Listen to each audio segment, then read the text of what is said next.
Very good evening, ladies and gentlemen, boxing fans in attendance, and to our viewers joining us on Reflex Vision Broadcast. We welcome each of you to the historic Fillmore here in the most famous fight town in boxing history, Philadelphia, Pennsylvania, where tonight promoter Brian Costello and Blue Corner Promotions proudly presents the Independence Brawl for It All, an evening of live, world-class professional boxing for your viewing pleasure. Matchmaker, the renowned Nick Tiberi. All tonight's bouts are sanctioned by the Pennsylvania State Athletic Commission Chairman Rudy Battle, Executive Director Ed Kunkel. The referees tonight, Eric Dowdy and Sean Clark. The judges, Paul Wallace, Mark Werlinski, Anthony Lundy, and Rob Rubnitz. The timekeeper, Alice Grady. Physician at ringside is Dr. Alberto Giardini. And now, boxing fans, let's get this fight party started quickly. Our special DJ guest is a former amateur boxing champion and Olympic trials participant. So DJ Cook, tell us what time it is. Bring 'em out, bring 'em out, hey. Bring 'em out, bring 'em out, chill. Bring 'em out, bring 'em out, hey. Bring 'em out, bring 'em out. Warriors to the ring, please. To the red corner, Jalen Green. And nobody clap. Come on now, even though you don't know them, clap for them. They're putting their lives on the line up in here. You don't play boxing, is that right, Nick Tiberi?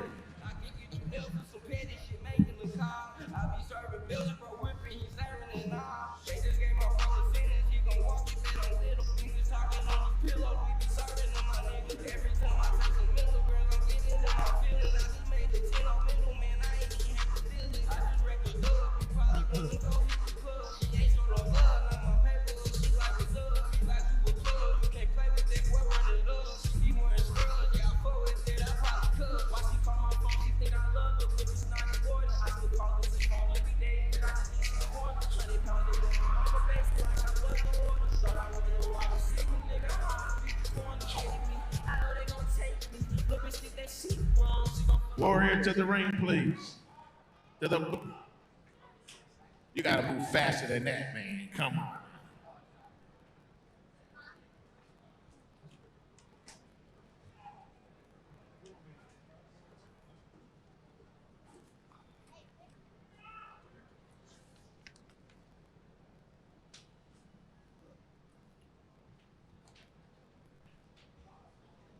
Warrior to the ring, please. To the blue corner, Timur Hamadov.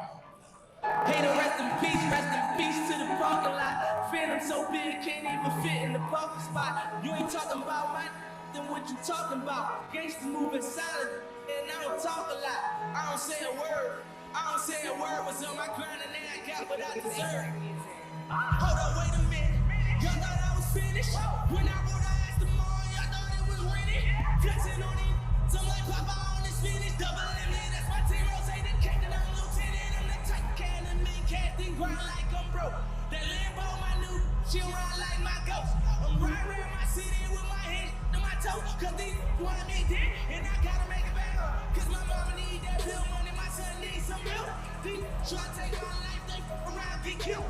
You around, get sold. Cause these feelings, top war women don't around, no joke. No, all I know is murder. When it come to me, I got that's rolling, I got throwing bees. I done did the DOI, I done did the KODs. Every time I'm in that, I get to throwing 30 G's. But now I'm hanging out that drop head, don't ride down no collar.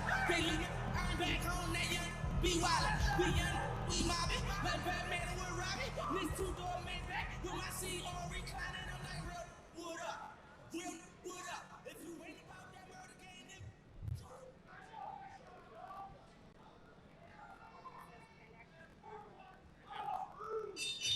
And now, ladies and gentlemen, we begin tonight's historic fight card with a four-rounder in the welterweight division. The chief sponsor for this bout is Goober Sports, LLC. When the bell rings, the man controlling the mayhem in the middle, and the nationally renowned referee, Sean Clark. Introducing the principals. First, fighting out the red corner, he's wearing the blue and white trunks. He weighed in at a fit, fighting, and ready 151 pounds. His professional record in his young career, 3 victories, 2 defeats, 2 of his victories have come by way of knockout, and he hails from the Lou, St. Louis, Missouri. Please welcome Jalen Backyard Dog Green. And his opponent fighting out the blue corner. He's wearing the black and white sequin because he's ready to shine bright tonight. He weighed in at 148 1/4 pounds, undefeated in his young career at 2-0. Originally from Uzbekistan, he now calls Philly home. Here is Timur Berkazamadov. Sean Clark with the final instruction. All right, Brian Cohen, welcome to Independence Brawl and back to Blue Corner once again, my friend. Nick, we are live. We're ready to get at Poppington. Great first fight. Happy to be back. Blue Corner Promotions. Very excited to get this action underway. We got 11 bouts tonight, Brian. The first one here is going to be Green versus Hamatov. Tell me, what do you expect here? What do you know about these two fighters? I mean, really, I'm going to be honest with you, Nick. Not much. I know Green is he's an aggressive fighter. I know Hamatov likes to come forward and throw punches. I think it's going to be a clash of styles. I'm anxious to see how this first round goes. So right away, you can see Hamatov has a pretty decent reach advantage here. Much longer fighter than Green. So Green, you can see, is going to do the classic shorter fighter overhand right thing. It looks like he's going to come out firing with aggression. Hamatov needs to hold his ground and control the distance. I'd like to see if Hamatov can fight behind that jab for as much longer as he is than Green. He can really control the distance if he chooses to fight behind that jab. Yeah, absolutely. Hamatov needs to keep his hands up, though. I know he looks like, Green is a little unorthodox, so you got to watch you don't get caught with a stray. You don't want to get hit with a stray with a guy like Green.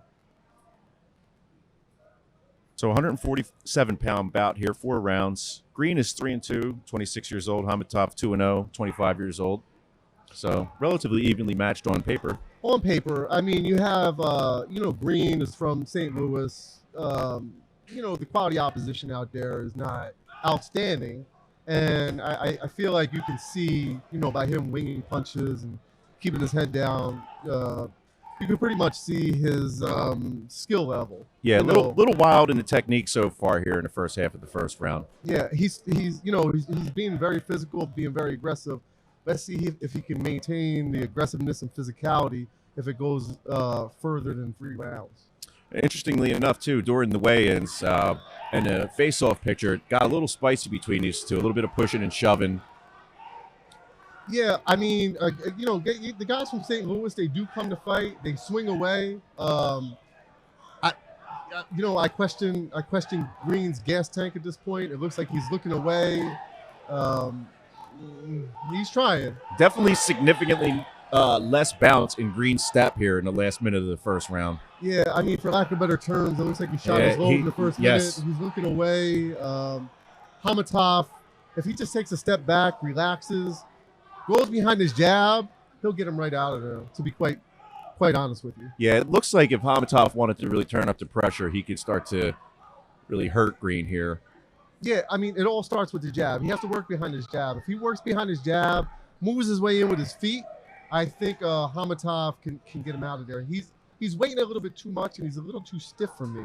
I don't like Hamatov's upper body movement. He's very stiff. He's very Eastern European.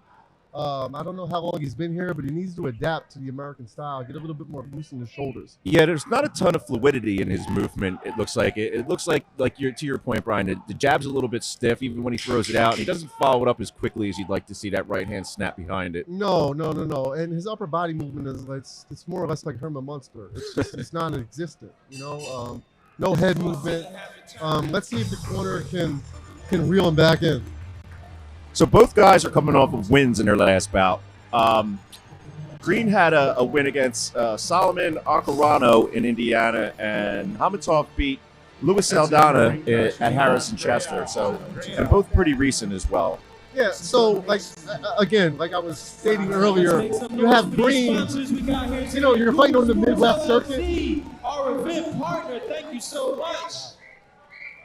like Green, you're fighting on the Midwest circuit. ReflexVisionJets.com. Make sure you keep your eyes So, on you know, these you're not going to screens. get that quality Follow these opposition like you get in sponsors. Shout out Philadelphia, these Right. New sponsors that make Jersey, this all come together so Baltimore. well. So it's Blue just, Corner you know, Promotions. there's just Follow a us different on level Instagram. Please of don't opposition.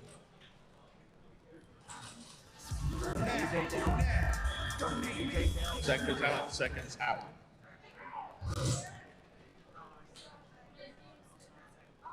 All right, so we get to start a second round here. I would estimate that I think Hamatov maybe won that first round. Yeah, absolutely. I definitely think he won the first round. Green has to stop looking away, you know, after he punches or gets hit, because the referee is going to take it as a sign of submission and might stop the fight eventually.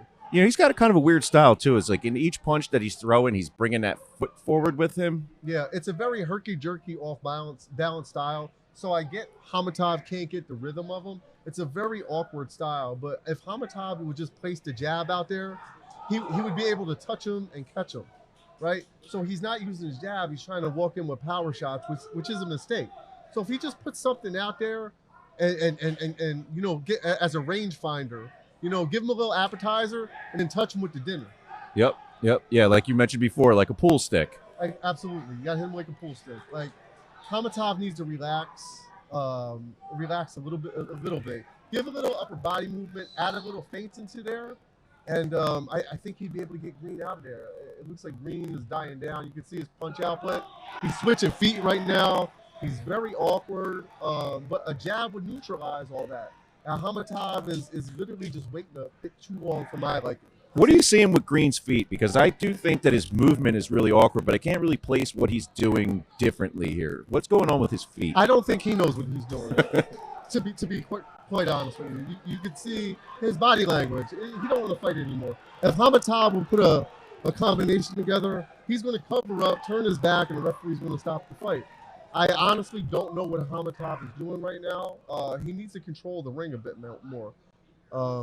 His mouthpiece came out. So he has his mouth open. He's tired. Yeah, you can see him leaning on the ropes while they're putting the mouthpiece back in. Yeah, he has a very poor body language at this point, right? So if Hamatov would just stick behind the jab. The jab is the key. Jab is the key in boxing. The jab and proper footwork. He needs to bring that back foot when he throws the right hand. He would have caught him.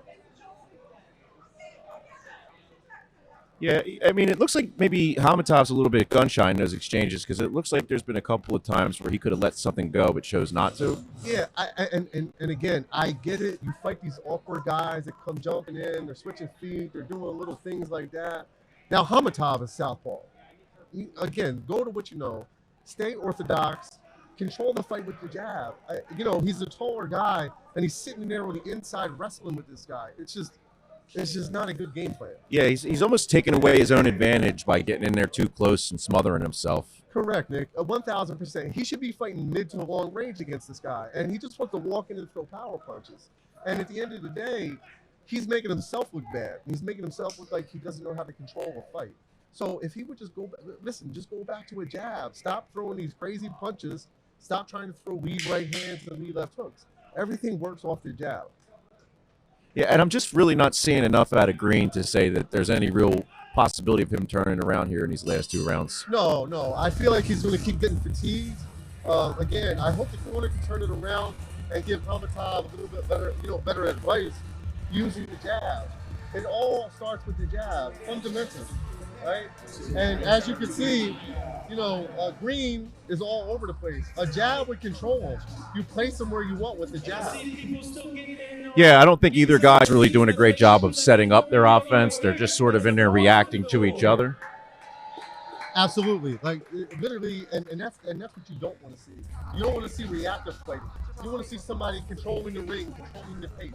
That's what you want to see, and that's what the judges are looking for. And Hamatov, to me, you can see he knows how to fight. It's just he's like a half a step behind, right? He's not using his jab. He's not using his feet. He's not using his attributes to his advantage. How much do you think that has to do with kind of the awkward style of Green? Do you think he just hasn't been able to get set, or maybe that's just Hamatov's style as it is? Again, if you go to the jab will, again, you're starting with lead right hands and lead right hands to the body. Go to the jab. The jab will control everything, right? You don't have to necessarily throw the jab to the head. Throw the jab to the chest as a rangefinder. Oh, it's a big right hand to the back of the head. Drops Green. I don't know. It looks like Green's arguing that it was a slip, but I think that was a punch to put him down there. I don't know, Nick. I'm gonna have to disagree. It looked like a slip. Did it? Okay. Yeah, it looked like a little bit of a slip to me. So I don't know if he even counted as a knockdown. Looked like right at the end of that exchange, he caught him on the back of the head. But yeah, it could have just been some awkward footing. Okay, Yeah. so there you go again. So that probably proves your point there, Brian. He slipped without being hit that time. Yeah. So the canvas is it's a slippery canvas. So throughout the night, we're going to have to watch for the liquid and the water and the sweat and the blood and the spit and the snot getting involved with people slipping during the fight, because that's what happened with these type of canvases. I don't particularly care for them. They look really nice, but I like a canvas. This is more or less like a vinyl. vinyl, Yeah. Which again, man, that's what the promoter chose to go with. Which Brian Costello, Blue Corner Promotions. But I like the canvas.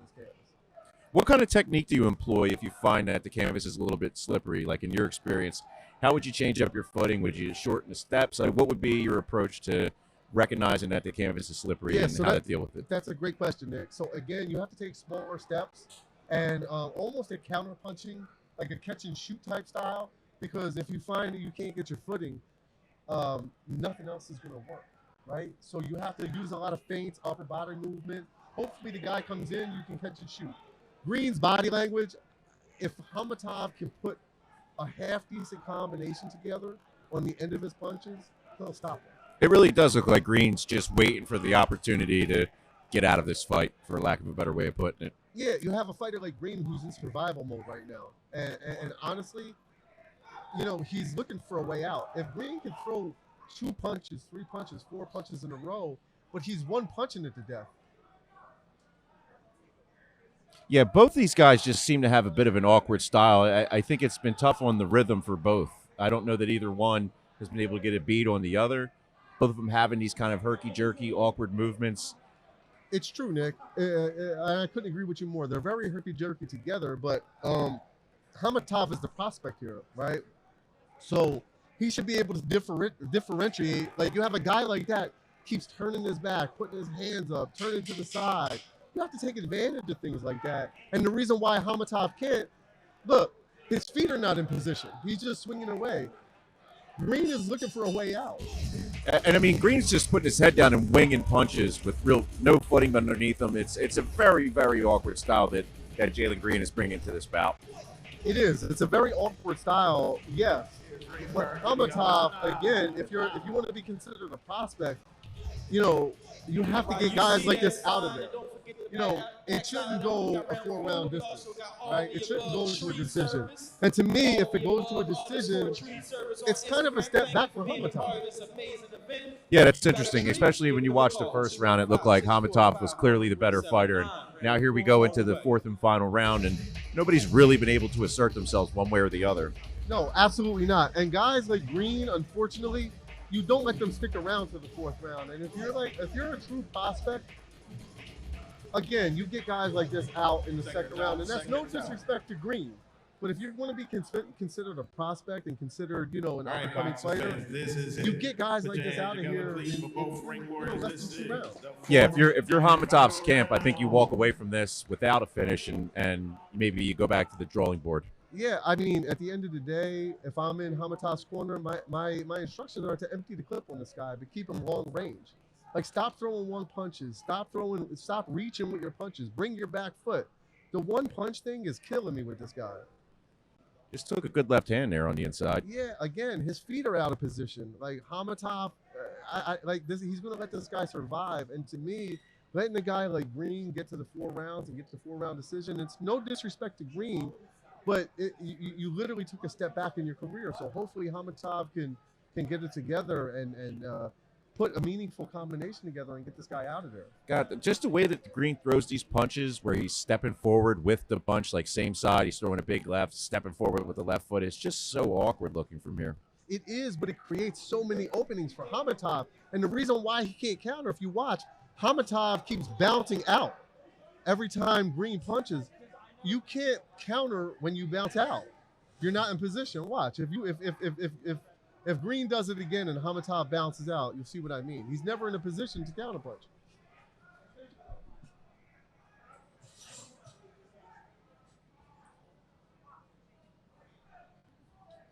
So about a minute and a half left in this round. It looks like it's a clear Hamatov decision. But again, an unimpressive performance from both fighters here, especially if you're the prospect and you have a guy in front of you that seems like a perfect opportunity to assert yourself. Yeah, 1,000%, Nick. I mean, no disrespect to Hamatov, no disrespect to Green, but Hamatov, he has a lot of work to do. If you watch when he throws his jab, he bows his right hand out, and it's terrible. It's called we call it a bow and arrow. And if he shows the jab, watch his right hand. See how his elbow comes out? That's you have to go back to the drawing board after watching this fight if you're his trainer, management team, and you have to reassess what's going on in the gym. Is he paying attention? And you really have to tear him down and go back to the fundamentals after watching this fight. Yeah, because I think a better counterpuncher in front of Hamatov would really create some problems with this one-punch pot shot kind of approach that Hamatov is taking. Yeah, I mean, he'll get picked apart by a boxer just because the way his feet are, right? And then, with that being said, Hamatov's feet are not the greatest either. He's always out of position. That's why he can't counter off of Green's awkward movements. At this point, the fourth round, you should know that this guy is very awkward, right? So feint and go, or catch and shoot. But Hamatov can't because his feet are never in position to do so. Yeah, and in some ways you would suspect like maybe Green landed a harder shot than we've seen from here, and it's made Hamatov a little bit gun-shy. But I have not seen that personally. We'll have to talk to Tim sometime after the bout tonight and see what he saw in there. Yeah, I'm interested to hear what he saw in there, because if it's something that I didn't see, I mean, I can't grasp the concept of what he was trying to do in there. I would estimate here this is probably going to be a 4-0 decision in Hamatov's favor. As discussed, not necessarily the performance if you're in Hamatov's camp that you may have wanted to see, but at any rate, he likely walks out of Independence Brawl here with the victory tonight. And we'll just have to see if he's able to capitalize and improve moving forward in his career. Yeah, again, Nick, like what I would say is if Hamatov is going to watch this, again, no disrespect, I would go back to the drawing board, go back to the fundamentals, and see what we can improve on, right? You improve on your footwork. You improve on the feints. You improve on the upper body movement. Loosen your shoulders up a little bit so you don't look so stiff. Like in the first round, he really did look like Herman Munster, and that's not even me trying to be, funny or try to do a one-liner or a zinger. He looked very stiff in the first round. No, I thought that was an apt comparison, honestly. When you said Herman Munster, I took it to mean just kind of stiffness, a little bit of awkwardness in the movements there, tight shoulders. So I honestly, as humorous as the comment is, I think it was pretty apt as well, Brian. Yeah, I mean, I have no doubt that he won the fight, probably 40 to 36. But again, he could have did a lot better than what he did.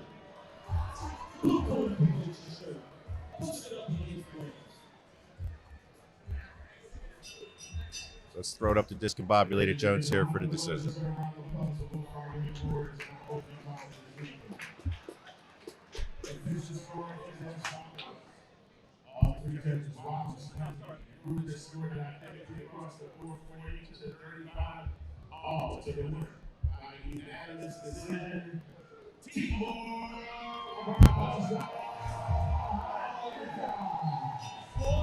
So 40 to 35, Brian. It looks like they did score that a knockdown there. What was that? The second round. So we thought it might have been a slip, but that scoring tells me that there was a 10-8 round in there somewhere, and that slip that may or may not have been a knockdown looks like it was scored against Green. Yeah, 1,000%. I mean, I don't think Green ever had a chance of winning the fight. So 40 to 35, 40 to 36. It is what it is. I mean, it just goes to show you he did score a knockdown, but however, he didn't capitalize on it.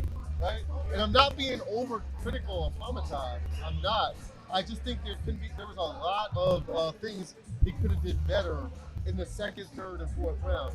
Obviously, you're fighting a guy like Green, very awkward, very herky-jerky, hard to find the rhythm with the jab, but he wasn't using his jab. So, again, back to the drawing board. So our next bout, Brian, is going to be between Justin Litz and Maurice Morris. Justin Litz threw the first punch in the history of Blue Corner Promotions. Came out on the losing end against Sanjay Davis back in April, but this is his chance to redeem himself right here.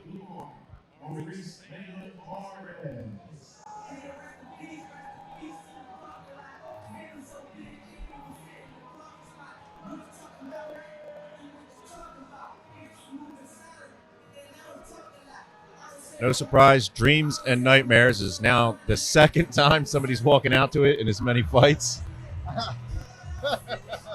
I mean, listen, man. These fighters believe what they believe, and they, if this is how the guy, if this is what the guy uses to get pumped up, more power to him. So Morris here, he's making his pro boxing debut, but he's 3-2 in bare knuckle, and also comes from a college wrestling background. He was a 2-time All-American at West Virginia. He's also a Marine veteran with 2 deployments. Yeah, I mean, he's a tough guy. He's in shape. I'm curious about his boxing fundamentals, if anything, right? If you fight those type of disciplines, it's different when you're in the Queensberry Room. Absolutely. And then speaking of Mikey Weaver, the trainer for Justin Litz, he took some of our criticism from that first bout, and they've really worked on it. So Mikey Weaver tells me that Justin's going to be fighting long, fighting behind that jab, and we should expect a totally different looking fighter here. Yeah. So again, Nick, like we said before, we don't make disparaging comments. Our comments are just literally to help the fighters, and we're just literally expressing what we see here and what they can do better, right? So I'm glad they took the advice and didn't take it as a disrespectful comment. No, I think Justin Litz did exactly what you would want a fighter to do: is see where the flaws were, work on those, and come back as a better person, a better boxer. So he's mentioned to us that I think he lost somewhere in the neighborhood of about 15 pounds from his last bout. So he came in right around 245 or 248 last time. So he's right around 230, 233 here tonight. Got a fresh haircut. We talked about the hair kind of being in his face and animating his opponent's punches in that last bout. So, I mean, he looks like, whatever criticism he heard, he's taking it and he's running with it. So I'm really excited to see what Justin Litz we get here tonight, and also what does a guy like Maurice Morris bring to boxing?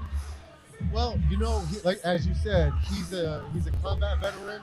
He's a veteran of different disciplines. I'm curious to see how he adapts to the professional boxing style. Fighting bare knuckle, the defense is different. Fighting bare knuckle, the offense is different, right? So I'm curious to see what he does with a pair of 10-ounce gloves on. As far as Aquaman Justin, I'm very happy to see his haircut. I'm very happy to see he looks like he's in shape. He absolutely does.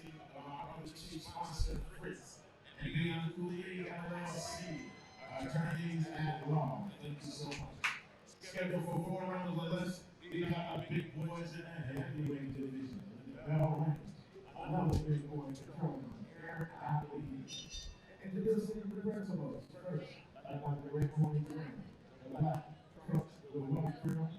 He weighed in at 239 pounds. He pencils from the world of bare knuckle boxing, where you have a 100% pain ratio. Making the pro debut right here tonight in pro boxing from Charlotte, North Carolina. Here is Maurice Morris. He's probably flying out the blue corner. He's wearing the black and gold first. He weighed in at 238 and 1/4 pounds. After 1/4 pounds, he's looking to bring his record even tonight from Portland, PA. Here is Justin Litz. So Justin Litz formerly went by the nickname Aquaman, but that was due to his resemblance to Jason Momoa back when he had the long hair and the beard. Yep. He did mention that he may be looking for a new nickname. So coming out of this bout, we'll see what kind of performance we get out of Litz, and maybe he will give us the kind of inspiration we need to give him a great new branding. I mean, with that haircut, I'm going to call him the banker because it looks like he can cash some checks. That's I like that. Well, it's going to be interesting. I really have a feeling that Morris is going to kind of rush out, and Justin's going to have to stay composed and fight long. Agreed, Nick. I like the movement of Justin right now.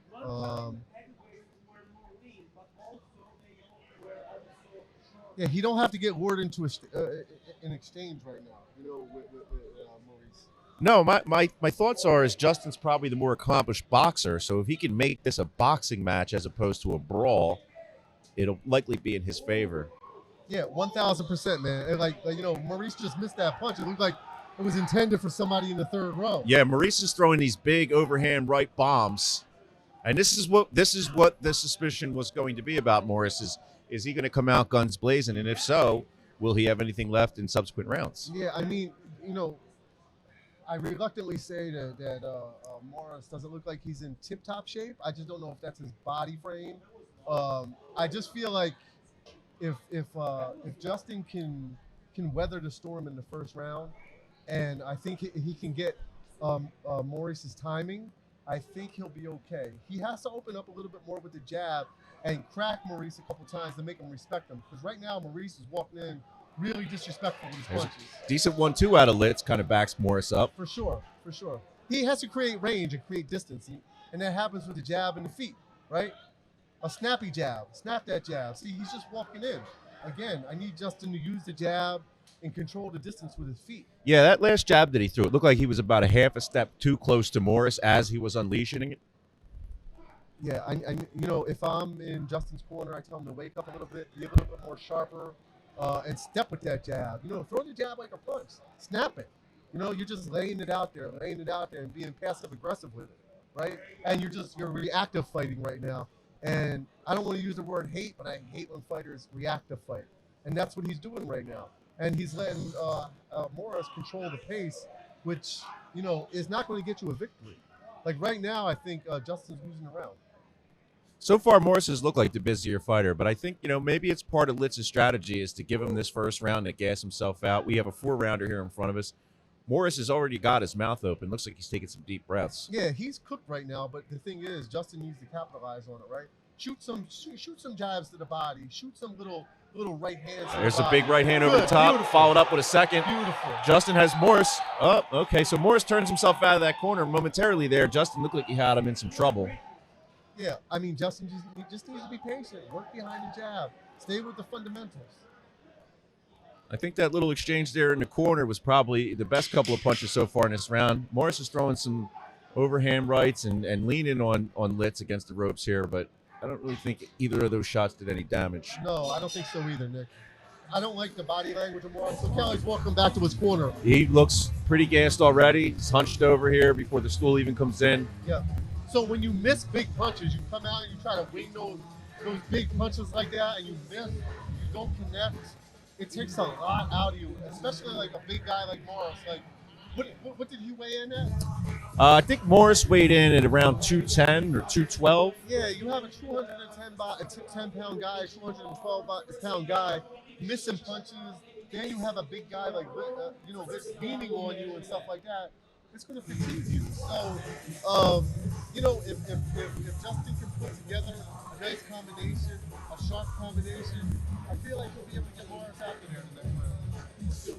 Yeah, no, honestly, Brian, I do think that if Justin comes out here just a little bit more aggression and a little bit more willingness to fight behind that jab, I don't want to be a prognosticator here, but I do feel like a second round finish is in the cards. I agree. I think Justin needs to get a little bit more meaner. See, just get a little bit more meaner in there, right? Let Morris throw his hard punches for the beginning of the round. He's going to get tired towards the end of the round and just take over. You can see Morris don't have the best footwork. All those punches are arm punches. He's not putting his body into them. And you can see Morris's body language. Yeah, again, as Litz approaches him there in the center of the ring, he goes to throw a jab, but he just takes maybe a half a step too much before he throws that jab, and then by the time it gets unleashed, it's all smothered before it ever arrives. Yeah, so the jab is essentially a rangefinder, right? Like I said before, I don't want to be repetitive, but it's the appetizer. You touch him with the appetizer, boom, the right hand is the main force, right? So that's what he has to do. And Justin's, he's 28 years old, right? So he's not young, so they have to sort of expedite his career. So he has to be a fast learner in there, right? So like right now, there's distance. Justin needs to start with his jab. Start with his jab to bring the right hand. Snappy jab, right hand, 1-2, real quick. But he waits, so he's reactive fighting again. Yeah, every exchange, I think Morris throws the first punch, But right there, right where they meet is there we go. Now that's a good job by Litz of throwing the jab and landing the right behind it. And he lands a big uppercut that puts Morris down to a knee. So a knockdown by Aquaman Justin Litz here. Morris looks tired. Referee's going to get up to 8 here. Let's see. I don't think he has much left in the tank. I do not think he has much left here. I think a minute 20, a minute 19. Justin Litz has it in front of him here. Good jab, wobbles him. Yeah, if Justin can put more than one punch together, he gets him out of there. Oh, that's a big right over the top from Morris. It looks like it took the legs out of Justin a little bit. I think Justin might have been expecting a break there. Yeah, again, he's waiting. Be mean at this point. You got to be mean, Justin. You know what I mean? Stop waiting for him. You're waiting for him to, like, if you're going to wait for Morris to punch, catch and shoot off the punches. Hold your ground. But if you see, like, Justin's legs, you see his footwork, like he's all over the place. Have a steady foundation, right? So you're able to catch and shoot, right? Bend your legs a little bit. Catch, shoot. You see, he takes himself out of position and he leans back for no reason. Yeah, that's what I've been seeing here in this round is that after their exchange, he starts to lean back a little bit as opposed to pivoting and stepping out and resetting. Yeah, you have a 10-8 round right now, and to be honest with you, close the show. You know, you can see Morris is holding on, throwing sloppy punches. Throw the uppercut again. There you go. Good left hand on the inside here from Litz. Wobbles Morris briefly. And it just looks like Morris doesn't have anything left on these punches. No, he's cooked. You can tell by his body language. You can tell. Look at his legs. Look at his stance. Look where he's holding his hands. And watch him when he walks back in his corner. He's huffing. He's puffing. Look. Yeah. He's already squatting down before the stool comes in. Yeah. Referee Eric Daly is looking at him to see if he wants to continue. His body language. He wants to quit. So if I'm in Justin Litz's corner, double jab, throw the right uppercut, and the fight's over. Yeah, I agree with that. I think so. So you want to throw a cleanup left hook after the uppercut? Fine and dandy, right? He has to put a couple punches together. Yeah, if I'm Mikey Weaver in the corner here with Justin Litz, I think I'm saying exactly that, Brian, is get in there, double up the jab, and then once Morris gets close, you know, he's got his head down, he's kind of leaning on his way in, throw that right uppercut and finish this fight here in the third round. Yeah, just end it. I mean, he's fighting over his front foot, his balance. You can see the referee, Eric Dowley, in the corner, talking to him, telling him, show me something. You know, I feel like if Justin just puts a nice little combination together, it's a wrap. They're going to stop this fight. I'd like to see it, honestly. I'd like to see Litz come out here with a little bit of a fire underneath him and get this guy out of here. Yeah, you know, at the end of the day, man, Justin, please, if you're listening to me and you rewatch this, be first. You don't always have to be a reactive fighter. Be first. You're just waiting for Morris to do something when you can literally be first and go home, you know, make it an early night for yourself. That's right. We do know that Aquaman will listen to the broadcast later and hear what we're saying. And a lot of times, you know, fighters maybe take offense or they don't take heed to any of the advice, especially coming from the commentary desk. But as we mentioned earlier, Justin heard our commentary from back in April and really worked on some of the things that we mentioned. Yeah, absolutely, Nick. I think you know, Justin really, honestly, needs to be the banker and cash that check. I think you're right. I think if Justin was a little bit more aggressive and decided to be first, oh, look at this. I just don't think Morris has anything left. There was a little bit of a body shot there on the inside before the break, but not enough that you would think would end the fight here. And I don't know. Let's see if Eric Daly's going to let this go on. So if Justin would just open up right a couple now, big shots right there, and just let it go, let his hands go. He's looking for that body shot again, but it's just not coming quick enough or with enough of that snap like you like to see here, Brian. Yeah, I'd love to see it. I'd like to see a right hook. I'd like to see a right uppercut. I'd like to see a left hook. I need to see something big from Aquaman instead of waiting. You know what I mean? And down again. Yeah, He's saying, okay, no, he's saying that's a slip. What is he saying here? That the punch was to the back? He said he hit him to the back. Okay. I didn't really think that. It didn't look like he hit him in the back, but we'll have to get a look at it here. I don't think it was to the back either. I think Morris is just literally exhausted. He's taking a break. You can see him huffing and puffing. His mouth is open. I think he has an allotted 5 minutes. You know, if Justin was smart, his corner should be yelling at him right now, and they should be telling him what to do. And just drop bombs on him right now. You have a dead man in front of you. Yeah, I mean, he's squatting back down, looking to go to a knee again. It certainly wasn't a damaging or devastating punch, even if it was to the back there. Not enough that we would think that he'd need this much time to recover. No, this is more of an exhaustion and a stall tactic. It looks like, Justin, a.k.a. the banker, he's not even breathing heavy. So literally just go in there and start throwing bombs. This guy he'll quit. He's just looking for a reason. I mean, it looks like Morris is just looking for a reason to get out of here. And Justin Litz got to be willing to give it to him. There's a couple of body shots inside. Nice big right hand from Litz. Followed up by another one, and it's getting waved off. That's waved off by Eric Daly. That's a good call. Justin Aquaman Litz comes in and redeems himself here. Independent Sprawl evens up that pro record to 1-1. And mistakes aside, there's some criticism and there's some things that we would definitely talk to Justin about working on. But I mean, he looks great. He's in great shape. He looked like a much better fighter this time out. And I think that Justin Litz is starting to establish himself as a heavyweight that not only is an entertaining watch, but has some tools here that I think if he were to refine them, he'd be a dangerous fighter. I'm happy to see him get the win. I'm happy to see him improve on some of the things and the mistakes that he made before. He got the win. He's 1-1. Now he's 500. Now all he has to do is improve on it. And like I said, our criticism might be harsh, but it comes from a good place. So I hope he takes the criticism and improves upon it on his next fight. Brian, how big is it if you start your career with a loss and then you come back in that second fight and you're able to even the record? I mean, how much pressure is on a fighter when you lose your debut coming back for that second fight? So, Nick, I lost my pro debut. So there you go. Tell us about it. What was your feeling going into your second fight knowing, God, I don't want to go 0-2 here? I lost my pro debut. I was crushed, right? I tore the ligaments in my right hand. The referee saw my hand. It looked like jello from my forearm to my elbow. The referee stopped the fight. So I lost my first fight with the TKO in the second round. So it devastated me. I was very depressed. I was very sad. And I knew what I had to do better, right? I was a power puncher, and that's all I knew.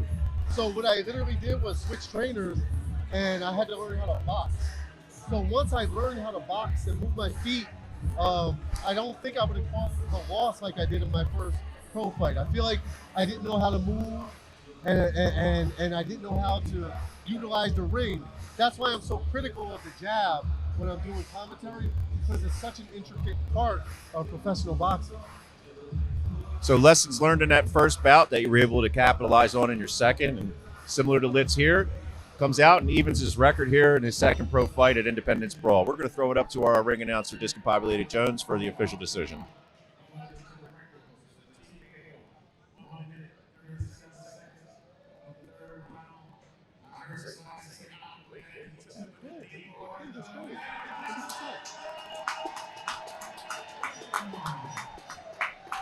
I mean, when you're 240 pounds with an 8-pack like Justin Litz, that says to me you've been putting the time in the gym. Yeah, so my advice to him, again, I know he listens to these broadcasts, find a heavyweight that you like and watch him. So when you go to the gym, you can emulate him. You're a big guy. You're like a big guy like Lennox Lewis. That's the name that I had in my head too, Brian. I mean, it's a lofty comparison, but at that size, I think Lennox Lewis is the perfect model for Justin Litz. Yeah, so go back, watch his early fights, watch his later fights, and watch how he progressed. Watch how he used it. Lennox had one of the best trainers I find, ever in boxing was Emmanuel Stewart, right? Towards the end of his career.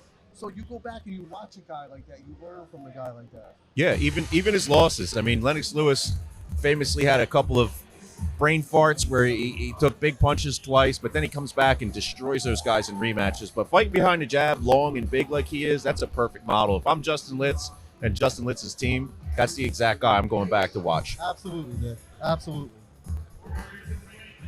All right, bout number 3. This is one I'm excited for. Let's hear Discombobulated Jones bring him down to the ring, and we'll talk about this matchup.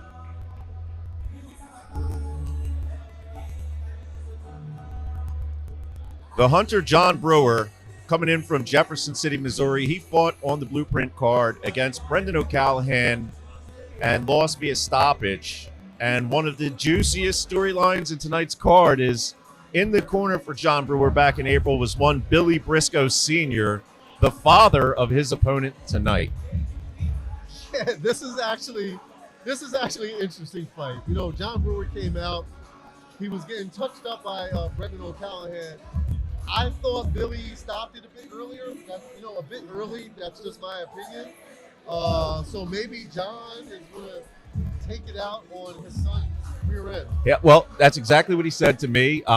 John Brewer reached out to our team here at Blue Corner after the fight back in April and said, "You didn't see the best of me. I'd love an opportunity to come out and prove myself." So he gets a chance to come back here at Independence Brawl, facing a tough kid. Make no mistake, Billy Briscoe's a tough kid.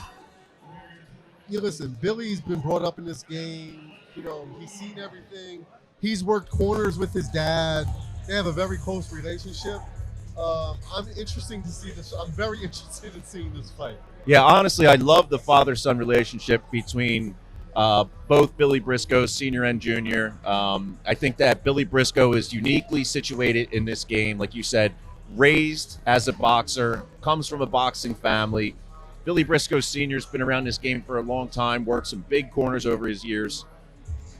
But John Hunter Brewer, he looks like he's in great shape. I'm really... So John Brewer, again, Jefferson City, Missouri. It's his second trip here to the Blue Corner.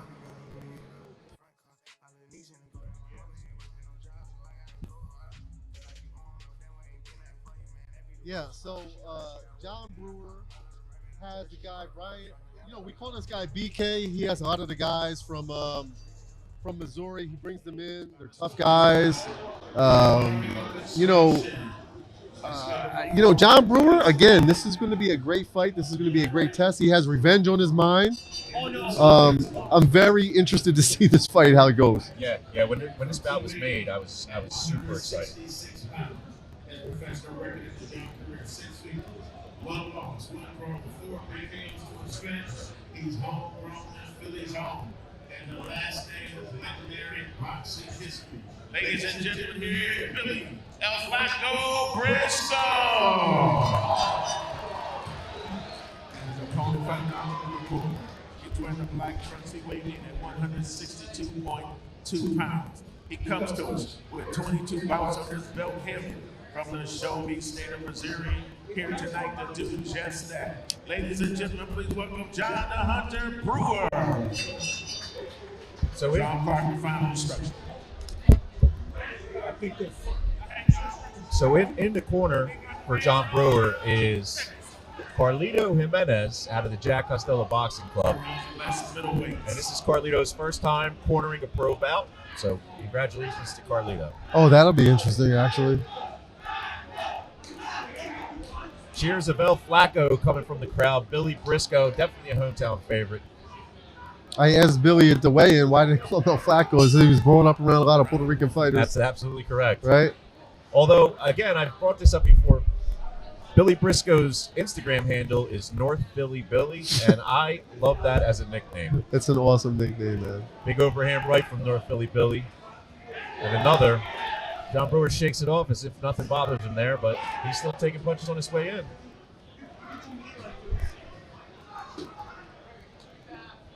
So Billy talks about himself as a puncher, but in the fights that I've seen Billy Briscoe have, I mean, he's got really great technique. He's a skilled boxer. He does. I mean, again, he was raised in this game. He was brought up in this business. He has that, little Philly shell style. He keeps his left hand down. His dad has worked a ton of, high-level corners. So, he's seen it all. Yeah, he's got a lot of experience in his corner there.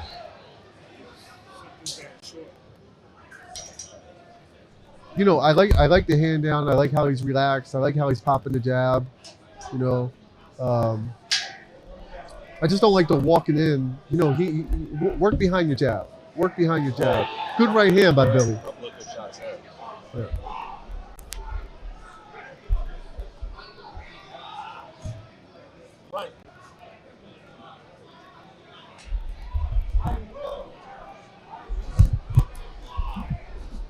Brian, both of these guys seem like they're bone dry.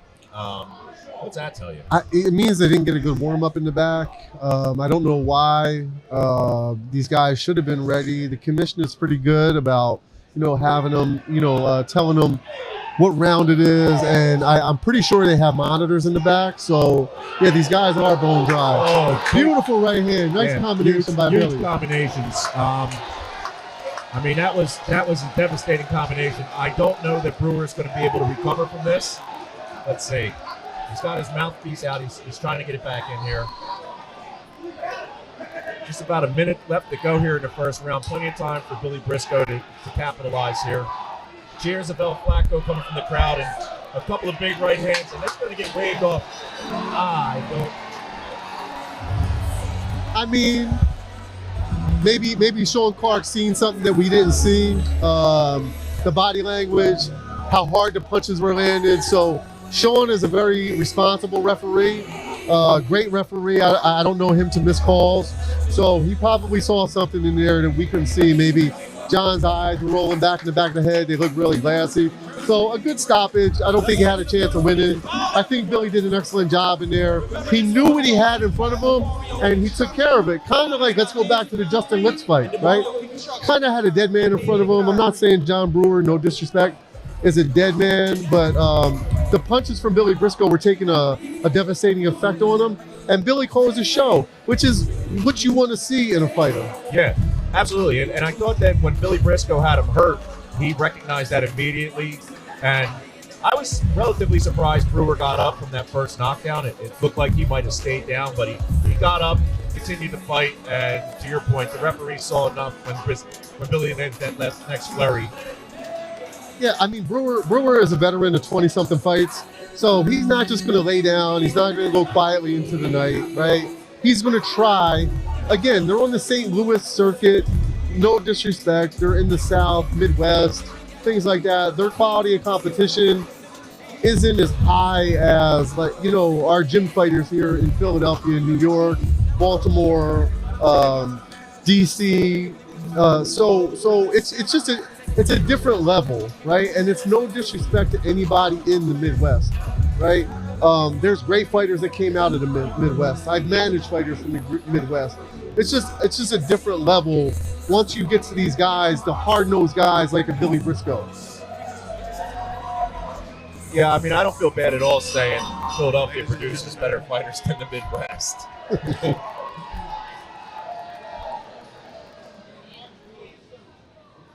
Referee Sean Clark calls a halt to the bout and goes into the record books as a TKO.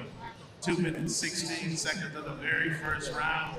He's back, bigger, better than ever. El Flaco. You guys gonna give me 2 minutes to just figure it? Like, I don't know what. I think that shit fucking Friday. It's not making any sense.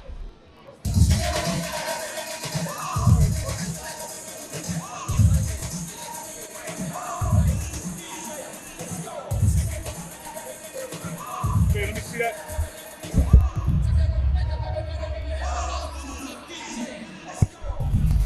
Mike. Check.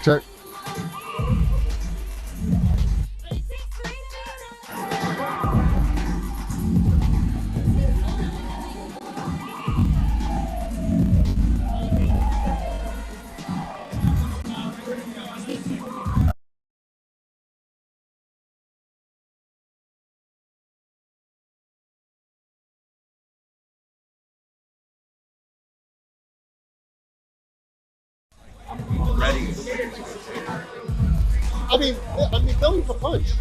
You know what I mean? His defense sucks sometimes, but he can punch. Mike. Check. Mike, check. Mike one. Check. Warrior to the ring, please, in the red corner. And social media. Mike 1. There we go. Mike 2. That's good.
I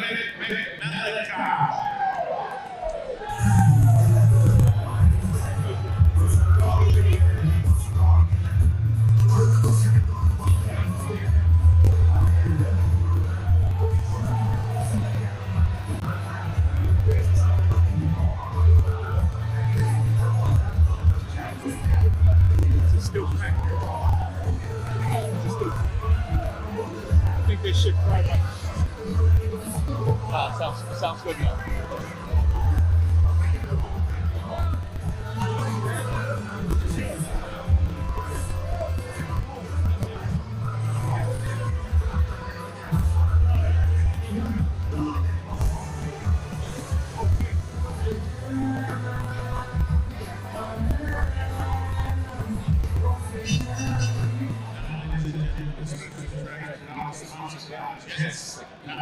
Yeah, that's it.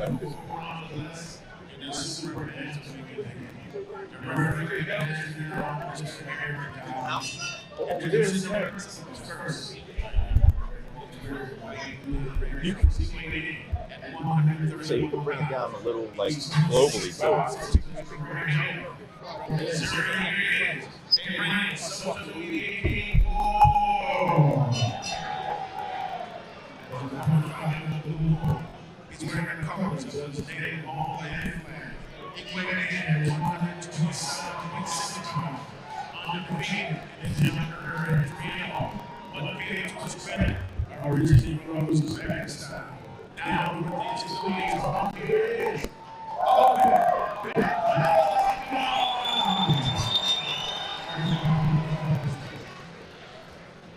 So another Philly versus St. Louis matchup here. Our boy Otabek Beck Melikov. So we watched him fight back in April, Brian, and he looked great. He was probably one of the best performers on that card that night.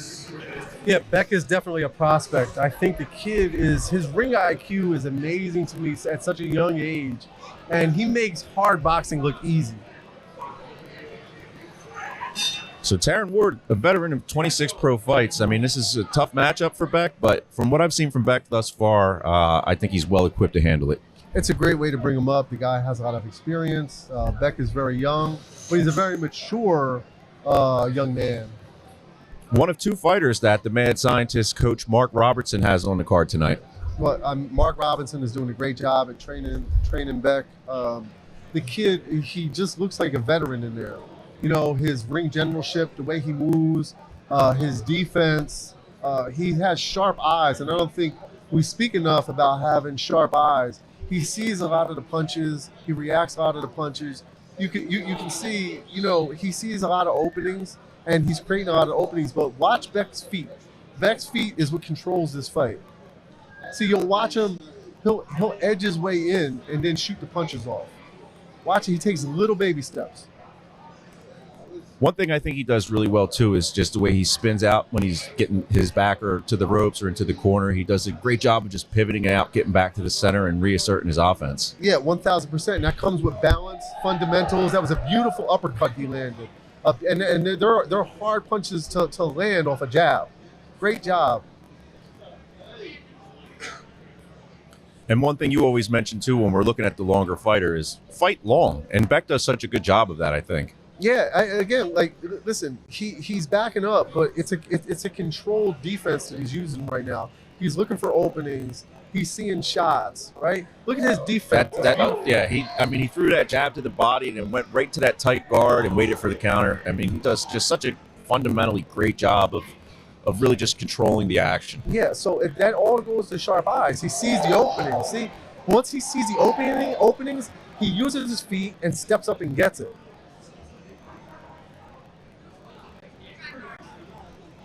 And I like his punch selection.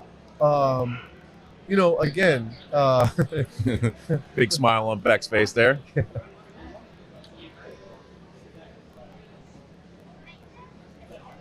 I love the way that he goes head body with the jab too. I mean, you never know where that jab is going. He'll jab the body, he'll jab the head. I mean, he's very hard to know what is coming next and very fundamentally sound. Yeah, his defense is super tight, like you can see.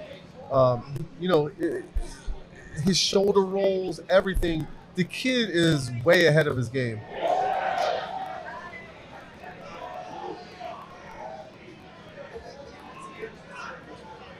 Tyron Ward has to do something a bit different because Beck is different, right? You can't stay with basic fundamentals with this kid.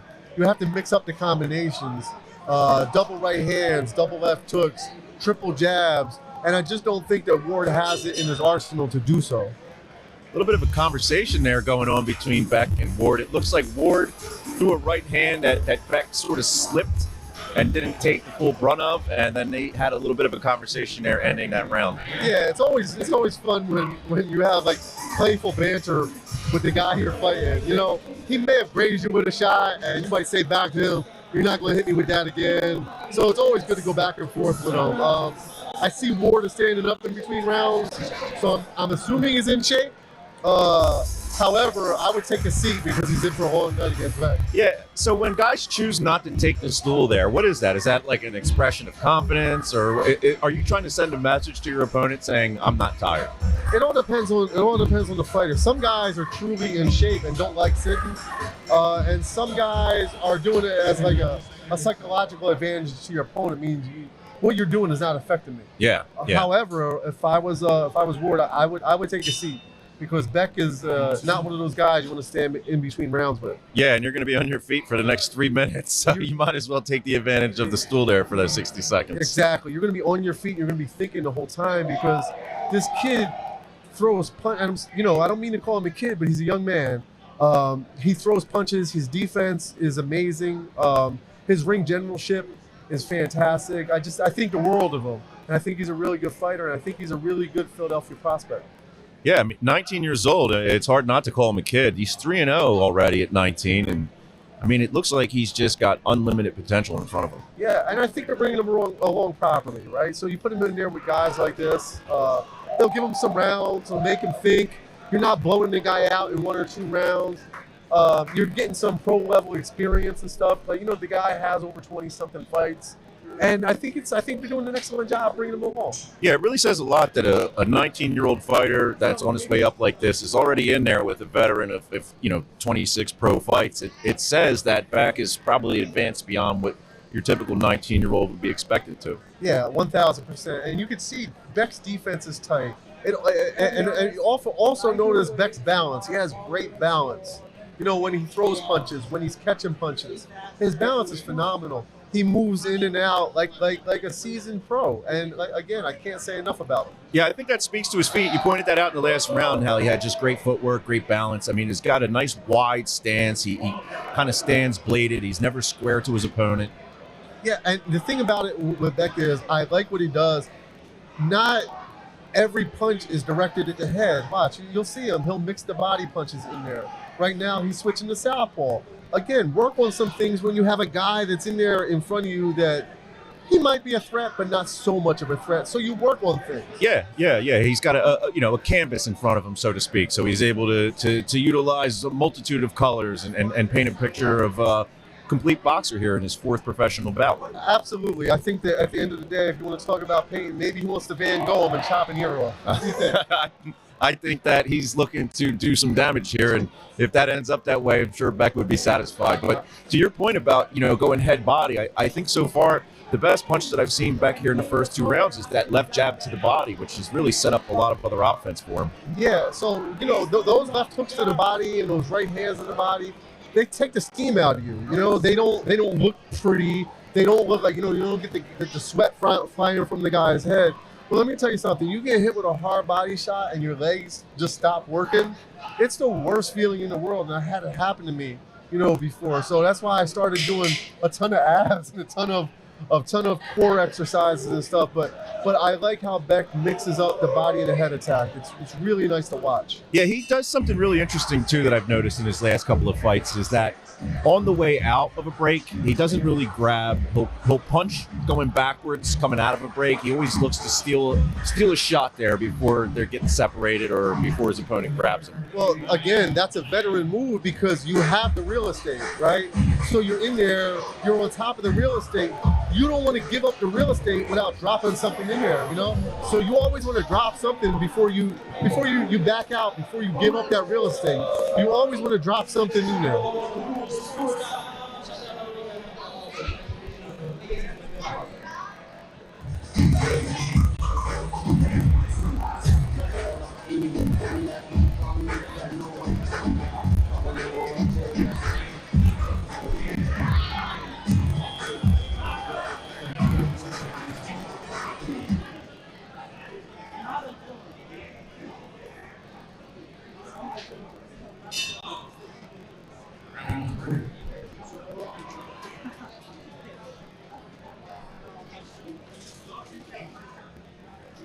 So Nick, I want you to pay attention to the way Beck uses the ring, right? Look how he circles the ring. He keeps his foot to the center, and he'll just keep going to his left until he sees an opening, and then he'll go in there and snatch it, get back out, and keep moving Ward to where he wants to move him to in the ring. And again, man, beautiful head movement, beautiful defense, and I love his punch selection. Yeah, I love that he never backs himself into the ropes. And to your point, he always keeps that front foot in the center of the ring and he just pivots around it. He's never backing himself into the corner or against the ropes or any trouble spots. No, not at all. Again, the ring generalship for a 19-year-old is amazing to me. I don't want to sound like I'm a Beck fan. I am, actually. So, I think the kid has so much potential. It's hard not to be a fan when you see, a young guy like this with such great fundamentals and just really proving himself to be a more competent boxer every time he steps in the ring. Yeah, so if I'm a promoter like a Brian Costello, I sign a guy like this because this kid has unlimited potential. This is a guy that I sign. This is a guy that I bring up. This is a guy that I mold and I bring up through the ranks.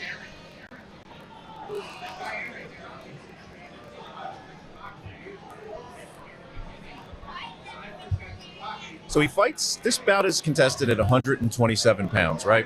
So at a young guy, 19 years of age like this, what do you think the timeline is for a move up weight classes? It all depends. It all depends on when his body starts changing and he starts getting the man strength. And when it's a super struggle to start making that weight, he has the body frame of a lightweight. So I think eventually he's going to grow into a 135 pounder. As the years go on, maybe in 3 or 4 years, he goes up to 130, right? And I think he carries the man strength with him. By the time he gets to 135, he should be cracking and knocking guys out of there really early. Yeah, I think technique-wise, to your point, is once he gets a little bit stronger, develops that body, and 19 years old, you're not fully filled out yet. So, in a few years, when he's 23, 24, 25, with the technique that he has, I think the power is likely to follow. Yeah, so what you do now at this age, you snatch these wins, you fight guys like this, you build your record, you build your experience, and it's onward and upward, in the boxing world. When you're this young, you don't have to rush. You fight these guys like this, build your record up, and eventually you move up in weight because his power, because of his technique, will follow. Yeah, 3 rounds in, no surprise, you're thoroughly impressed by Beck once again. Taron Ward is doing a good job of staying in there. He doesn't look like he doesn't belong in there, but it's obvious that Beck is a couple levels above him, especially at this age. I just can't be more excited for a fighter's career than I am for Beck. Yeah, no, Ward is trying. Ward is doing his best. Ward is in there. He's in the fight, but he's not in the fight, right? He doesn't have the skill level to compete with that. However, as we've seen in the last fight, he's not wilting, right? He's trying every round. It's just there's a difference in the skill level. And Brian Cohen, he's still not sitting down. Yeah, if I'm his corner, I sit the guy down. I'm not sure it's going to change much in the fight because to me it's a skill thing right now. It's not a conditioning thing. So if he wants to stand, fine, let him stand. However, it's not going to make a difference at this point. Yeah, well, with as many fights as he has under his belt, he's had a couple of 6-rounders, he's had an 8-rounder or 2. So maybe just looking at this 4-rounder is something that he's not intimidated by it. He has the gas tank for it. Yeah, no. So his corner obviously told him to go out, start swinging away or behind, try to empty the clip on Beck. It's just not going to happen.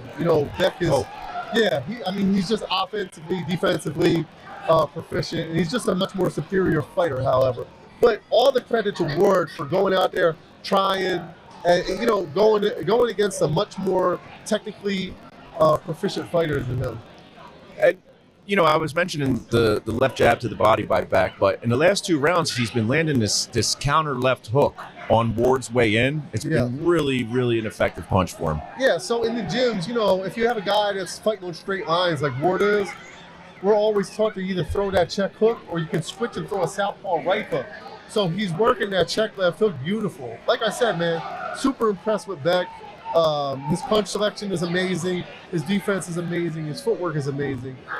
Again, if I'm a promoter and I'm watching this, I snatch this guy up because he has nothing but an upside. So that might be something for Brian Costello to look into at Blue Corner Promotions. I think the Blue Corner team's well aware of Beck's value, and there's definitely some interest in having him be a part of Blue Corner for a long time. I feel like, Nick, you should expedite these talks before a much larger promoter comes in and snatches this guy. I don't disagree. And, I'm not just behind the desk. I'm behind the scenes a little bit. And I think Brian and our crew, we've talked a lot about Beck, and he's a guy we're a big fan of. And, again, if we could have Beck on Blue Corner cards regularly moving forward, I think it'd be an advantage for both of us. So I think you should stop being the Wizard of Oz, pull the curtain back, and what you do is you take pen and paper to this kid because, again, just like you guys signed Ali Ellis, who won a Spanish title recently.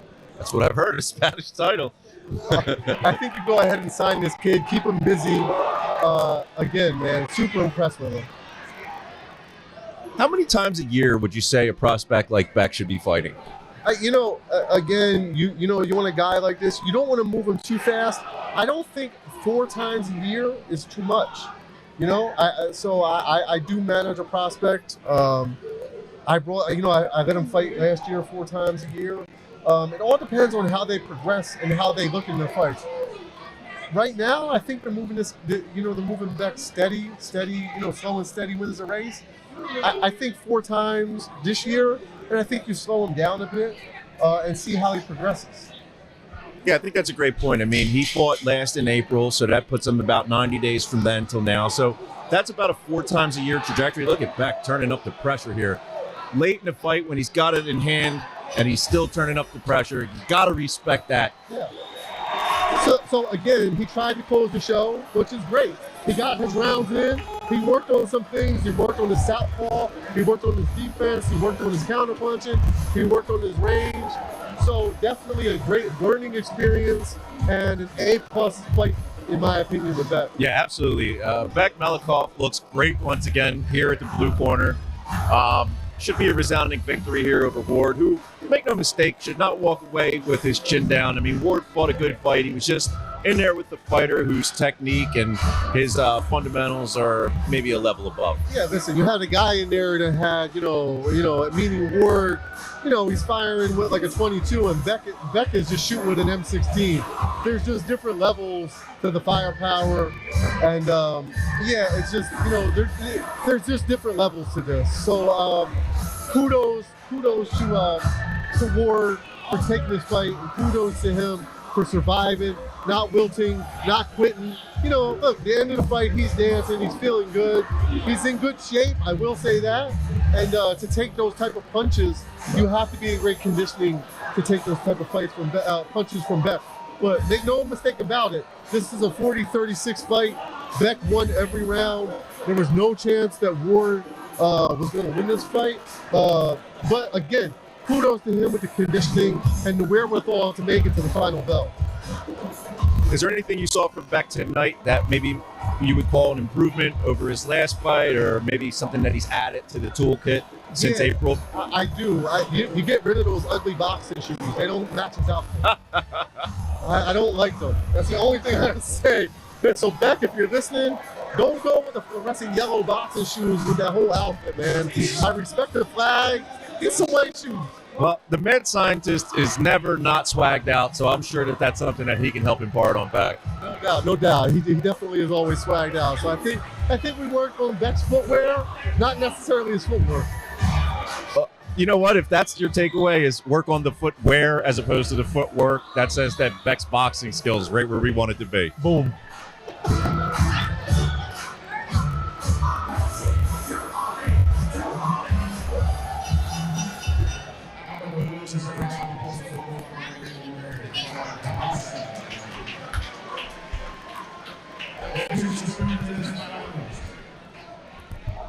Judge Box, Judge Burton, Judge 36, Judge Gonzalez, 39-37,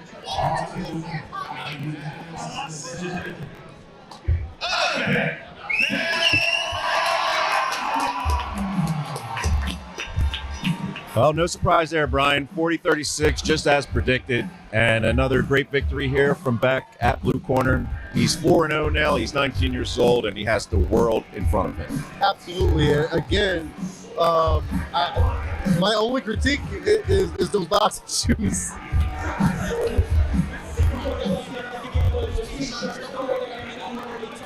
A lot easier to change your shoes than it is to change your entire style or improve your game. So everything about Beck's boxing skill and fight IQ is on point. I'm actually joking, Nick. You know what, man? If Beck is comfortable wearing those shoes and he fights like that, let my man rock out with those shoes.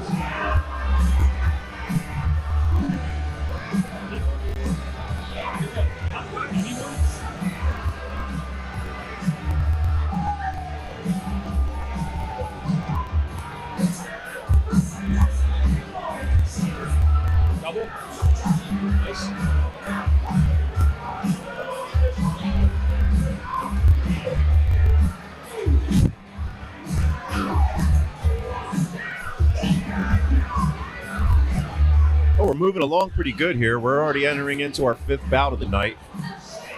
Carlos Rivera Delgado is a fighter I don't know much about, but I'm interested to see here tonight. Yeah, so his trainer Marquise is a big fan of Carlos. I'm interested to see. I don't know much about him either. So you will be in the same territory, Nick. And he's got a big crew here tonight, Brian. If you look around, you see these Puerto Rican flag shirts. Those are all Team Delgado. I saw him out in the lobby earlier, saw them backstage. Delgado brought a pretty big contingency with them here tonight. Yeah, which is great to see. You know, whenever you see people supporting a fighter, means he's obviously a nice young man. When you have guys, when you have your community come out and support you, your family support you, it really says a lot for the character of a fighter. So I'm really interested to see what he brings to the table.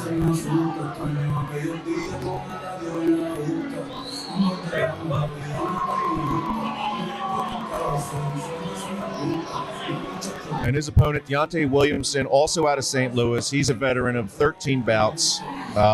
His last fight was in Nashville, where he won by TKO over Sean Williams. And like a lot of these guys out of this St. Louis camp, he fights out of the Backyard Boxing Team. He told me during the weigh-ins that his plan was to, quote, torture Carlos Delgado. Wow, that's an interesting way to describe what you're going to do to your opponent. So I'm interested to see how he plans on torturing Carlos with boxing gloves on. I actually asked him earlier today, too. I made sure I brought that word up. So I said, Deontay, torture, that's the word you use? And he said, that's the word I use. So he read it back today. It wasn't something maybe he said in the heat of the moment and forgot about. That's what's on his mind tonight, is he's planning on trying to torture Carlos Delgado. If that's the case, then I'm even more excited to see this fight. So Deontay Williamson comes down, no towel, no robe, no shirt. Wearing a pair of generic ringside trunks, which is, just means he's tough and gritty. Doesn't mean, he's any less of a skilled boxer, but again, I'm intrigued with the torture. Yeah, and I mean, you could just look at his body language and his facial expression. I mean, this is a guy, he's here to fight. He's here to fight.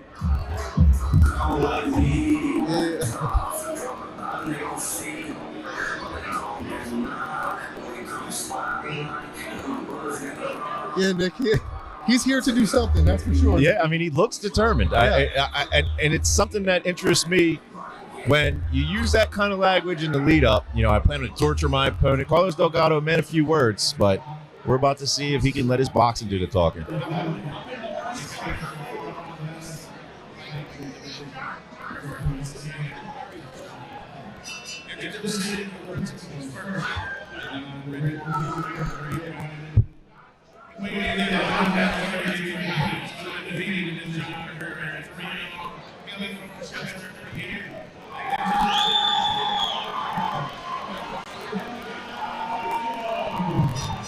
So you can hear that ovation for Delgado. Got to be intimidating to the visitor here. A lot of support, but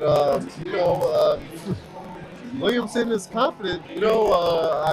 First time I've ever heard a torture line. So. Yeah, it's an interesting word to use. Yeah. And the wonderful Tamika Beverly there in the ring from USA Boxing. Tamika's great, man. She's a staple in the sport. She's just a highlight to be on the commission, in the Pennsylvania Commission. One of my favorite officials in the game. Mine too, Nick. Actually, she's very good at what she does. She actually brings a calming presence to the corner, if that makes any sense. No, that's a great word. I would echo that. So getting ready for the first bell here. I am excited for this one, Brian. Me too. I want to see what Williamson brings to the table, if you will. And this is the last of our 4-rounders tonight. Amazing. All right, bout number 5. Here we go. Delgado versus Williamson. Uh-oh. Delgado's got kind of an upright stance to him, huh? He does. Now, again, if you watch the southpaw, the foot positioning, you will see Delgado with his foot on the outside of Williamson. That's how he's going to be able to score a lot of the straight left hands or left uppercuts. Williamson, with the height disadvantage, seems like an overhand right might be something he could be looking for here. Yeah, that's always good to land with a taller fighter, more or less a southpaw. You can try to come over Delgado's left hook with, straight jab with a left hook like he just tried to. Geez, Carlos should just literally start jabbing to see where this guy's hands are going to go. Yeah, and the War Ready team that Carlos comes out of, I mean, you mentioned it earlier, they're really excited about him as a prospect. Yeah, I've heard a lot about him. I'm excited to see him fight. I honestly didn't know he was a southpaw. I honestly don't know much about him. Delgado, again, stop playing the little pawing game. Start shooting your jab out there. Williamson is kind of square, so he's fine. If Delgado wants to shoot that, take a step over to his right and shoot that straight left hand, more than likely to land and get him out of there. I don't know that I love Delgado's posture. He just seems very straight up. Oh, what a great left hand. I mean, hey, as I'm saying, he lands a great left hand, so who am I? Yeah. Holy crap, that was a great left hand through the guard of Williamson there, and it stunned him momentarily. Yeah, Delgado, just be patient. You can land that again. See, it's with the foot position. As soon as his right foot goes on the outside of his, all the openings, they all open up. Straight left hands, left uppercuts. You know Delgado's stance and style and sort of his body type, it brings to mind a former great Alexis Arguello. He's kind of got that real upright stance, smooth. I don't know that, I've seen enough of him out of to say what type of fighter he is, but the look of him. Yeah, I like him. You can see he has good fundamentals. He's throwing that straight left hand like he should be. He's relaxed. Again, he has a huge crowd here, so he's not going out there and throwing crazy punches. He's very relaxed. His demeanor looks nice. He looks very calm to me. My only drawback I would say is he did come out dry. Yes. Bone dry. Yes. Right? So I would like to see him more. Oh, a good left hand to the body puts Williamson down. Looks like Williamson's a little bit disappointed about going down there. I don't know if he was hurt as much as he was just knocked backwards. Seems to be okay to continue here, and that's going to do it for the first round. So likely a 10-8 round here for Delgado. Good way to start if you're the War Ready team. Yeah, for sure. Definitely a 10-8 round. Again, if I'm his corner, I don't change much. I tell him to use the jab, look for openings, more or less look for that body shot. If he comes out, he may not be recovered from that body shot. So you measure with the jab, see, and you want to look at Williamson's body composure, how he composes himself. If he looks weak and frail, go after him, close the show.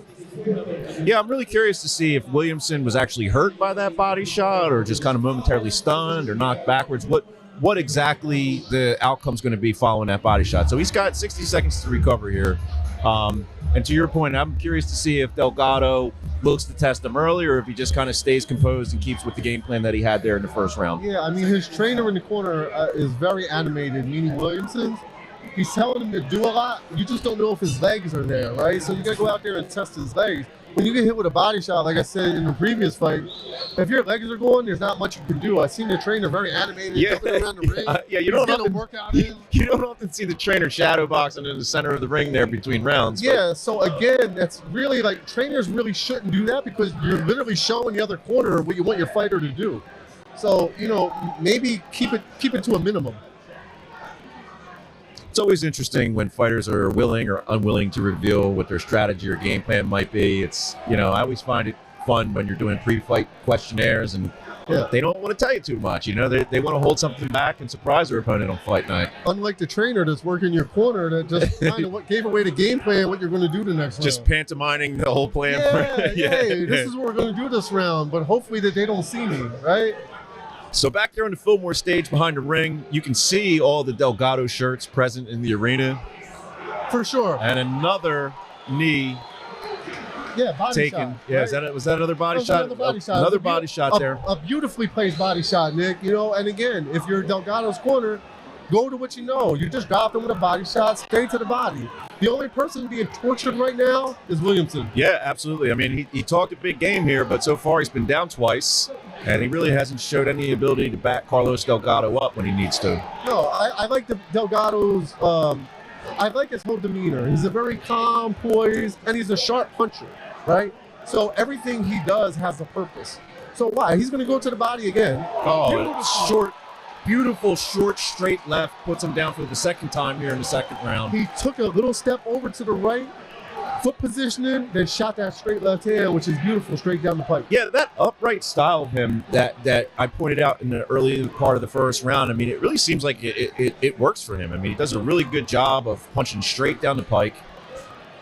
Yeah, when you have a shorter guy that is really not giving you much resistance, and clearly Williamson can't punch as well as, whatever he said, torture, right? So Delgado felt that, so he feels comfortable in that upright style. And in that upright style, he can see a lot more, right? So he's going to the body again. He got hurt to the body. Delgado should close the show. Yeah, one thing I really like about Carlos is that all of his shots come from the frame of his body. He's not throwing anything wild and wide. I mean, they're all coming right, shoulder width apart. Yeah, so if you watch when he throws any punch, the body punch, the head punch, he's getting the full impact of it. He's twisting his hips. He's putting his legs into it. They're not arm punches, right?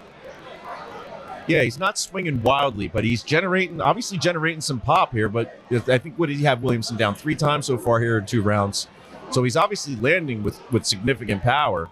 It just, he doesn't look like he's throwing too hard. No. And what I like is his demeanor. He's not excited. He does have the guy hurt, but he's not fighting for the crowd. He's beautiful body shots again. Yeah. I mean, he really, the upright style works for him. Not something that is typical, I guess. I think, especially when you're the taller fighter, you kind of want to shrink the body as much as possible. But he's really done a good job fighting out of that style. I think it works for him really well. Another thing about Delgado, what he does good is the head and the body, right? He mixes up his attack equally, right? So he's throwing a hard body shot, which is taking all the steam out of Williamson. He's taking all the steam out of his punches, but he's also finishing up with beautiful headshots. So I would say the mixture of the punch selection from Delgado is beautiful. You can't ask for anything better. So if you're in the corner, you literally just tell him to keep going out there, do the same thing that you've been doing. Yeah, I mean, as the southpaw fighter, he's putting Williamson down 3 times with straight left hands, twice to the body, once to the head.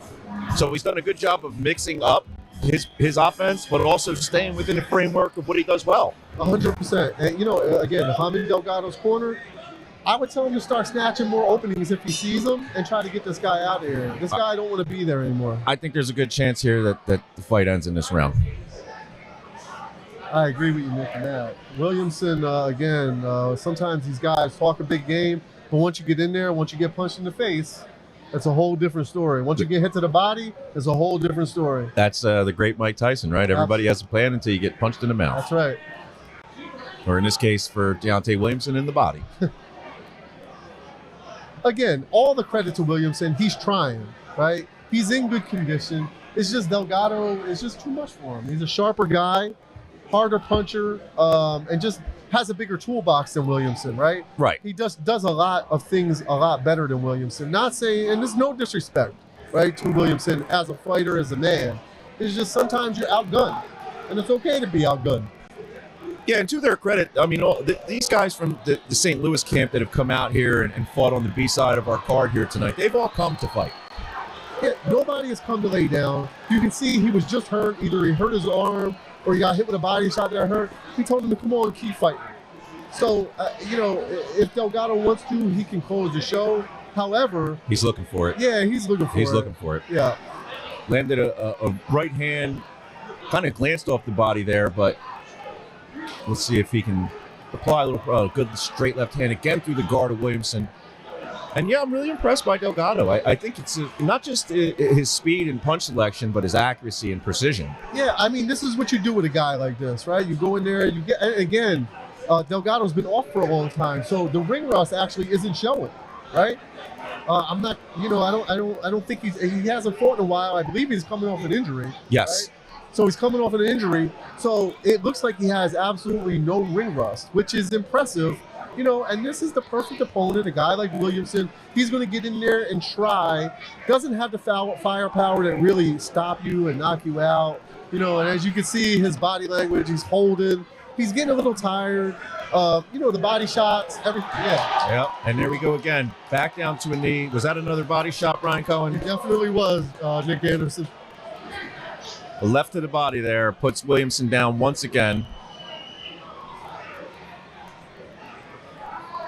Not quite sure what the delay is here. So Sean is not calling it a knockdown. He's saying he hit him behind the head or some type of illegal blow. Okay. So I think he's taking a point away from Delgado. He's taking a point away from Delgado. Very interesting. I don't think it's going to be enough to narrow the gap for Williamson. But if you're Williamson's corner right now you got to feel energized that you're a little bit closer to evening up this bout. You are. So at the end of the day, if I'm in Delgado's corner and at the end of the round, I don't want to leave this fight to the judges because you never know. You just don't know how it's scored, right? Obviously, Delgado has scored multiple knockdowns, but like when this is happening, these type of things, close the show now. Now you just shut it down, leave no doubt, leave nothing to the judges. Yeah, and you got to think Williamson's going to be energized here, but I mean Delgado should be as well because instead of having a very clear-cut decision in front of you, now you lost a point.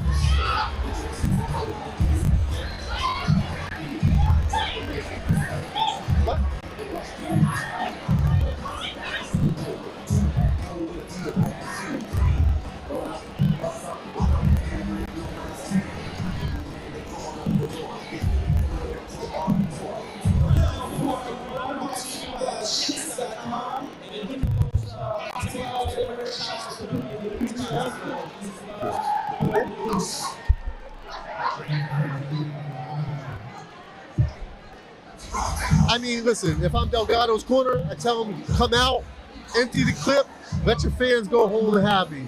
Get this guy out of here. He has no chance of beating you. He don't have the firepower to keep you off of him. Williamson, again, really tried his hardest, but he's outgunned, outmanned, and he's out toolbox, right? So if I'm Delgado, I go out there and close the show, send my people home happy. Yeah, you got to think Williamson is probably aware of the fact that he needs a stoppage to pull out a victory here, so you may see an increased aggression out of Williamson, at least early in this fourth round. I would think so, Nick. He has to go for broke as well, and he has to, quote-unquote, torture Delgado, in some way, shape, or form to win this fight, but I just don't see it happening. Yeah, he's going to have to get to torturing pretty soon if he's going to fulfill that promise. He should have kept the trainer in there that was in there throwing punches and give him a hand, or brought the stool in with him. Yeah, both would have been helpful. Yep. So Delgado still looks composed, looks the same way he did in the first round, and just picking his shots nice and clean. Yeah, and I love Delgado's composure. I like his conditioning. Again, showing no ring rust, no time off, and coming off an injury.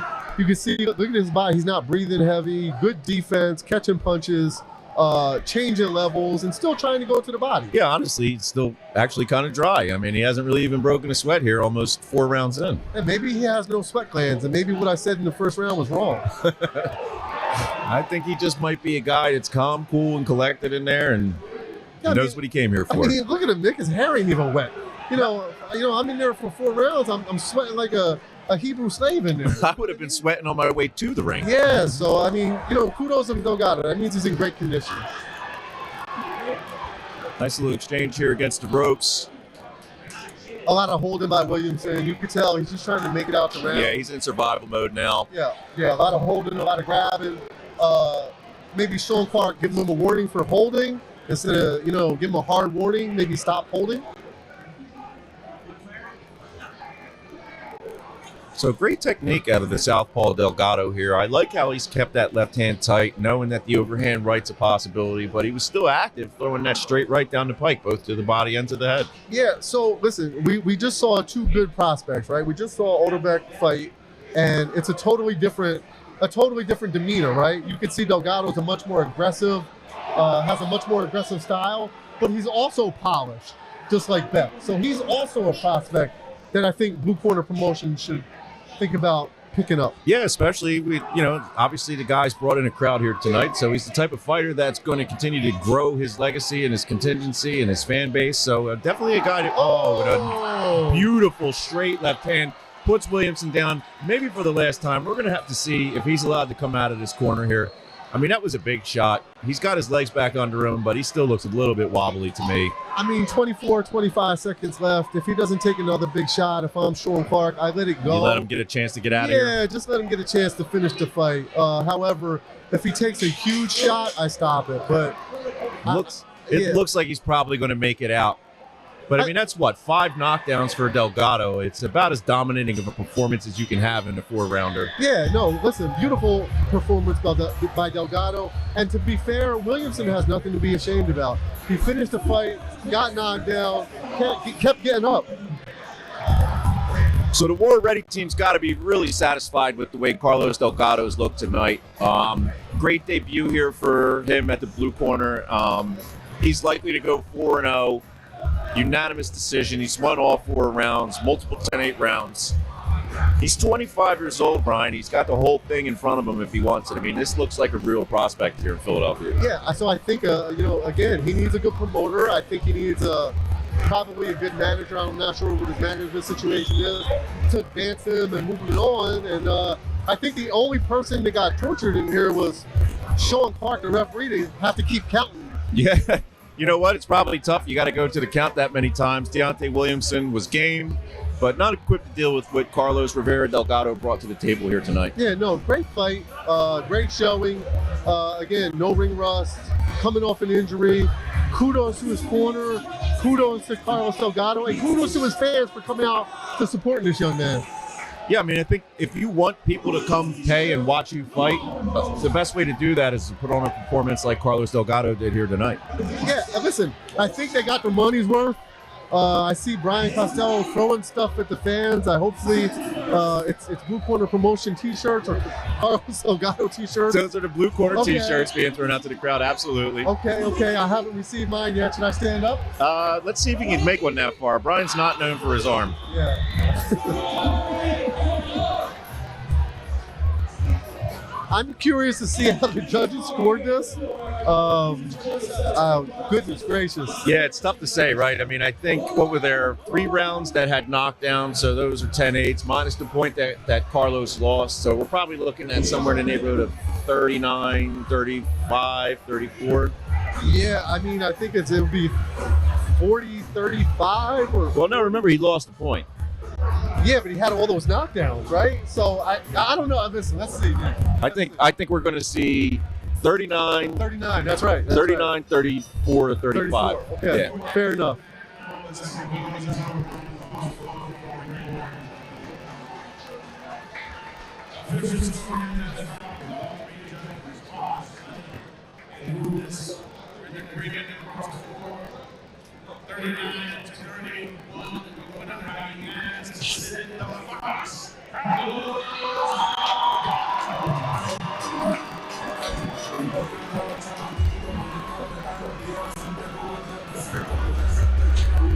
So 39-31.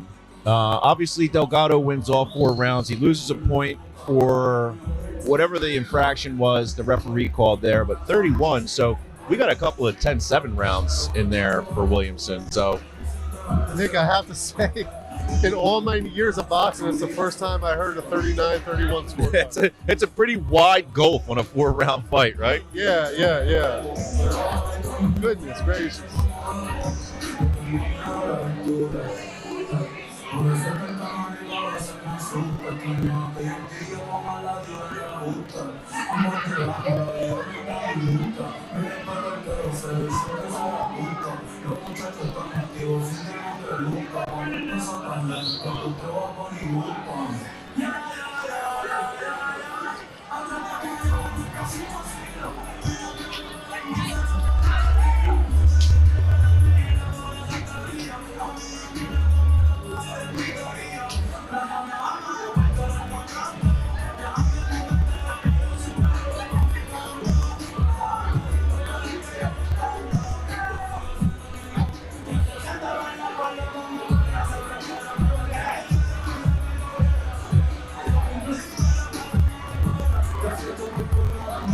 So our sixth bout of the night is going to be an interesting one. Christian Ortiz is a young guy, 21 years old. He goes by the nickname Too Reckless, which I find interesting. And he's fighting a gentleman out of Mexico named Orlando Arroyo. He's got 9 pro bouts, 25 years old, tough guy, good shape. But Christian Ortiz, he's promising fireworks here. And with a nickname like Too Reckless, I'm really anxious to see how he performs here tonight. Christian Ortiz is another prospect in Philadelphia. Fights out of the Chaos Boxing Gym. They breed amazing fighters out of that gym. Shout out Bob Kane at Chaos. Bob Kane also has fights tomorrow night. The Philly Smoke are actually in the playoffs of the TBL. So if you guys get your tickets, go to 2300 Arena and support Bob. Bob is a great guy and a very good pillar in the boxing community. Yeah, Bob's one of the guys really holding it up right now. I mean, he's one of the real true pillars in Philadelphia boxing today. And we've talked about this before, but the Philly Smoke Team Boxing League, they've got multiple championships under their belt. And this is a city, Philadelphia, that, you know, we're notorious for crying about not winning enough championships. But you got the Philadelphia Smoke out there stacking them up. Bob Kane's team is the best in the league and has been for a number of years. So if you love boxing, you love Philly sports, get out there and support the Smoke.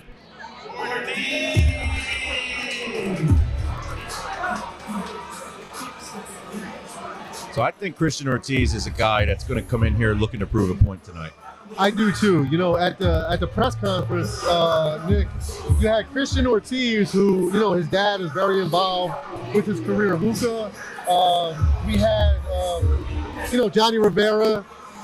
His father is Johnny Rocket, very involved. Absolutely. You had Shirame Patricio.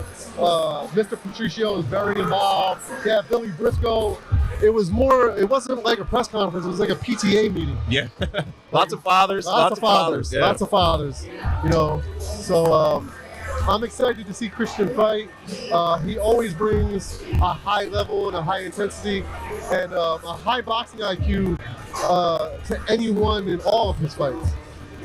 And he's got the legendary Joey I in the corner working cuts. Joey I, and I think the trainer there is Eric Harding, former light heavyweight champion. That's right. We saw Eric Harding back in April as well. Yeah. And he was the best fighter, let him tell it, of his time. And the best trainer he thinks he is at this time. You know what, though? Boxing is a game of irrational confidence. I think you have to go into every contest believing that you are the man. If you look at irrational confidence up in the dictionary, you'll see a big picture of Eric. Eric Harding? Yeah, he'll be there smiling. So Orlando Sonora Arroyo, he's got 9 pro bouts. He's 5-4. He last lost a split decision to Ethan Gonzalez last month in June, right here in Philadelphia. He's fighting out of Mexico, Sonora, Mexico. His nickname is his hometown. Yep. And tough guy, good shape. Spoke a little bit during the weigh-ins, and he said that he considers himself to be a really technical boxer, follows all the fundamentals. He's also got the great Carlito Jimenez in his corner here, so shout out to Carlito. 2 fights here tonight on his pro debut. And Carlito is going to be cornering Lewis Orlando Arroyo against Christian Ortiz, who, again, to your point, Brian, great prospect here in the city. Yeah, great prospect. Like I said, he has a lot of experience in his corner. I like to see when the dad is involved, and the dad is such a big supporter of him, and it's really nice to see. My father was involved with my career to a certain point, so it's always good when you see a kid that's supported by his dad and his family.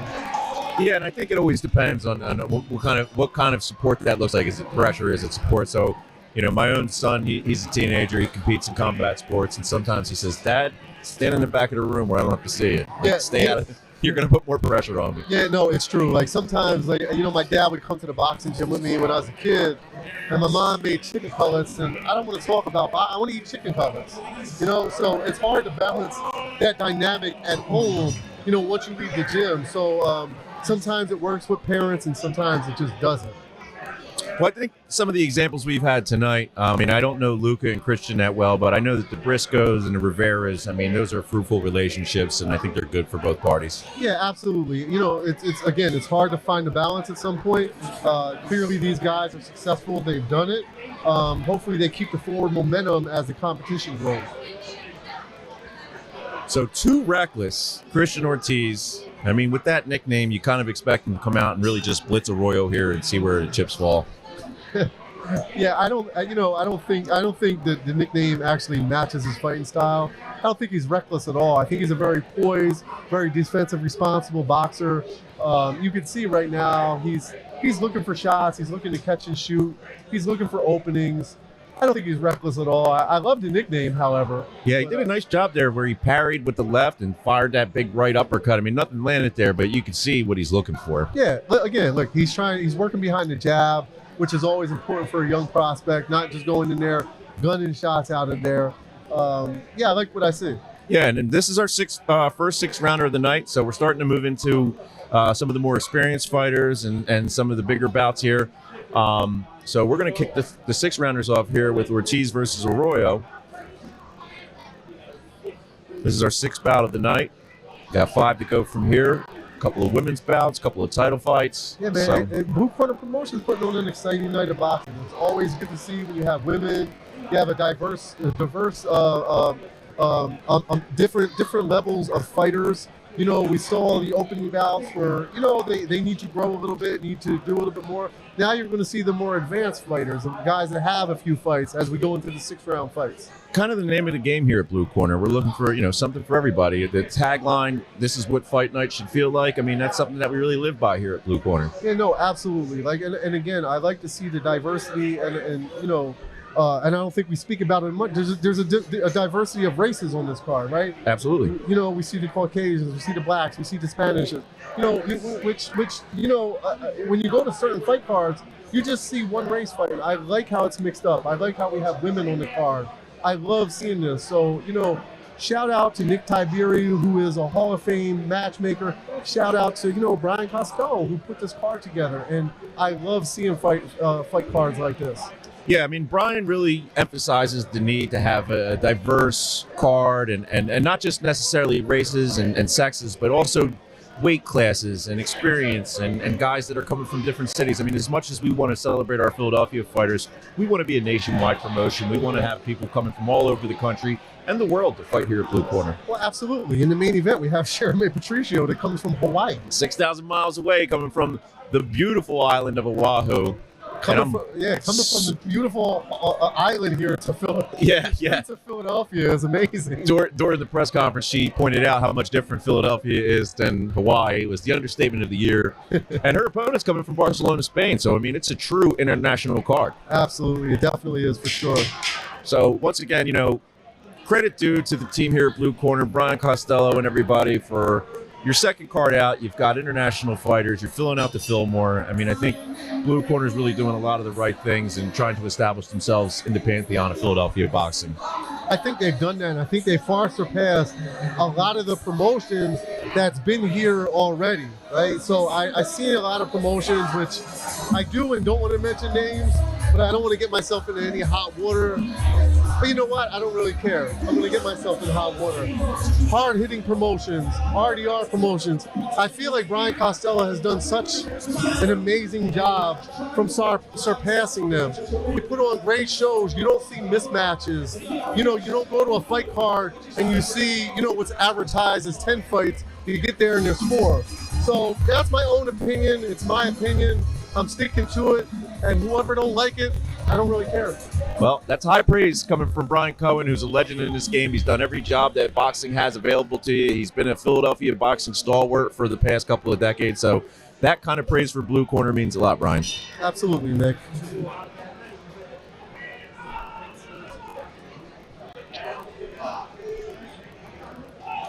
So starting the second round, right in the center of the ring, Ortiz is looking to establish that jab. Arroyo maintaining his tight defense here. Not a lot of offense thus far, but I think it's two evenly matched fighters and a young guy in Ortiz just trying to work his way through the puzzle that Arroyo brings here to the table. Yeah, but ultimately you see Ortiz, he's dictating the fight, he's dictating the geography of the ring.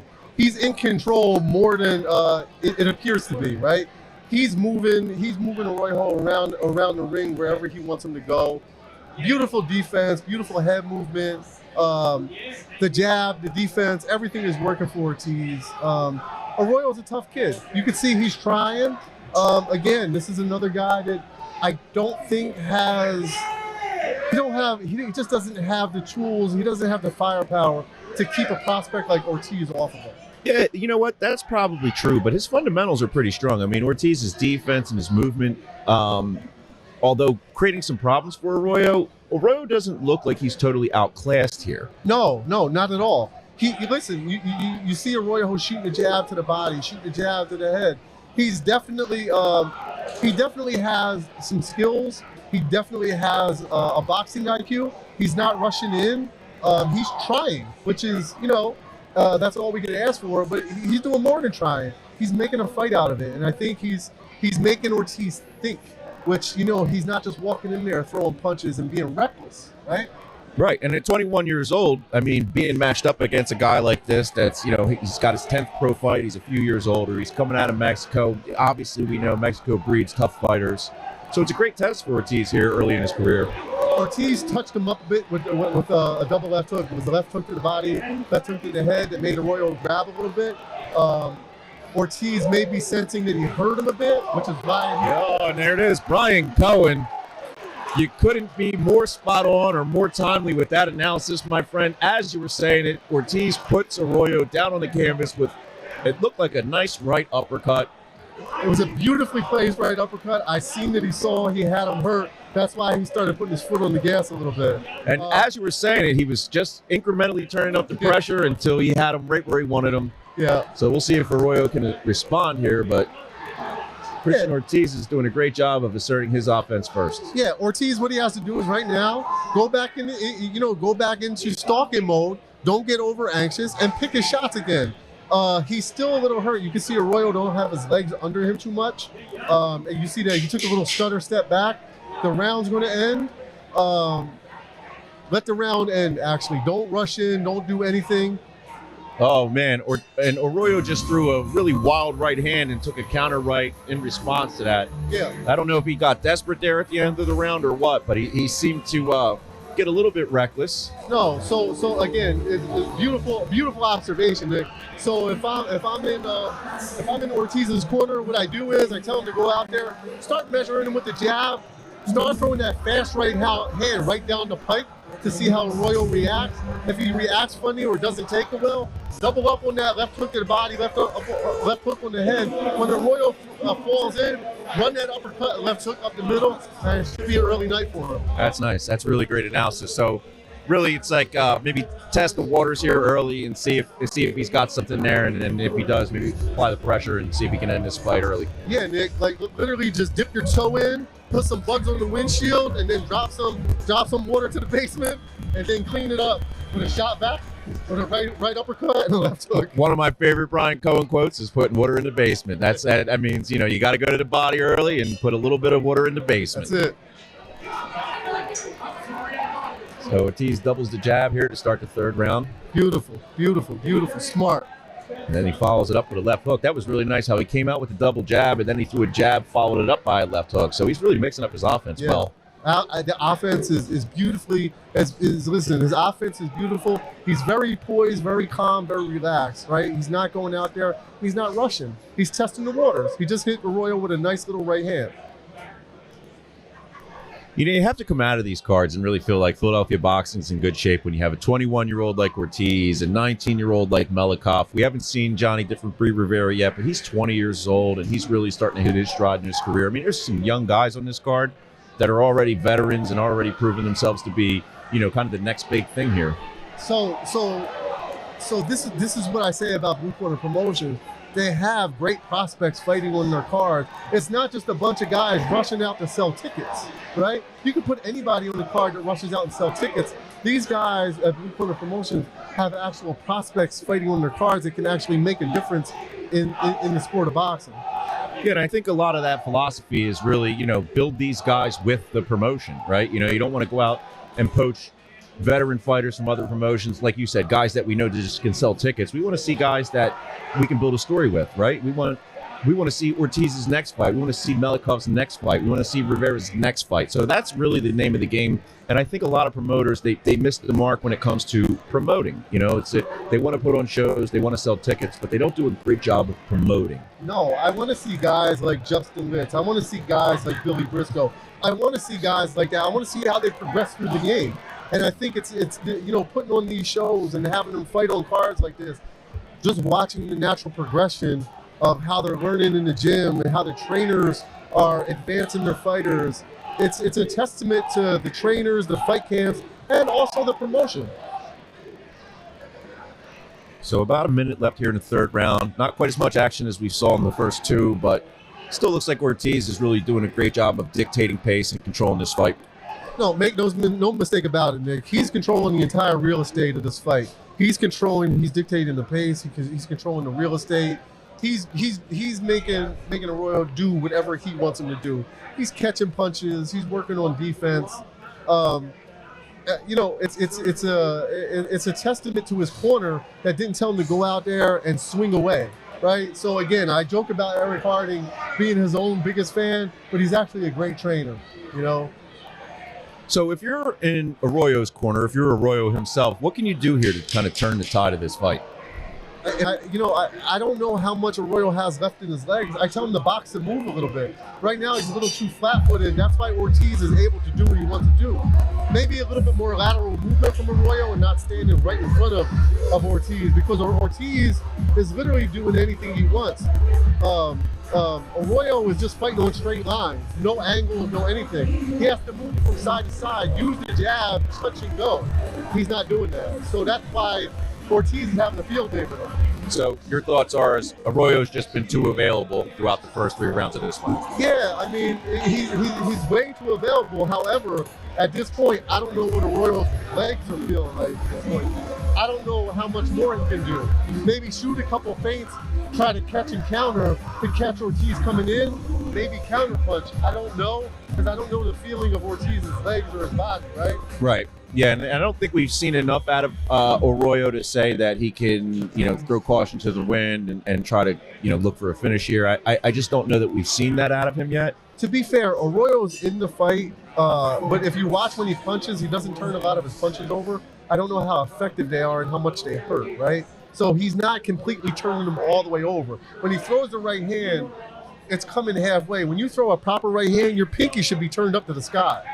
That's when you throw like a drilling right hand or a proper right hand, your pinky should always be turned up.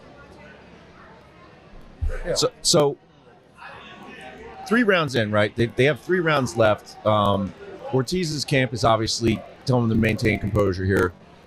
Arroyo, I just don't see the aggression. And to your point, I mean, if he's hesitant on throwing with full power, do you think that's just he's got enough counter shots to make him deterred, or is it he just doesn't have that natural power in his hands? No, he doesn't have the natural power because he's throwing a lot of arm punches. He's not using his legs. He's not turning into any of the punches. Watch when he sits down on his punches, he doesn't really sit down. Everything is an arm punch. So it's not affecting Ortiz. That's why Ortiz is just walking straight in, because the punches don't hurt. Yeah, and you almost have to wonder as if he has the tools to back Ortiz up at this point. He doesn't. He doesn't have the firepower. He doesn't have the balance, first and foremost. You can see Ortiz just muscling him around. Yeah, he shoved him back there pretty good with one arm. And if you look at the stance of Arroyo, it's way too wide. So when Ortiz comes in, he has nothing to do but go back. Oh, nice.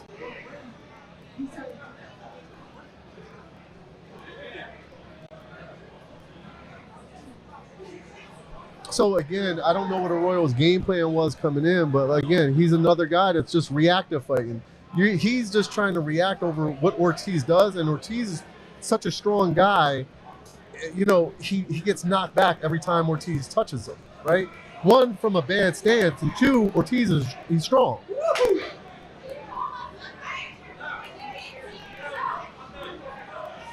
Great job of just stepping out of harm's way there by Ortiz. Yeah, he has an excellent, subtle ring generalship about him. And I love how calm he is. I love how he's not breathing heavy. He's nice and relaxed. He's beautiful great right hand. Right. So you have to be relaxed to throw those type of punches. You know what I mean? He's not tense. Nice jab, nice uppercut, beautiful shots. He's really mixing up his offense here. Yeah, he's got great footwork. I mean, he's in and out really well, and he seems when he wants to land, he lands with authority. Yeah, he's so anytime you're in there and you're doing anything, you know, he's doing anything and everything he wants to do to him, right? And he's not sloppy with his punches.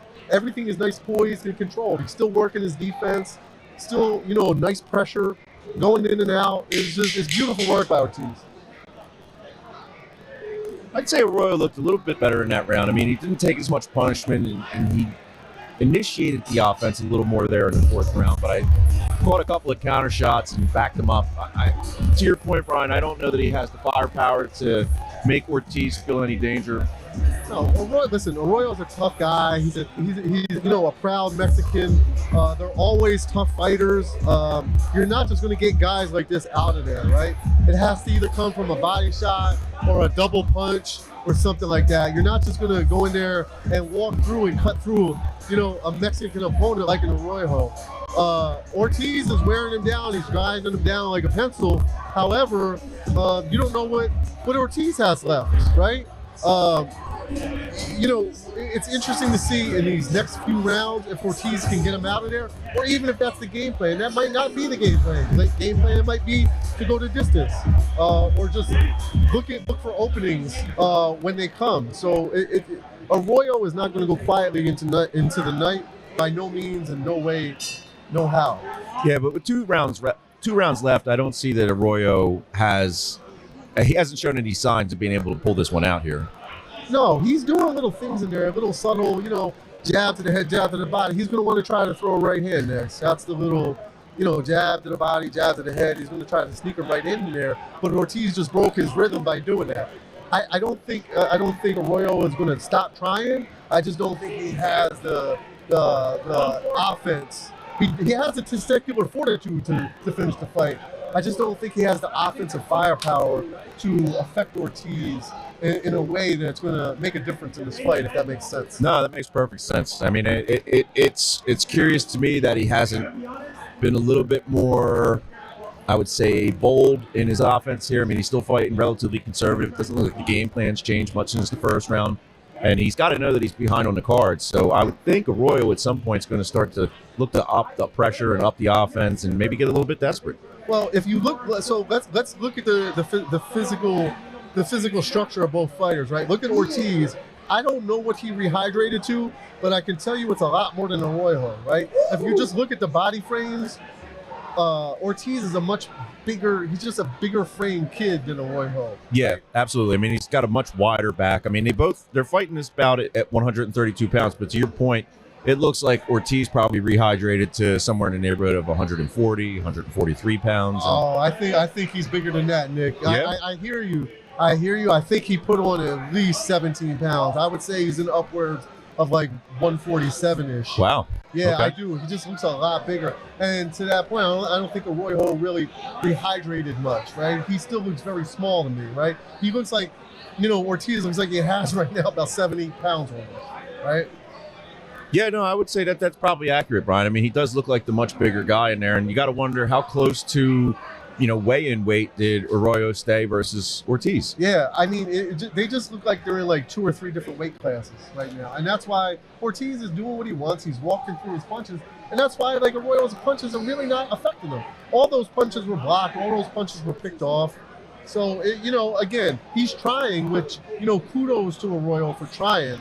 But again, I just think the physical presence of Ortiz is just too overwhelming for Arroyo at this point. Yeah, he did let his hands go a little bit there in the last 30 seconds or so, but it didn't look like anything really did any damage to Ortiz. Yeah, Nick, he's trying. Don't get me wrong, and he's putting up a good effort. He's a great opponent for a young prospect because he's going to give you rounds, and he's going to make you pay in a sense, right? Like, he's not going to hurt you, but he's going to land a couple punches, right? And he's going to give you those rounds that you need. But you could just see the physicality of Ortiz is just overwhelming for Arroyo.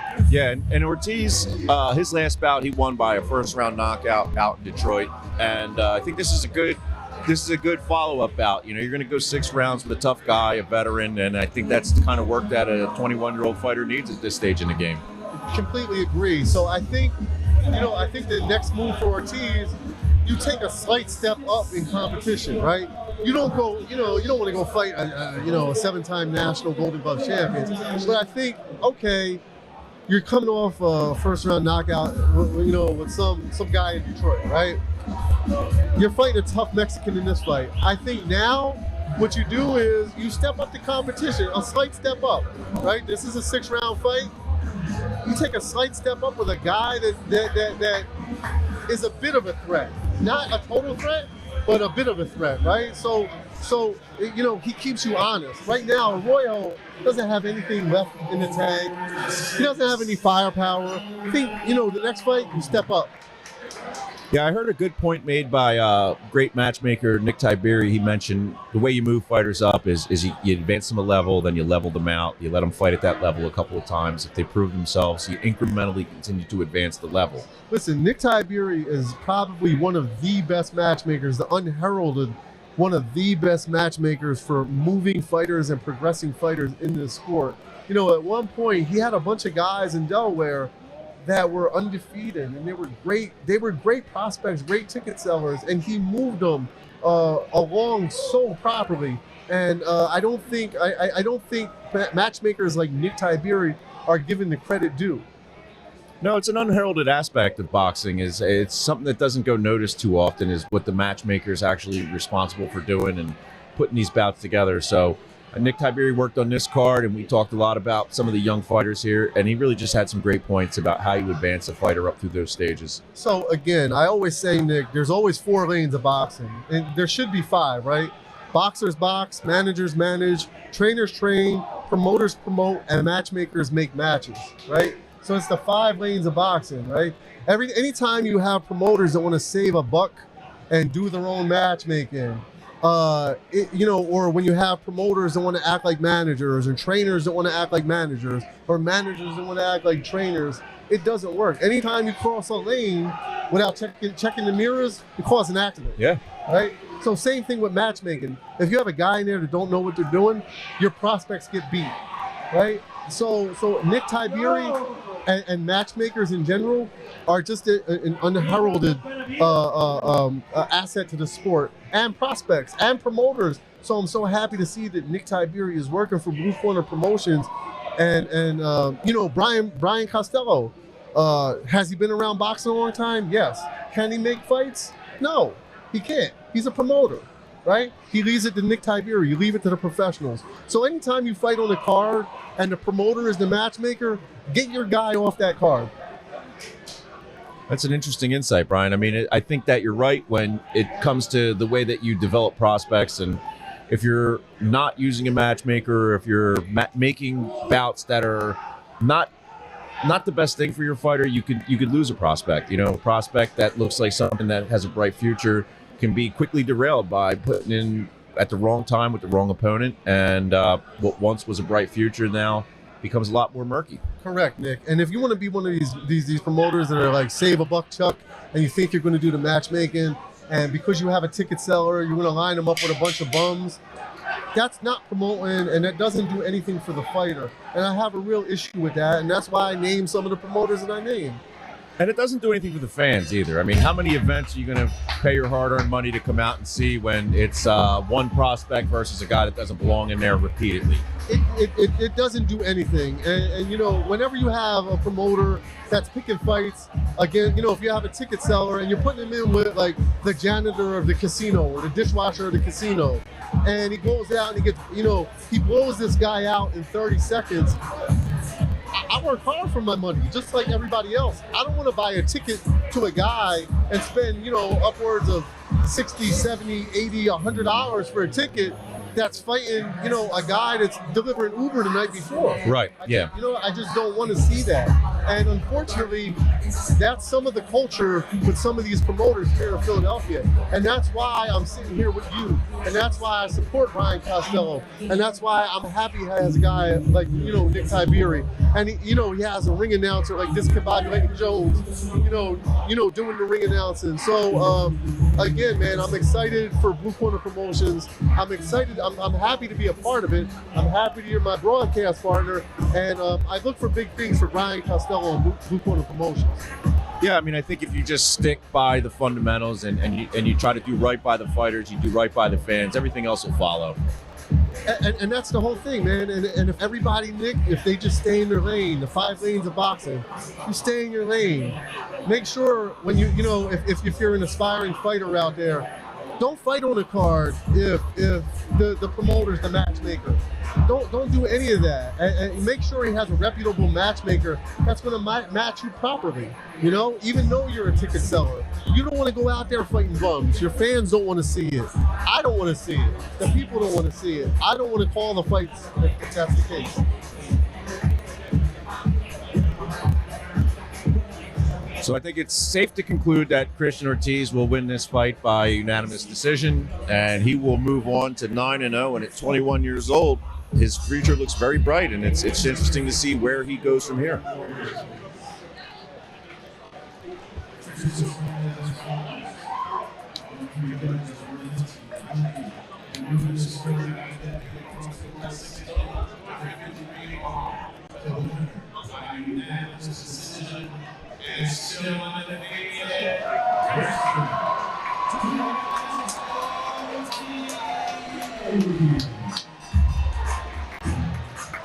So Christian Ortiz, as expected, walks away with the victory there. Too Reckless is a great nickname, but I thought he fought a very composed fight, and it's a little bit misleading to call yourself Too Reckless when you fight such a fundamentally sound 6-rounder against a guy that is a tough pro. I think this was a great fight for Christian. I think he got the rounds in that he needed, and again, so he's 9-0. I think he steps up a bit the next fight, not a complete step up that you're going to go in there and fight a killer. I think you either step up with another 6-rounder or listen, you're 10-0, fight an 8-rounder. You can get a guy similar to the guy you just fought, get an 8-rounder under your belt with a guy that's going to give you a little bit more resistance, but a great fight. This was a great fight. He got the rounds in. He knocked off a little bit of rust because when you blow a guy out of the water in one round, unless you're getting great sparring in the gym, you don't really learn from anything like that, from a fight like that, right? You go buy some, you go blow some guy out of the water from Michigan in one round. It gets a win on the record, but it really doesn't do anything to advance you. It doesn't do anything for your confidence as a fighter, right? Yeah, you blew a guy out in one round, but what was that guy? How many losses did you have, right? This was a good fight for him. I enjoyed this fight. I liked watching what he did. He did everything right and nothing wrong, and his boxing shoes matched. Yeah, and I'm sure he learned a lot about himself tonight. Absolutely. So bout number 7, and this is one that I've had circled on the card here, Brian. This is Tyler Williams out of The Rock fighting Naheem Parker from Camden. Tyler Williams is 10-0. Southpaw, fights out of Rock Ministries, spars with Johnny Rivera. He's a guy that comes out of a camp that's a very tough camp. A lot of great sparring rounds in the Rock Ministries. But Naheem Parker, he's also a veteran of 10 bouts. 31 years old, out of Camden. Lost by KO in Johnstown back in November. And interesting about Naheem Parker is he already has his next fight booked. So Naheem Parker is scheduled to fight Juan Marrero next month. I don't know if that's unreasonable confidence. Brian, tell me, what's that like? I mean, you're walking out to a fight and you have your next fight already booked. How rare is that? Well, I don't know. It'll actually be interesting because Juan Marrero actually lost his fight last night.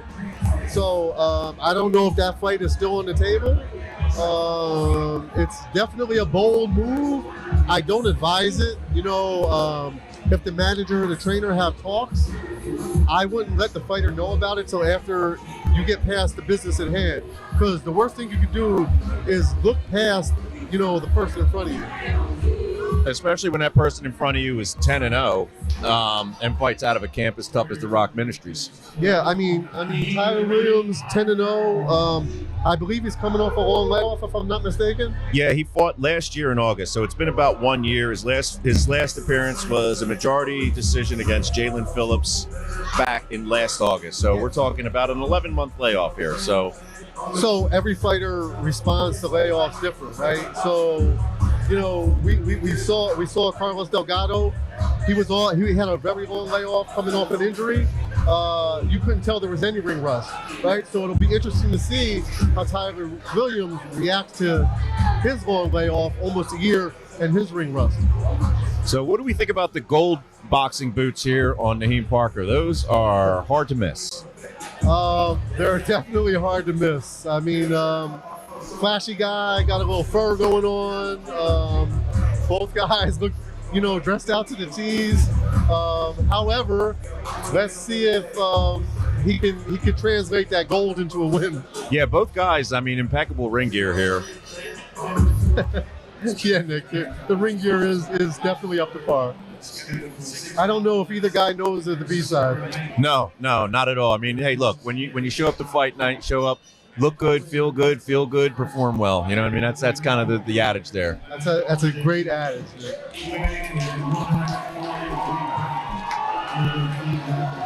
So this is our first time seeing Coach Johnny Rocket Rivera tonight. We'll see him again during his son Johnny Diffenfree Rivera's bout later on tonight. I love Johnny Rocket. He's definitely a character in the Philadelphia fight scene. He's a very excitable guy, but a very good-hearted guy. Once you get to know him. Yeah, Johnny's one of the great trainers in the city right now. And out of Rock Ministries, they're developing a lot of good young fighters right now. Good fighters, good sparring, great fundamentals, and it's, again, I think we spoke about it on the last broadcast. It's amazing that the work that they do at the Rock Ministries.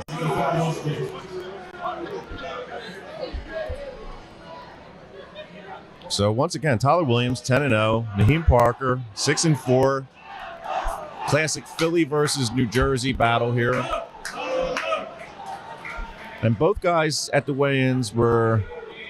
We're talking a little bit of smack, and we'll see how that translates here when the first bell rings. We're going to see in just a second, Nick. Yeah, I'm excited for this one, Brian. When the bout sheet first came out, this was one that I circled immediately. And I'm really looking forward to see what we have here in Tyler Williams and what Naheem Parker can bring to counter. We're going to find out in a second, that's for sure. As soon as that bell rings. There we go.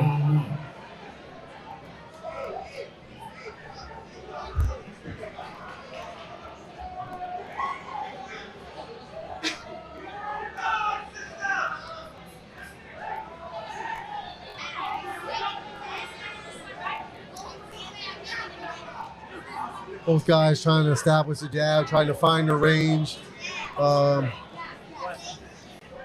Good left hand there by Williams, and it looks like it hurt Parker immediately. He reached up to grab his nose there. It definitely did. It definitely looked like it hurt him a little bit.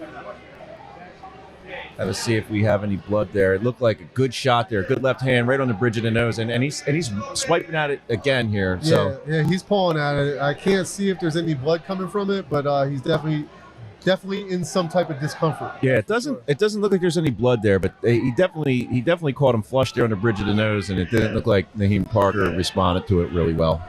So I know Naheem, is he's all decked out. The only thing I would say is the white gloves, right? So they did a study on white boxing gloves, believe it or not, and your eye picks up the white first. Huh. So you can see the white gloves a lot better than you can, like, say, a black or red pair. Interesting. Yep. Yeah, that makes a lot of sense. I've never actually heard that before, but that actually does make a ton of sense. Yeah, so I encourage, any of my fighters to never wear white gloves. Once again, great analysis out of my broadcast partner, Brian Cohen. Mr. Anderson. So they're stuck on the inside here. Not a lot of offense thus far outside that big left hand from Williams, but he lands it right there over the top that backs Parker up. Yeah, Williams doing pretty good here. Both guys are trying to feel each other out. They're throwing some. They're definitely throwing some leather. That's for sure.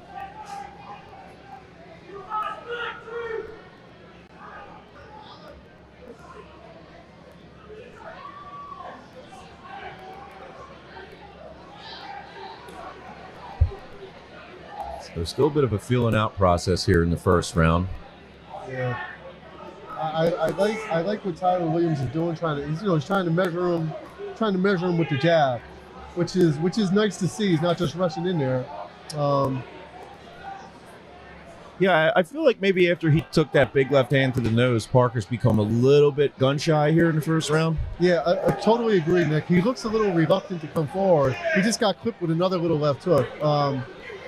I don't know if this is Parker's normal body language, but it looks a little off to me. Yeah, and I honestly I think something when Tyler Williams landed that big left hand, Parker's whole demeanor sort of changed, and it hasn't turned around here.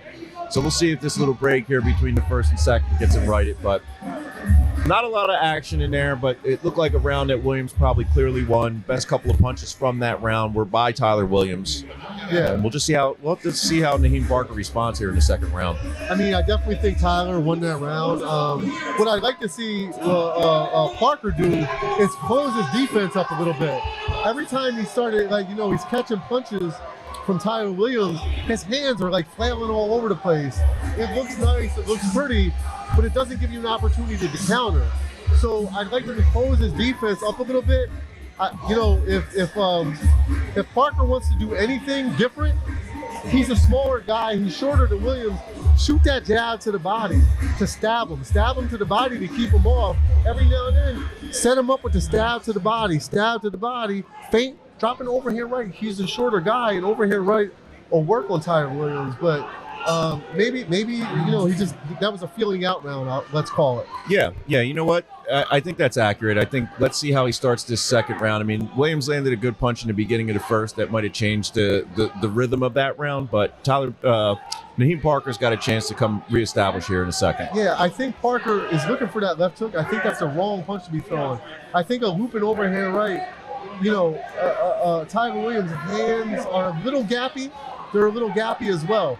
But I think if Parker wants to take advantage of anything, take advantage of the gappy left hand with an overhand right. But he's just getting pushed all around the ring right now by Tyler Williams. He's fighting a pretty good fight. Yeah. I mean, I really do think that he's become a little bit reluctant to step inside and throw big shots. And, to your point from previous fights, he's doing a little bit of waiting. He's reacting as opposed to pressing the action. Yeah, so Naheem needs to do something different with a jab, right? You see what I'm talking about? The hands being all over the place. Yep. I don't even know what that is, right? If that's you see the left hand flailing all over the place?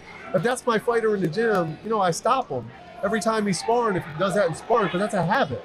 That's a bad habit. I stop him and say, "What are you doing?"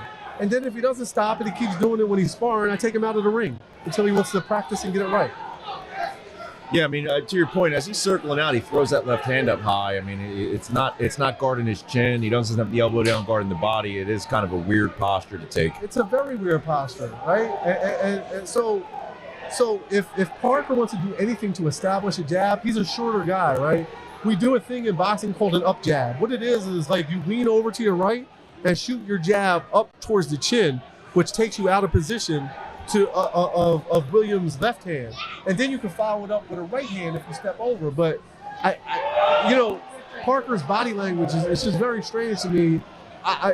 This is the first time I've actually seen him fight, because maybe this is just the way he fights, but he looks different after he got hit with that left hook in the first round. That was a headbutt. Okay, I was going to say I wasn't quite sure what there.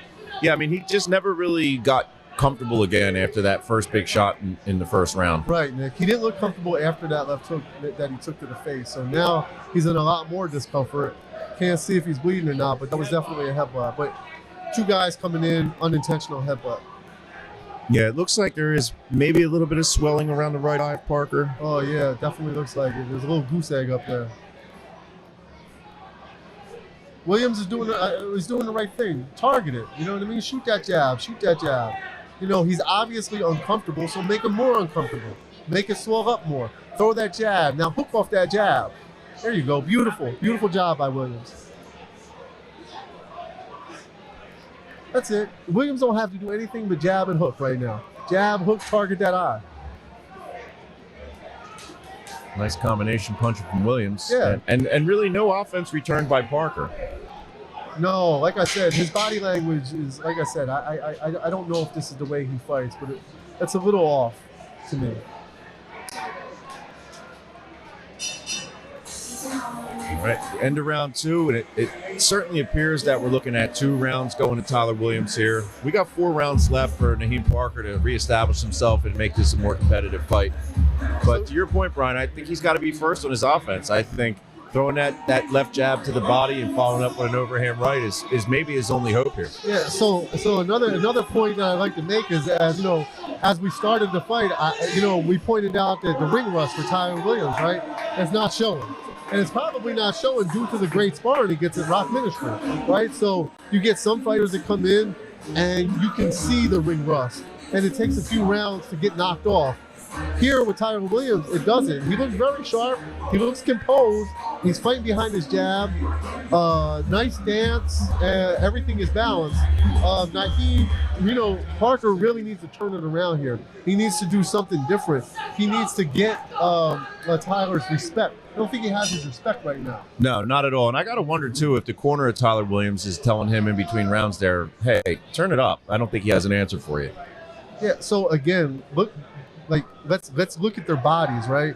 I don't know what Tyler Williams rehydrates to. His back looks so much bigger. He does look very big. Yep, right? He does look very big. So, And now he's starting to really turn it up here. He's got Parker in the corner. He's throwing combinations. I don't know if any of them landed cleanly, but he's really getting busy here offensively. He's wearing them down, which, he's definitely wearing them down. You have a bigger guy to rehydrated to I don't know what, weighing on you, throwing punches on you. It hurts. And, what do we have a 6-round fight here. It'll be interesting to see what happens in round 5 and 6. If Tyler Williams could keep imposing his will on him like this. Yeah, I mean, so far it looks like if Tyler Williams wanted to turn up the volume here, he could likely get Parker out of there before that last bell. Yeah, no, he's doing a great job with the punch selection. His defense, he's keeping it tight with his defense. He's seeing punches, and he's keeping everything sharp. I'd like to see him create a little bit more distance. Like, as you can see, that last combination, he choked it a little bit, yep, right? Yeah. And they were all arm punches. Yep. So if you're going to sit down, just sit down. You know what I mean? Sit down and rip the shots instead of, little pitty pat punches. Switches to southpaw and lands a good lead right hook to start that combination. And you switch to southpaw, one or two reasons. One, you need to do something different, or two, you feel comfortable doing it. So right now, he's feeling comfortable. Parker is not giving him anything to worry about. Like I said, Parker has to make him respect him. Tyler Williams just switched to southpaw, which means he kind of doesn't have respect for his power, and he doesn't respect his offense. So this is why you see Tyler Williams fighting southpaw right now. Yeah, and I think Tyler Williams, the best punch that he's thrown tonight has been that left hook. So by switching to southpaw, maybe he's just looking to open up the opportunities to throw more of those. Again, I didn't see any looping punches from Parker, which is, a taller fighter, and, a taller fighter, that's what you want to throw. Yeah, I get it. He wants to try that jump to left hook. It's not working. It's not working. It's just not working, So this is why you have a corner. This is why, this is why you have a trainer. This is why you have a guy that can see things. That right hand just hurt him a little bit. It really did. And there's not a ton of head movement out of Parker either. I mean, he's kind of on a straight line. There's a little bit of more movement. I mean, he's got to get shiftier on the inside because he's taking some shots when they exchange. To be honest with you, Nick, I think he's getting grinded down. You can see Sean Clark, the referee, taking a look at the body language. The same thing that we're looking at from Naheem Parker.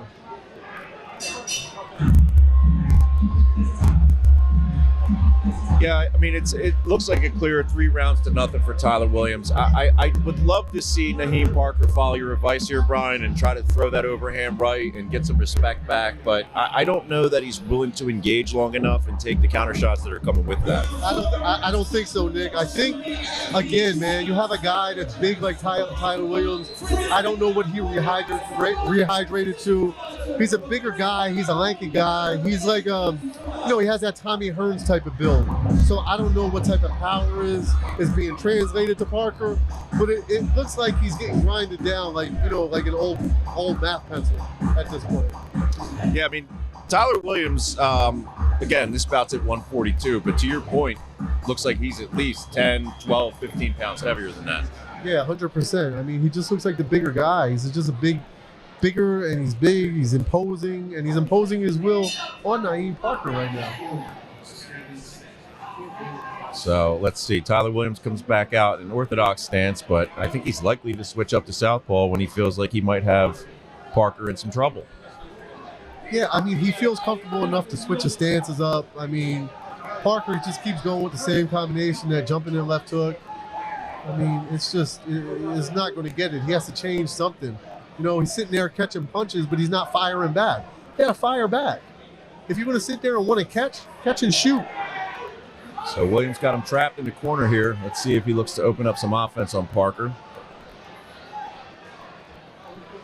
Parker doing a good job of trying to jab himself out of that corner. I mean, he's trying. Again, man, Parker's trying. It's the wrong punches he's throwing right now. Like, he's throwing an uppercut to a taller guy that has his defense up. That's not what you want to do. You want to throw a looping punch with a guy like that. A looping overhand right over top of Tyler Williams' jab or something.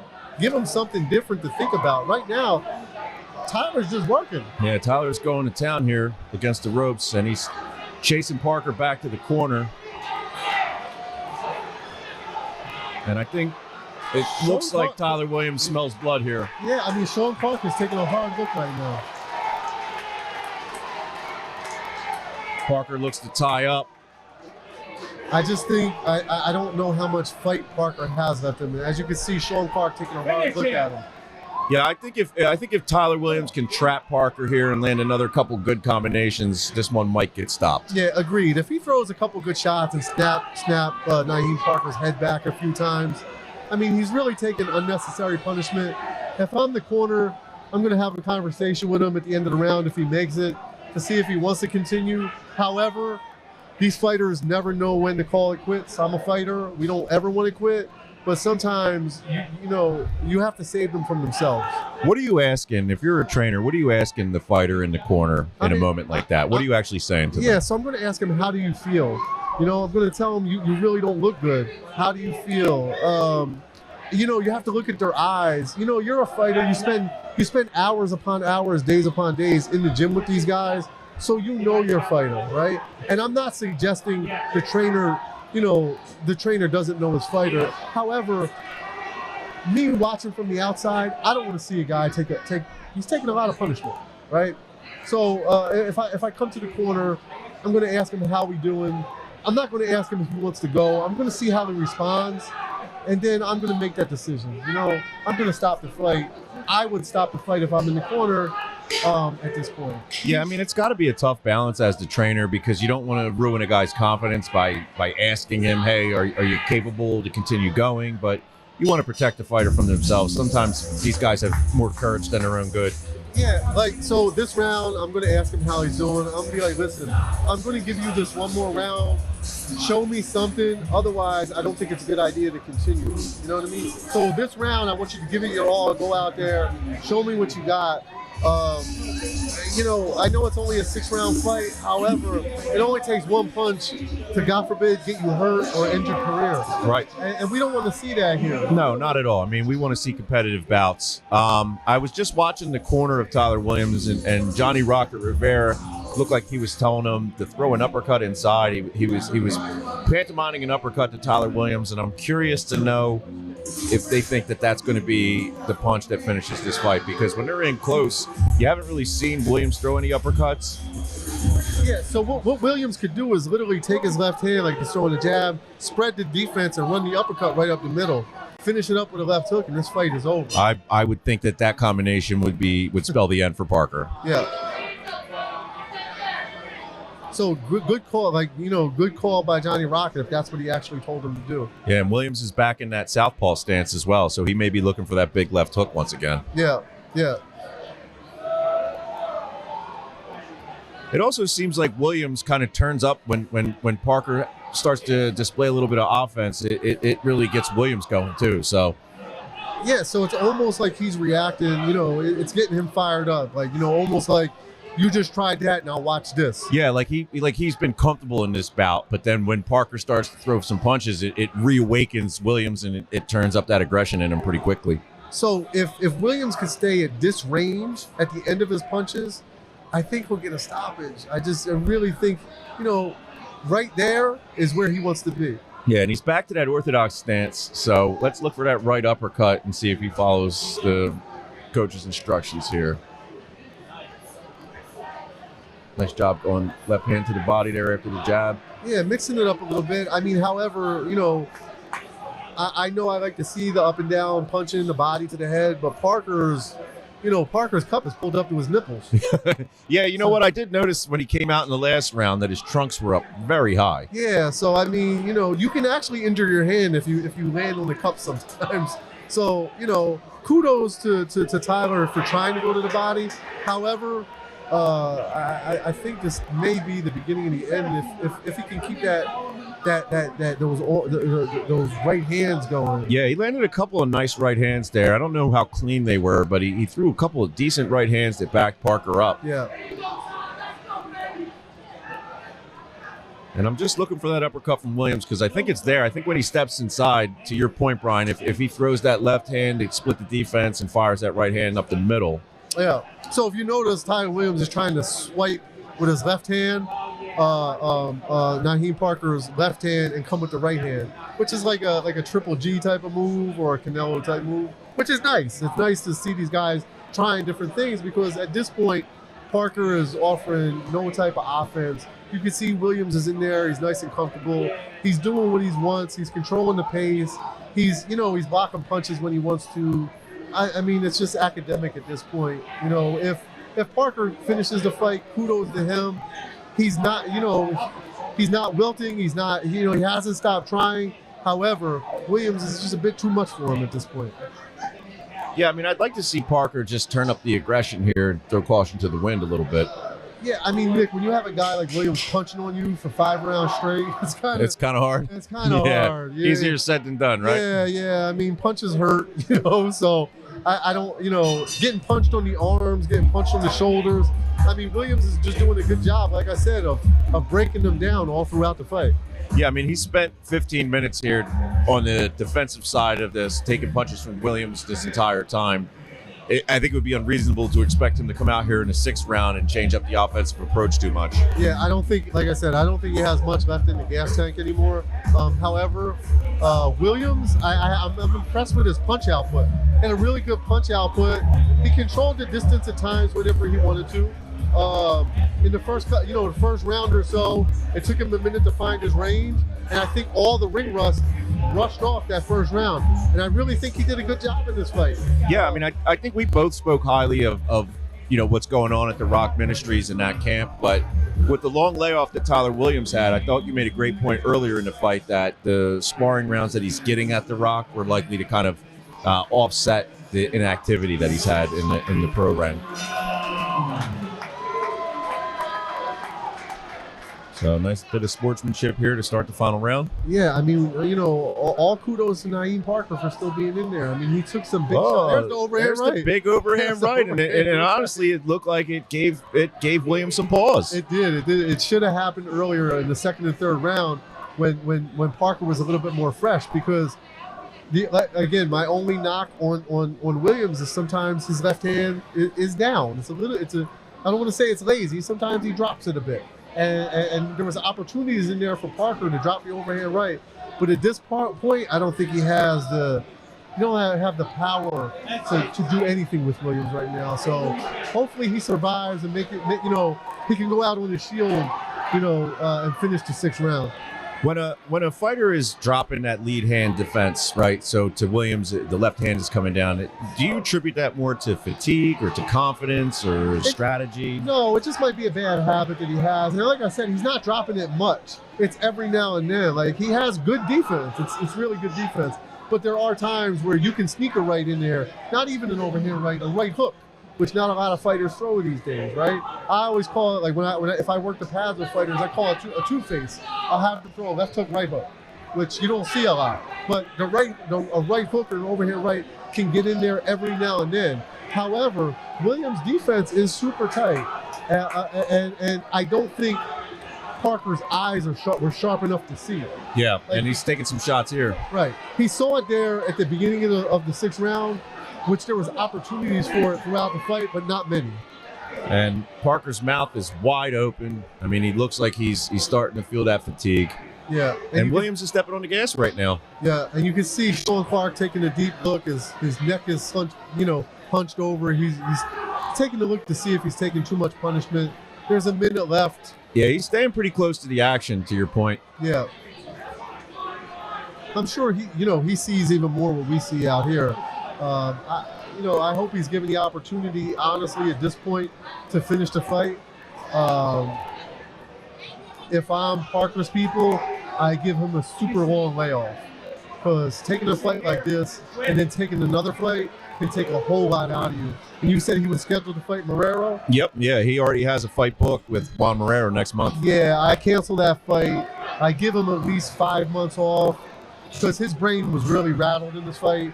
And God forbid, in the Marrero fight, you don't want to see anything bad happen to him, which it could, because you got to remember, taking all these punches, you still have to train for the Marrero fight. Then you have to fight Marrero, which means you have to dehydrate yourself again to make weight, which is, you're taking fluid off the brain. So if his people care anything about him, that fight doesn't happen. Yeah, that's a great point. I mean, he's taking some punishment here in this 6th rounder, and to have another one a month away and have to go through camp and cut the weight, I don't know that that's beneficial for his long-term career. No, it's not. And again, I'm sure the trainer cares about him. I'm not sure about his management team or anything like that. But my advice to him would take a good 4 or 5 months off, rest, get your body back right, go back, look at the fight, see what you could have did different, and grow from it. And don't take that fight next month. No way, shape, or form. So I think the expectation here is a 60-54 unanimous decision for Tyler Williams. I believe he won every round. Naheem Parker was tough, and he showed his mettle. He was able to survive through the end of the fight, but he did take some punishment. And yeah, to your point, Brian, I think, next month's bout with Juan Marrero for Naheem Parker might not be the best idea for his long-term career. And also, Nick, this is a great commission. You have Ed Kunkel as the commissioner. You have Rudy Battle as one of the commissioners as well. I'm not so sure they don't give him a 30-day suspension. I give a guy like this who tried and fought his heart out, but I give a guy like Naheem Parker a 30-day suspension just to save himself from himself. Yeah, I would love the opportunity for even later tonight after the broadcast to ask Naheem Parker, what happened in that first round, and even put that question to Tyler Williams and say, you look like you hit him with a great left hook right on the bridge of the nose early in the first round. Did you notice anything change after that? What did you see? Because I think that Parker became a little gun shy after he took that shot. He reacted to it interestingly, and I don't think he was ever able to turn it on after that. Yeah, no, it was something that happened in the first round, and sometimes that happens. Like, I've had fighters get hit in the first round and get stopped. They go back to the locker room and then ask you when they're fighting. So. Yeah, I've heard plenty of those examples in the past where, a guy gets KO'd and then they're waking up in the ambulance basically saying, like, hey, wait a minute, I'm supposed to be fighting. Yeah, and at the end of the day, you want these guys.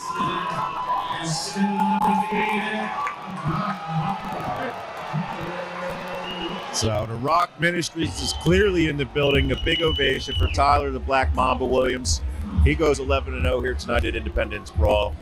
Looked great doing so. And once again, the Rock is consistently putting out great fighters and great prospects. So back to the drawing board for Naheem Parker. lots of great sportsmanship happening in the ring, but I think Tyler Williams was just too much for him tonight. You know what, Nick? As you said that, I wasn't aware that his nickname was the Black Mamba. He does kind of fight like, you know, the other fighter that had the Black Mamba nickname? Who? Roger Mayweather. Oh, no way. Okay. So he does have a Roger Mayweather-ish style. So again, like I was saying, when we talked earlier, maybe he emulates, you know, a Roger Mayweather type of style, hence the reason of the nickname. Because he does have a similar style to Roger Mayweather.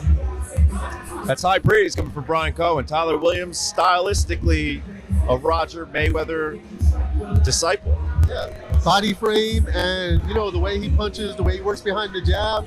So, no, great fight, great learning experience for Tyler Williams, and a hell of a way to knock the ring rust off. He got a good 6 rounds in with a tough opponent who didn't stop trying. You know, Naheem Parker back to the drawing board, because just because he lost this fight doesn't mean he can't win many other fights. No, I mean, look, he's a pro. That was his 11th pro fight. Obviously, he needs a bit of a break coming out of this one. Tyler Williams is a tough guy, but he survived to the end of the fight, and who knows, maybe if Tyler Williams doesn't land that big left hand to start the bout, Parker's a little bit more competitive throughout. Agreed, absolutely, Nick. So, Brian, we're headed into our 8th bout of the night, and this is going to be our first women's bout, the first women's bout in the history of Blue Corner. And you, with your background managing and training women champions, I think you'll have some interesting analysis. So, Colleen Davis versus Jacqueline McTavish, a really, really interesting fight. Both fighters, their last fight was against Lauren Michaels, who I had a chance to spend some time with earlier this week. She said Colleen Davis is a busy fighter, called her a round thief, said that Colleen will get busy in the beginning of the round and the end of the round. And Jacqueline McTavish is more of a power puncher, counter puncher. Lauren Michaels picked Jacqueline McTavish to win this bout. And she also would like to insert herself into the mix depending on who's the winner tonight. She's 1-1 against Davis, 0-1 against McTavish. So depending on the outcome here, we'll have Lauren Michaels on another card facing one of the competitors here in this bout.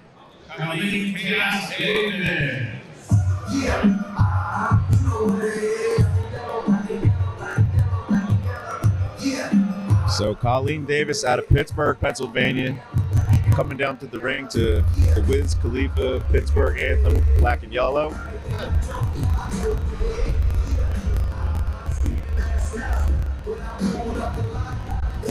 And I expect a big ovation for Jacqueline McTavish here. She's got a big crowd here with her tonight. A lot of Team McTavish shirts out there.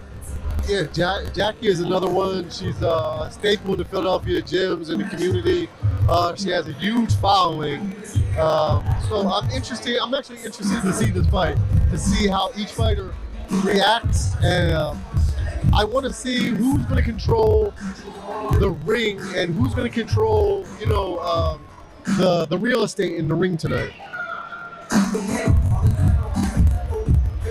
These fights, you know, female fights are set for 2-minute rounds. The pace is usually, you know, fast, not a lot of clinching. So I'm excited to see this fight. And as expected, a big ovation for Jacqueline.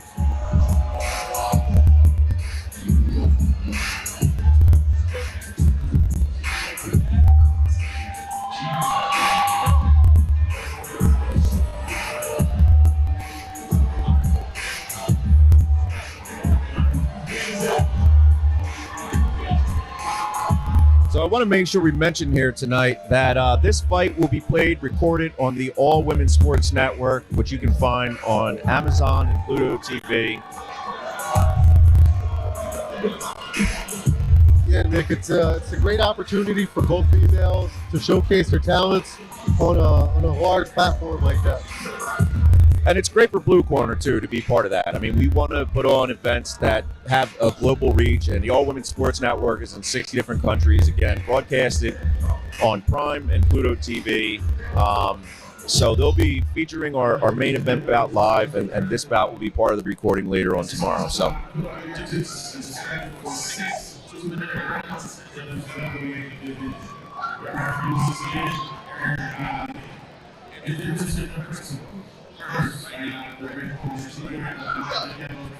She weighed in at 125.6 pounds. 10 pounds to her. And still six for her. And bounce it in to Chaos Davis.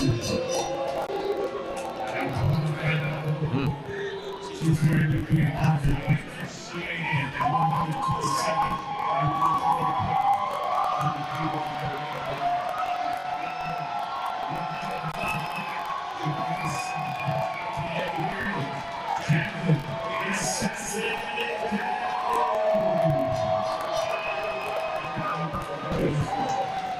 So the home crowd is firmly behind Jacqueline McTamney. As you can see there in the ring with Jacqueline is the mad scientist, Coach Mark Robertson, for his second appearance tonight.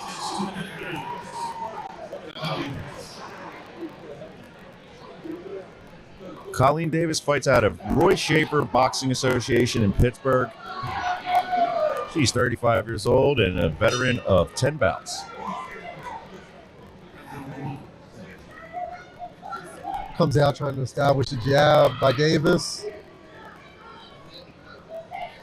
So again, common opponent Lauren Michaels described Colleen Davis as a busy fighter, a really high volume puncher, and Jacqueline McTamney more as the standard issue counter puncher, better power. So it's a traditional matchup here of a boxer versus puncher. Yeah, Jackie's a little stocky puncher. You know what I mean? She's pretty strong. She's sparred of a lot of the fighters that I manage and in the gyms over the years. She actually sparred my wife, Kaylee Reese, who's much bigger than her, and she did pretty good. What I want to see is who's controlling the geography of this ring right here. Right now, you see Jackie circling, which I need. I'm okay with that, but I need her circling for a purpose. Right? Multi-time champion Callie Reese. Multi-time champion Callie Reese, Emmy nominated and Golden Globe nominated Callie Reese. Too many accolades to mention. Shout out to Mrs. Cohen, Callie Reese.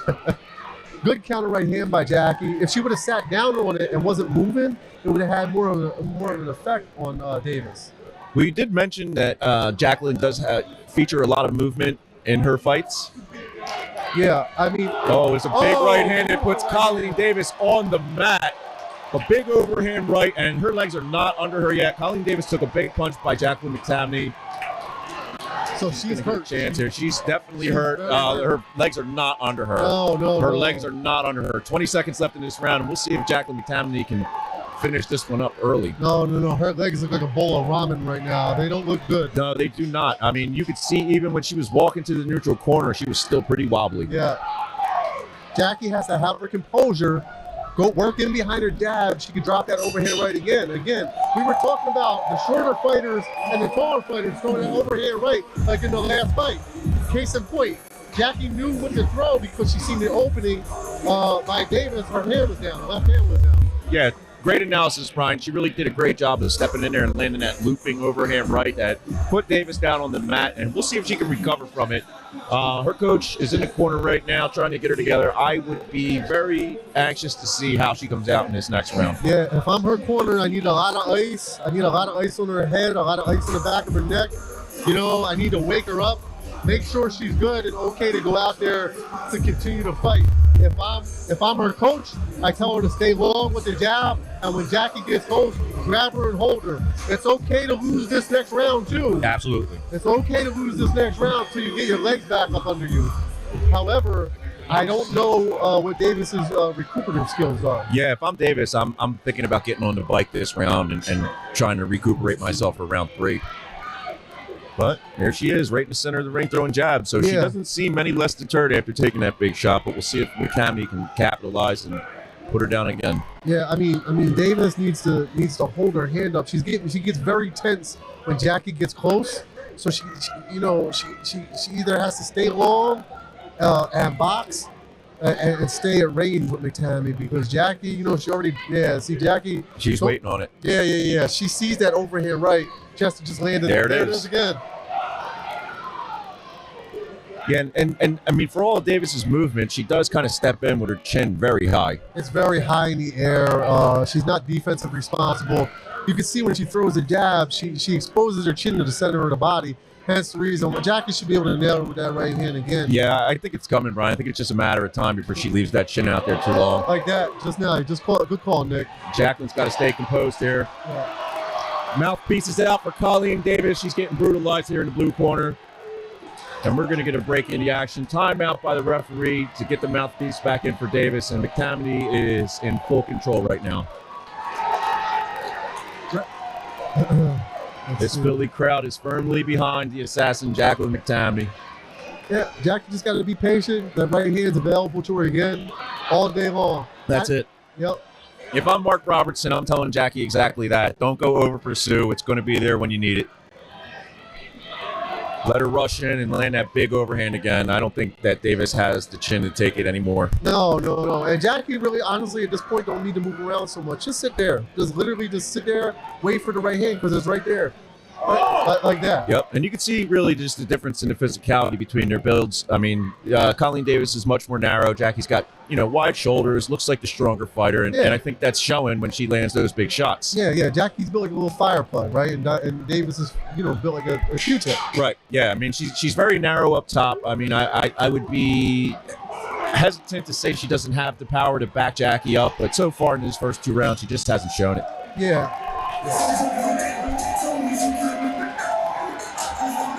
So a good round by both fighters. I mean, Jacqueline landed another big right hand and was able to continue dictating with the power shots, but Colleen Davis was able to survive that round and get moving a little bit better. So we'll see if there's any fatigue factor coming out for either McTamaney or Davis in this third round, but so far I think McTamaney's been firmly in control. Those power shots have been helping to dictate the pace of this fight. Yeah, so another thing I want to touch on is Jackie's accuracy, right? She's not wasting punches, right? She's throwing that right hand, she's throwing the left hooks.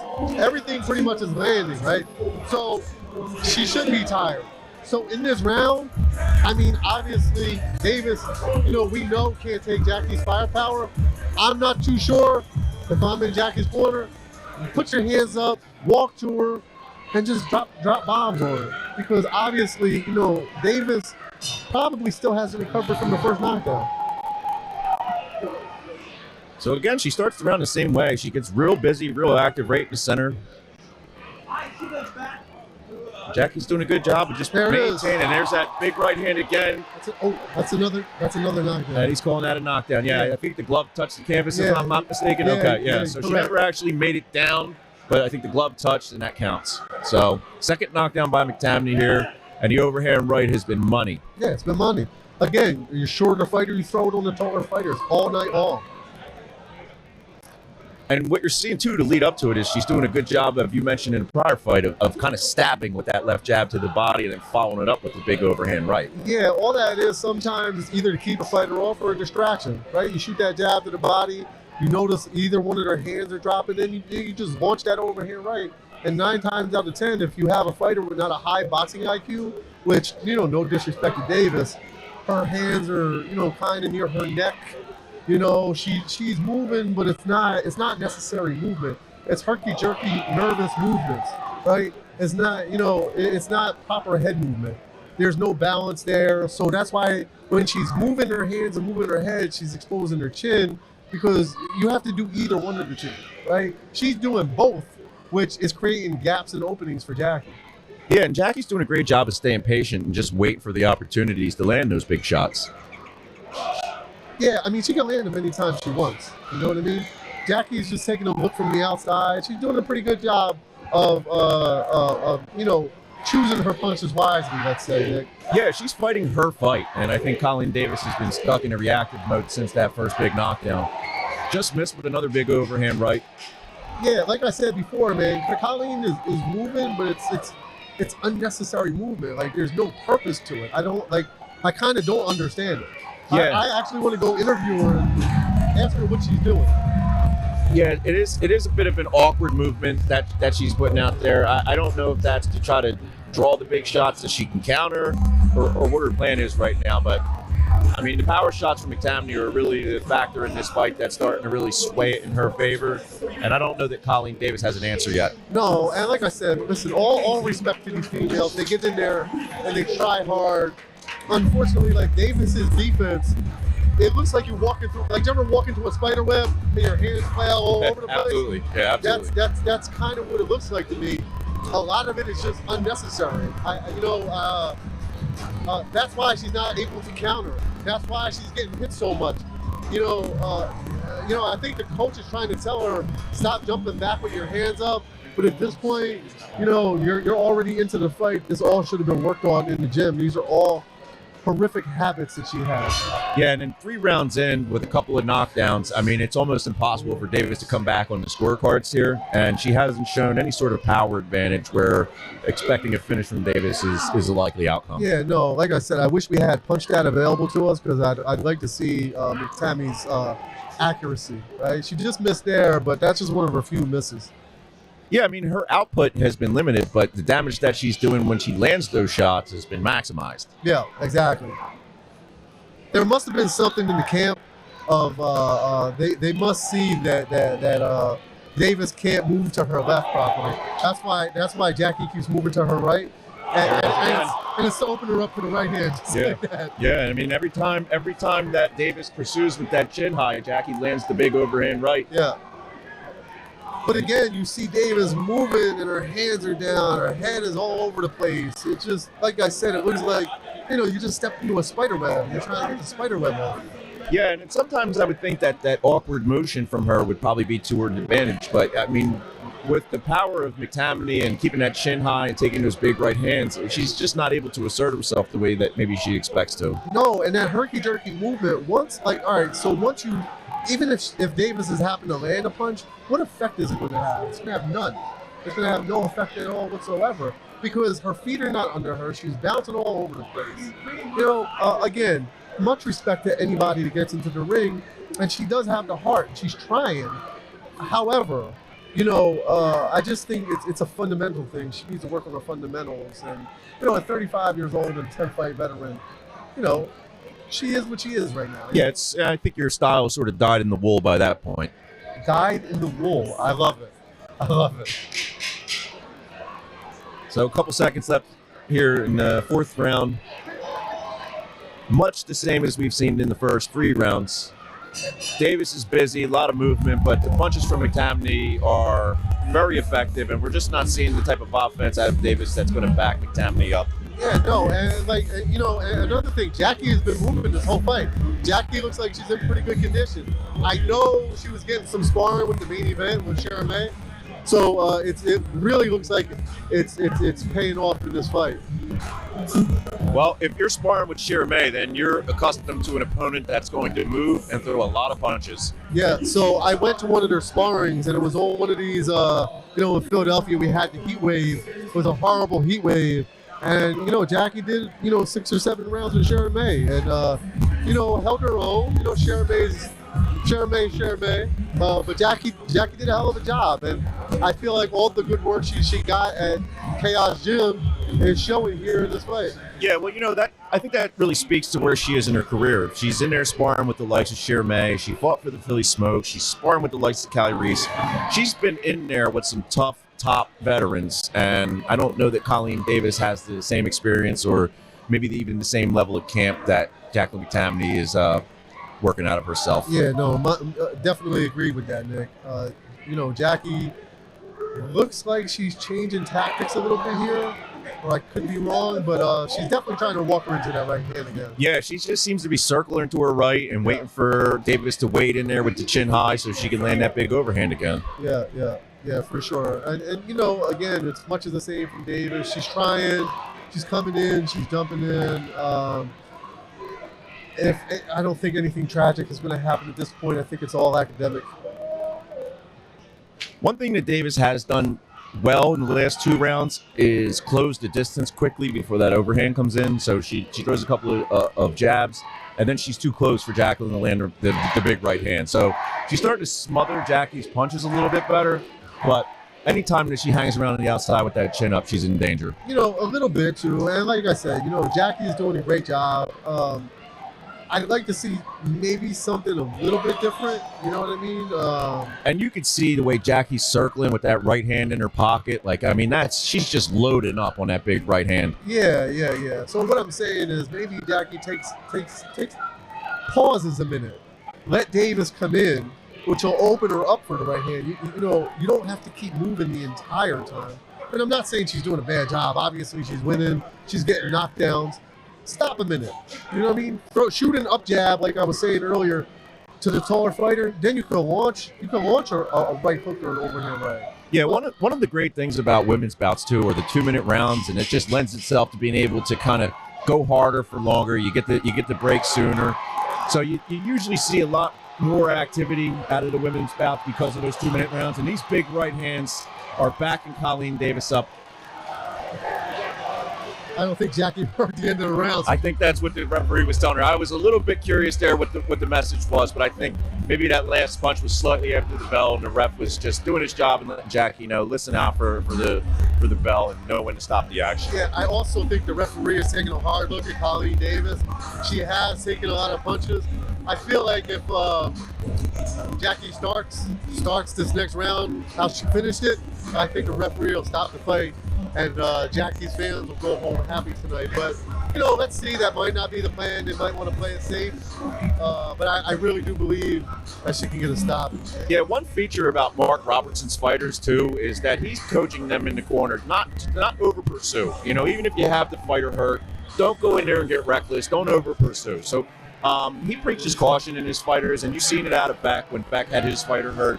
You know, he's just still sticking with the game plan and not rushing in and opening himself up to some unnecessary counter shots, and you're seeing that out of McTamney right now as well. Yeah, actually, it's a very poised and controlled, you know, style, which I definitely appreciate. So 6th and final round. McTammany's obviously well ahead on the scorecards here. Davis is going to have to do something spectacular, even miraculous, to turn this one around. Yeah, I mean, listen. It's just much of the same, you know. Again, we spoke about corners earlier. You just spoke about Jackie's corner. Colleen Davis's corner. I mean, nothing has changed from round one. She's doing the same thing over and over. But that's just the way she fights. So it just is what it is at this point. So I just feel like you just try to get her through the fight, and hopefully, you know, you hope for the best. But nothing has changed with Davis. She keeps doing the same thing. Now you can see Jackie step into her a little bit more, which is nice to see.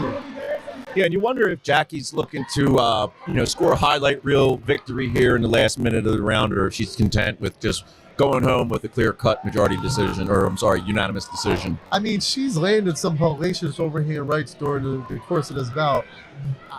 Again, I don't think Davis offers any like an offensive threat to her in any way, shape, or form. So, I mean, I would go for it, but that's just me. I would tell my fighter if she's in control, I give them carte blanche on what they want to do in the last round. You want to close the show or you want to box safe? I like to close the show. Yeah, and I would agree with that, Brian. I mean, I just haven't seen Colleen Davis land any punches of note, anything that's been really doing any damage to McTammany. So there really shouldn't be any fear there of landing a big counter shot. I mean, I think she can pursue without worrying about taking something big of her own. So a lot of action here to get in the fight. Good fight for Jackie. She got in a good 6 rounds. I think it was a very good confidence builder for her. Yeah, no, absolutely. So, I mean, in all likelihood, Jacqueline McTammany goes 5-0 here. Great fight there against Colleen Davis. And Colleen Davis, you know, she comes in from Pittsburgh. She's a game opponent. She looked like she might have gotten finished in that first round, but she stuck it out and made it all the way through to the last bell. So kudos to her. She's obviously very tough. Yeah, no, Colleen Davis, all kudos to her. I mean, she's tougher than a $2 steak in there. She gave it her all. Jackie has a lot of amateur experience, you know, and it's translating over to the pros right now. So, you know, good job for Jackie. Colleen Davis back to the drawing board. You know, and Colleen Davis is going to touch some people. on tonight. You know, on a night like this, you know, Jackie was just too much for her. Yeah, I mean, Jackie's known as a big puncher, and Colleen Davis was able to weather the storm there, so it tells you how tough she is and what kind of veteran she is. She's not easy to finish. No, not at all. Again, she's in tremendous shape, but you know, lacks the skills to compete at, you know, Jackie's level. So where does Jacqueline McTamney go from here, do you think? I think you find another Colleen Davis out there. I'm going to be honest with you. I think Jackie is getting comfortable with her new trainer. I know she had some different trainers at certain times. I think, you know, having another fight with a Colleen Davis-esque type of fighter wouldn't be a bad thing, you know? So a confidence builder, something that you can continue to showcase the skills that got her through this one and maybe just duplicate that for the next one. I feel like you duplicate that for the next two, right? Just so she's comfortable in there. She gets really comfortable with the trainer, because you don't really start knowing each other until, you know, 8 months, 10 months. So I think another confidence builder or two is good for Jackie. Yeah, Coach Mark Robertson told me before that the one thing he asks of his fighters is to get out of the first round, because if you don't make it out of the first round, he can't do his job of providing that kind of coaching in the corner and tactical approach and the like. So great job by Jacqueline. Power shots were obviously the story of this fight, and we fully expect a unanimous decision here.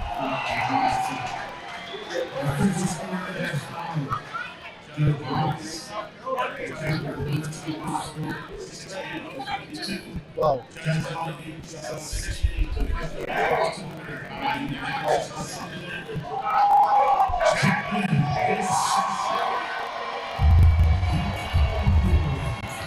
And a nice ovation for Jacqueline McTamney here at the Fillmore Blue Corner Independence Brawl.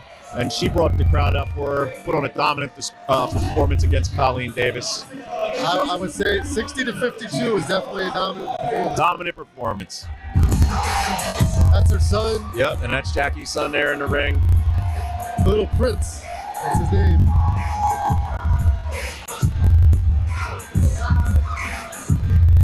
Prince also was a staple in the Philadelphia gyms. When he was younger, he used to run all over the place and create chaos and mayhem in the gym as well. Yeah, well, maybe in some years, Brian, we'll be sitting here watching one of his fights and calling the action live. I think we will. He has boxing in his blood. All right, so we got 3 left, and man, I am excited for all 3 of these. I'm going to be transparent here on the broadcast. Our next bout's going to be Ali Ellis versus Greg Hackett. We built this one as king of the B-sides. Both guys have been brought in for an opponent for their whole career. Ali Ellis is a guy that, if you listen to him tell it, he shouldn't even be here.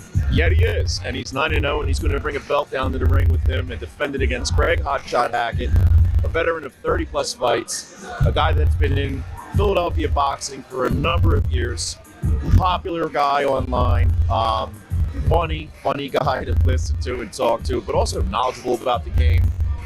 This is going to be fun. These guys know each other really well, and I'm really looking forward to this one. Greg is a throwback fighter to the old Philadelphia days of the 70s and 80s in Philadelphia. Everybody likes Greg Hackett. Greg has an opinion. If you ask him, he'll tell you his opinion, even if you don't ask him. I was going to say, you don't really have to ask Greg Hackett. So he's a throwback fighter. He's going to get in there and try. Everybody likes him, Greg Hackett.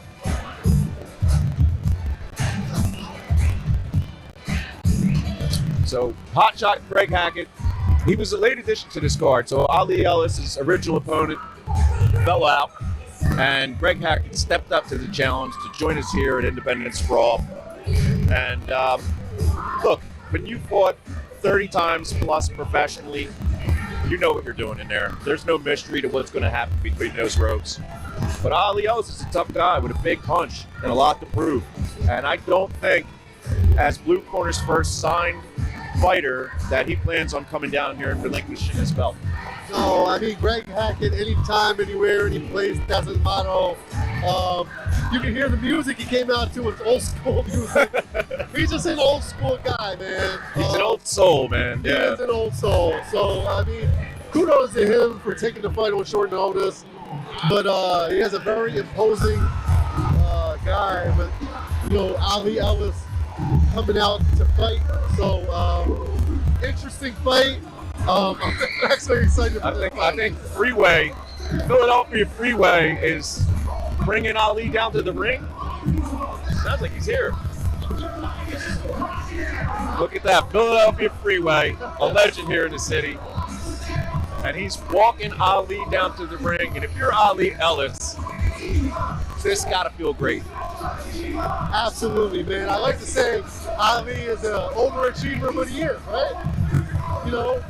Going into people's hometowns, winning, came back last fall in Baltimore, come back with a WBC title, which is amazing. So we were down there for that fight, Brian, in Baltimore. Ali fought Tyler Langer for Jetter Promotions, and clearly this belt, this WBC belt that is coming down to the ring with Ali, I think Jetter Promotions had it in their mind that was going to be a title that Tyler Langer could go home with and fight, defend in their promotion. But here's Ali Ellis bringing that title here to Blue Corner in Philadelphia. And again, this is a guy says himself, I shouldn't even be here. But every time I see him fight, I think he's exactly where he belongs. Yeah, no, he's definitely one of the, he's a feel-good story to the sport. He's a really nice guy, and I've been in the gym with him, and I've seen him spar guys that he shouldn't even be here with.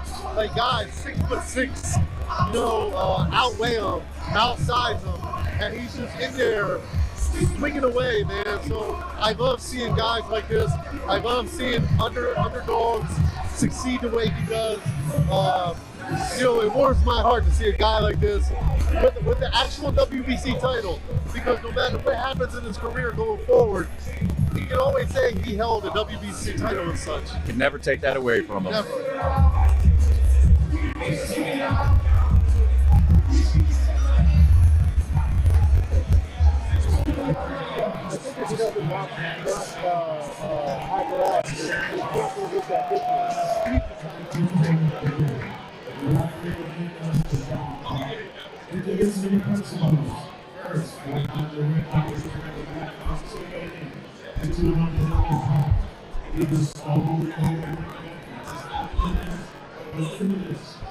So, in full transparency, I have not had the pleasure of calling one of Ali's bouts before. I'm usually in the crowd, like a fan, going nuts for my guy. I love Greg. Greg's a legend in this city. I'm torn. I'm going to try to stay non-biased throughout the bout. But Ali's a guy that I have a lot of love for, a lot of respect for, and I just enjoy watching his story unfold. So for the first time, I'll be behind the desk, and I'll try to maintain all professionalism for our viewing Try to audience. hold it together. I will try to hold it together.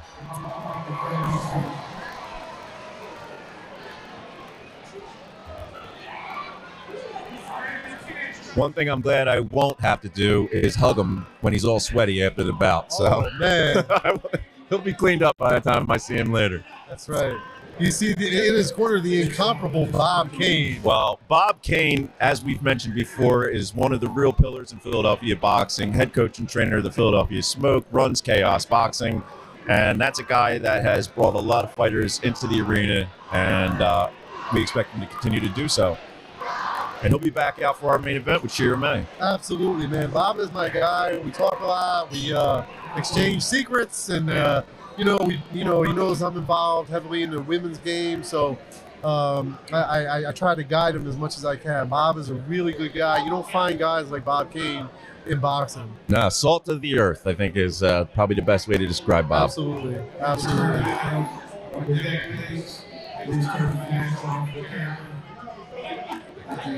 So, bit of a feeling out process here.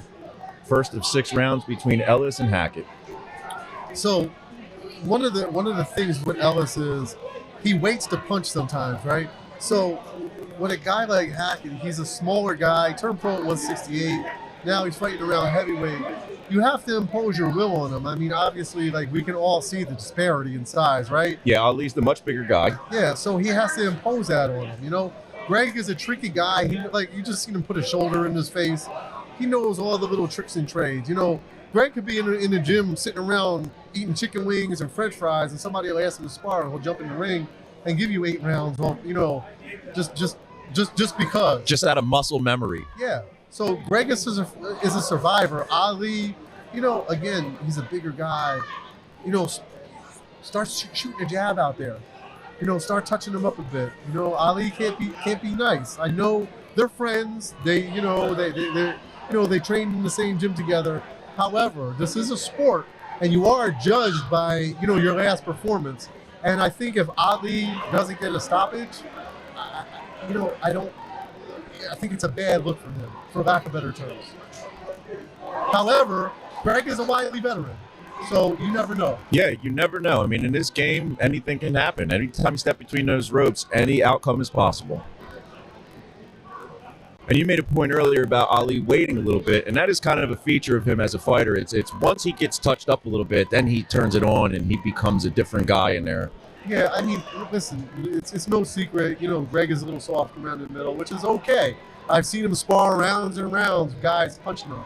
But he's never been, you know, sparring with 16-ounce glove is one thing. Getting hit with a 10-ounce glove with a hand wrap in it from a guy in a professional fight is 2 different things. And Ali is doing the right thing right here. He's dropping those shots to the body early. You know, putting water in the basement. Put water in the basement, buddy. That's what you need. So getting a little sloppy in there. A lot of holding out of Greg Hackett. And this was to be expected. Greg took the fight on short notice. So a lot of speculation that after he took a couple of hard shots, would he start holding and how long would this one really go? So you can see the strength difference. I mean, Ali's pushing him back with one hand. Yeah. I mean, listen, man, Greg is a veteran, man. Like I said, he's a throwback fighter. He's in there. I mean, he's getting paid. You know, he loves boxing. He loves boxing. He's doing it for the love of the game. He's doing it for the paycheck. You know, it's no secret. All respect to Greg Hackett for being in there, going in there with a much bigger, much harder punching guy like Ali Ellis. And, you know, just trying to make a living, trying to survive in there. Yeah. I mean, you step in on short notice against a tough guy like Ali that's coming down here with all the momentum after winning that belt, fighting in his hometown, fighting for his home promotion.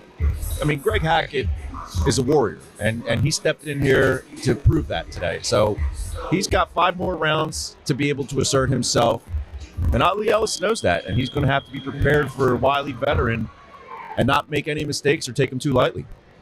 Absolutely. So a real quick story before this next round starts.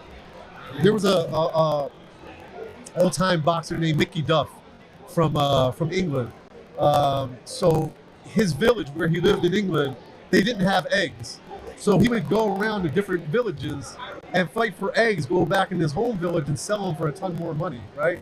So this is Greg Hackett's egg fight, right?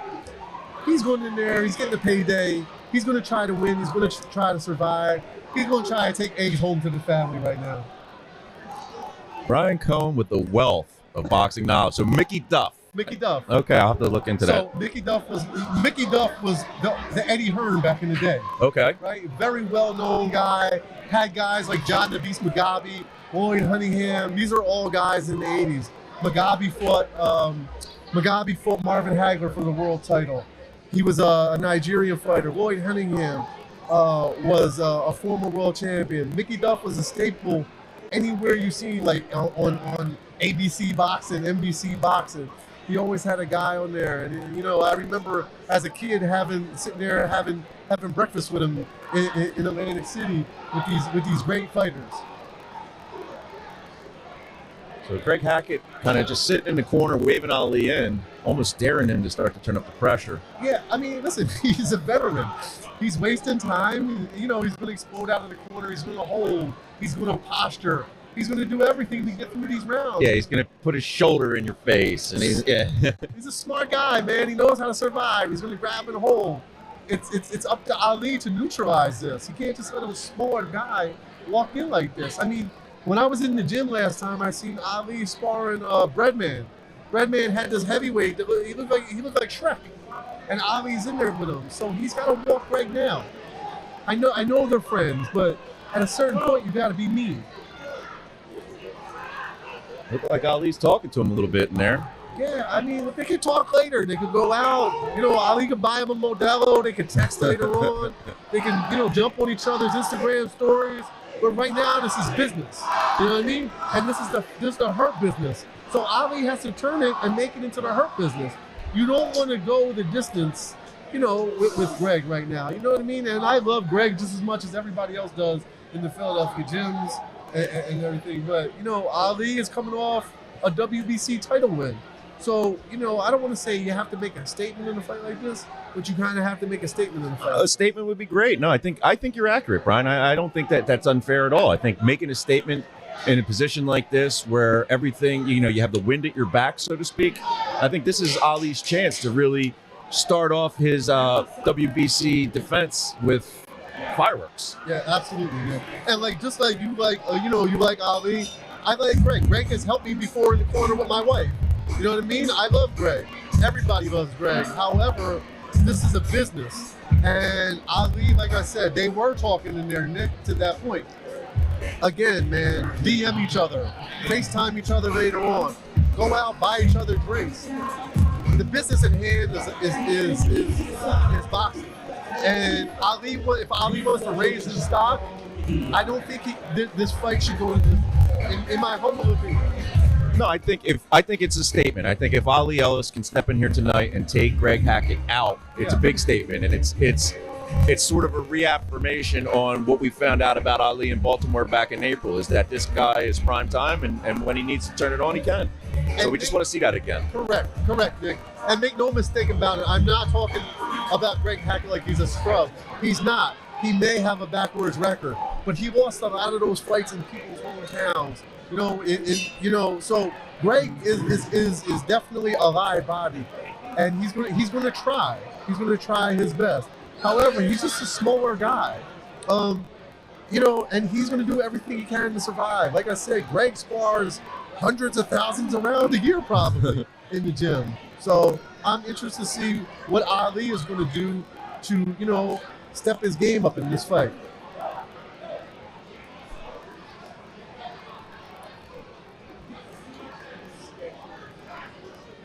So we see Ali waiting and getting tied up by Greg. And again, Greg is a veteran. He's going to do what he can to survive these rounds. He's going to tie him up here. But that's up to Ali to establish. So Ali needs to establish a jab, right? So establish that jab. Drop some, drop shots to the body. But stay on him right here. Don't smother yourself. You see Ali? Ali needs to take a little half a step back and fire some shots. Yes, absolutely. Yeah, he keeps stepping into the range where Greg can grab him a little bit, and it slows down the momentum. Yeah, and not only that, he's smothering his power, right? So he can't get the leverage on the shots that he wants to because he's smothering himself. And I think, going into this bout, you had to assume this might be Greg Hackett's strategy. Absolutely. I mean, he showed up to the press conference, he was sipping on the Modelo. And vaping. Right? And he is talking big time to Ali right now. So, I mean, I think he's asking Ali, show me what you got. And Ali looks like he's ready to oblige him. It's just he's got to follow that advice, Brian, and not smother those punches and keep on the outside where he can land with power. Yeah, I mean, he's ironically falling right into Greg's trap. Like, he's talking to him, he's smothering him. Greg's sitting on the ropes, he's walking right to them. But Ali, when he's just walking in, right, there's no rangefinder. You got to find the range with the jab, and that's going to set up everything else. Ali is not, he's not fighting. He's used to jumping in and having to fight the bigger guys and spar the bigger guys. Right now, he's the bigger man. He needs to fight like the bigger man. Right now, he's fighting like a smaller guy, fighting the big guy. Yeah, and I mean, and that is what he's accustomed to, but it's time to adapt here. Right. Pushes Greg way back across the ring. Greg waves him in, saying, come on, bring it on. Ali, again, like I want to reiterate the fact, he's always the smaller guy in there. Right now, he's the bigger guy. Fight like it. Yeah, and I mean, as we mentioned before, he's a guy that tends to turn it up once he takes a couple of shots. And Greg really hasn't had much offense going, so he hasn't really had a chance to wake Ali up like he likes to have in typically his fights. So, I mean, I have my cell phone sitting right here. Maybe I text Bob Kane and tell him to punch Ali in the corner to get him fired up. A lot of talking between the two competitors here at the end of the third round. Yeah, too much talking, not enough fighting for me. And then you want to fight at the end of the round and talk, push. There we go. So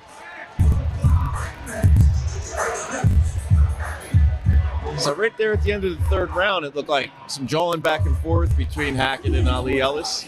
Yeah, I mean, again, I love them both. I love Ali, I love Greg, man.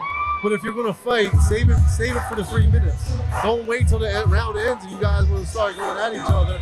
Ali needs to sit down and get aggressive. You know, Greg is walking him. Greg is he's not winning the fight, right? He's not winning the war right now, but he's honestly winning the fight because he's making Ali do what he wants him to do. Ali is getting sucked into holding, smothering himself. He needs to create range with that jab and fire from there. Yeah, I mean, I think Greg's definitely more comfortable in there than we would have expected at this point in the fight. Very great point, Nick. Very great point. It's a very great point you just made. So this is like Greg. Like he's bringing him to the ropes. He's holding him. He's surviving these rounds, and Ali's falling into it. He's making great range right now. Yeah, and Greg will not stop talking. Nope. Greg talks in his sleep. Back. Oh, wow.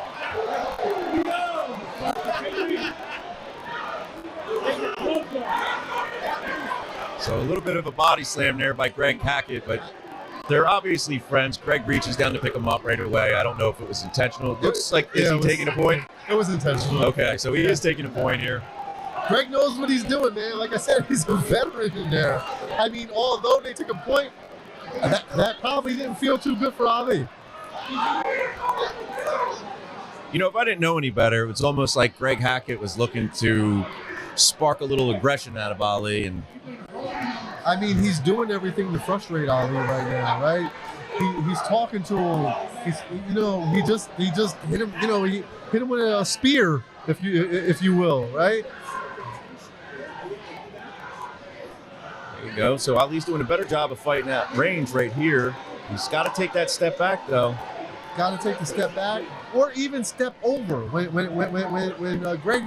when Greg's back is on the ropes. Just take shoot a step over to Ali's right, and he can launch left hooks at will, right? So he can create space by moving laterally, not necessarily backwards. Correct. I see again. Right there. Look. Goodness. He just needs to start launching punches at him, man.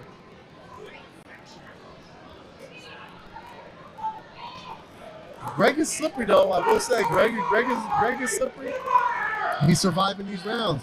We're about to go into round 5, and Ali is fighting Greg's fight right now, which shouldn't be.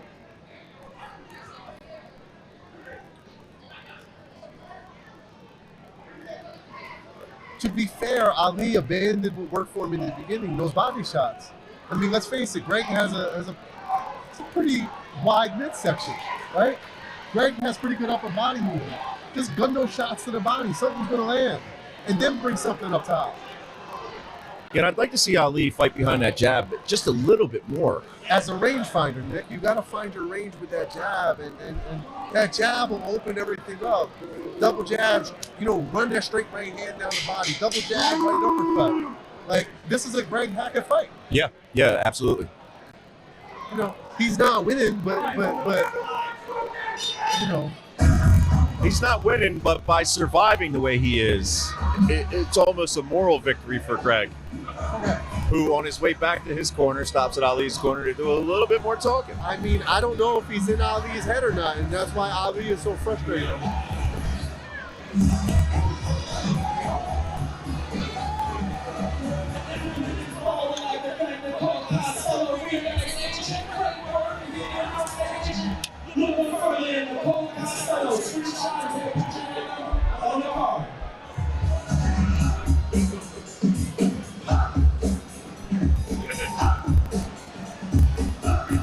So we're headed into round 5, and I think this fight's probably already lasted longer than most of us would have expected.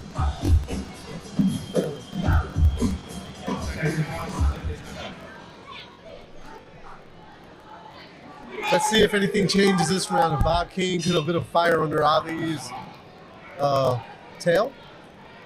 Let's call it. It's a good one. It's a family show. There you go. So he's doing a little bit better job of staying at range. And again, with the rough stuff here. Look, even the referee's smiling. Greg Hackett's in there making the referee laugh. I mean, Greg hasn't stopped talking since round 1. There we go. He's fighting behind the jab a little bit more there. Nice left hook to the body. But you see how Ali just gets overly aggressive and he just is just too much. It's one step too much. If he takes that one step back, he's in range to like really unload on him. Yep. Yeah, similar to what we saw in the last heavyweight bout where, you know, they're just smothering their own punches a half a step too close to the opponent. Right. So again, Ali's he's the bigger guy, and this is probably one of the only fights where he's going to be the bigger guy. And he was a good body shot he just landed. Yeah, he landed a good left to the body. And well, there's, you know, listen, man, that was that craftiness I'm telling you about. Yep. He's a crafty guy. He's not interested in just going away. No, listen, Greg is not going to go quietly anywhere because he doesn't stop talking. He doesn't do anything quietly. No, he doesn't do anything quiet, man. There's a decent exchange there on the inside before they got tied up. Yeah. Some frustration here. You could just see Ali's very frustrated. You know, you see his body language. Super frustrated. Run that uppercut, Ali. If Ali would just try an uppercut, bring it straight up the middle.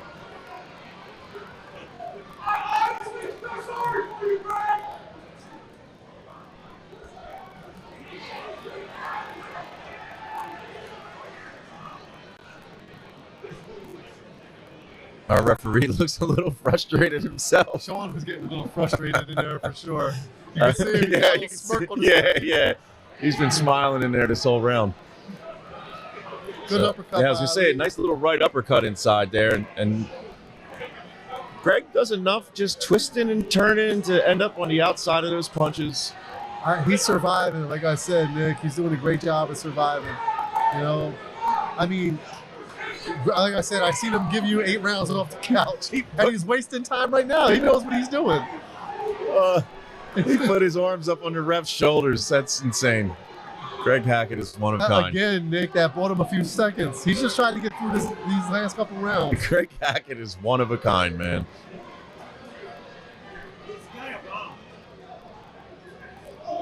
That was a decent left hand out of Greg there. See Greg looking at Bob King in the corner. And talking. I feel like if we gave him these headphones and a microphone in there, I think he would actually help us with the commentary. I think he would, honestly. We could have put an earpiece in Greg Hackett's ear here for this bout. All right, so we are headed to the last round, 6th and final round. Amazing. Greg has lasted 6 rounds with Avi Ellis. Right? Yeah, I mean, these are clearly 2 guys that know each other well. Neither guy's really been able to assimilate. I think that they were hoping.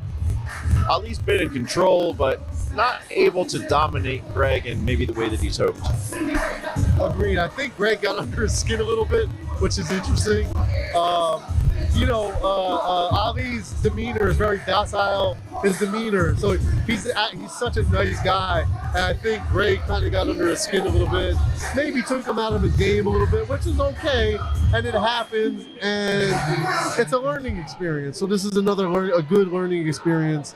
He's in there with a veteran, and I'm actually not even mad at the way that this fight is turning out.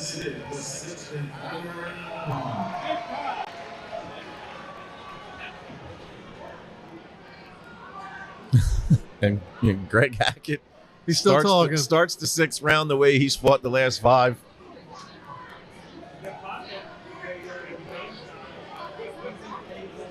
I mean, Ali digging that body. He's doing everything he can against a guy like Hackett. I mean, and Greg's still talking. I mean, one of a kind. There's one Greg Hackett out there. He's talking to Ali. He's talking to Ali's corner. He's talking to the ref. If you're ringside, he probably had something to say to you. I think he just ordered some food. Like, I just, it's impressive. Listen, man, Greg is an older guy, Tour Pro 168. What did Ali weigh in at, Nick? You know what? I'm not entirely sure. The bout's being contested at 210. I think he was pretty close to that. All right. I mean, listen, let's face it. Greg is not a heavyweight, but he's a wily veteran. You can't get guys like this, you can't get guys like this out of there easy unless you catch them with a clean shot, a lucky shot, a shot that Greg didn't see. And although Greg took this fight on short notice, I'm sure Greg spars rounds a week just in the gym just because. Yeah, Greg could do 6 rounds in his sleep. Yeah, and talk while he's doing it. Yeah, and especially at a pace like this, too. I mean, this has not been the highest output fight for either fighter. No, it's not a hellacious pace or anything. So that's that's the point I was making earlier. This is, Greg is actually making him fight his fight, not throwing many punches. It's at a slow pace. So, I mean, unless anything dramatic happens, we have a minute to go, and Greg, this guy with a good uppercut. We have a minute to go, and he went all 6 rounds with a guy who just won a WBC title. Right. I mean, and that speaks to a wily veteran with 30-plus pro fights and a guy that's been around the game for a long time. I mean, Greg's going to buy a few more seconds. I'm sure he's going to grab shot again. There it is. I don't know that I've ever seen a fighter do that, where they're basically hugging the referee. And that bought him like an extra good 17 seconds right there. So he's going to get through the round. I don't think we're going to have a stoppage. It was a good fight. I mean, Ali won every round. Ali pushes Greg Hackett back to the corner and receives a look of disbelief. Yeah.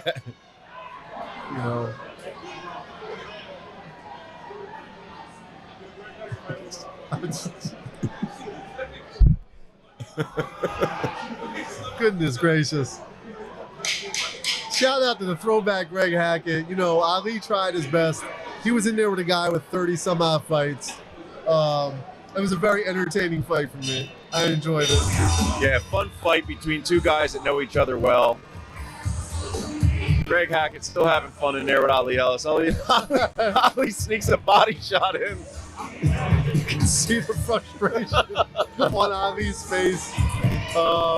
Yeah, good learning experience for Ali. Ali not happy.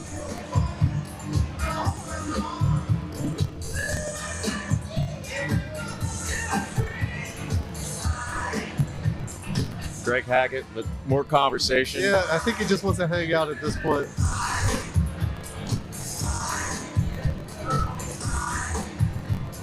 Joey the Tank Dueco up on the ring apron.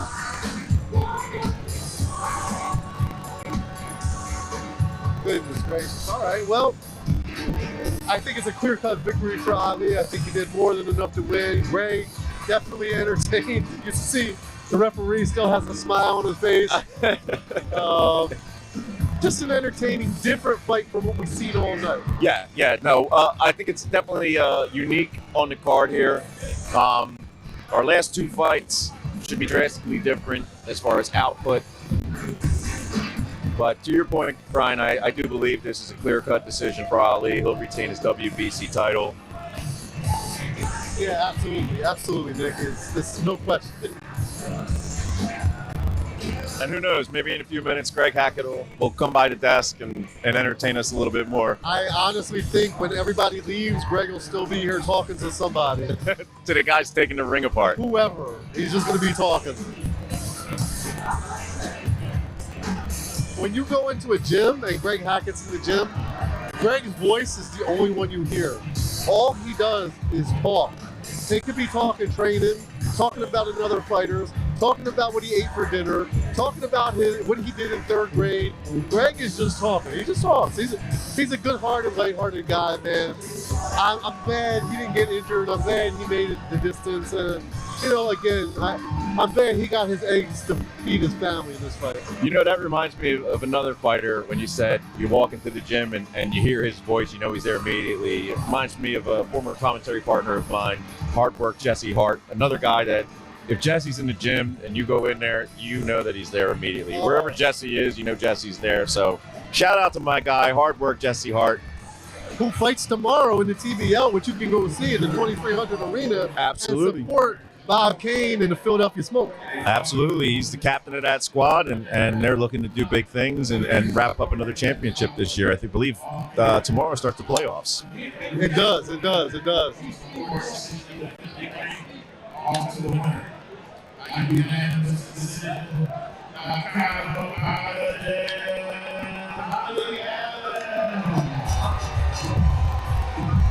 All right, so as expected, Ali Ellis wins by unanimous decision and retains his title.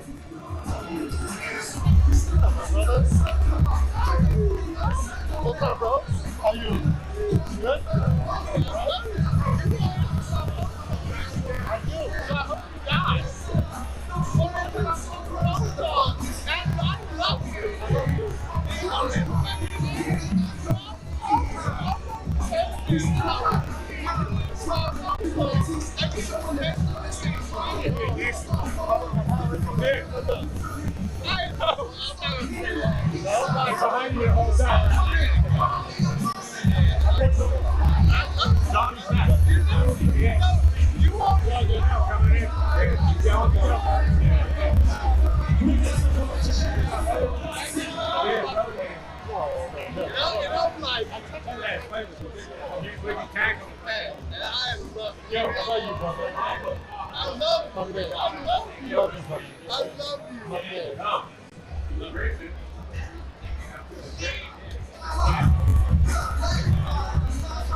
The next two were good.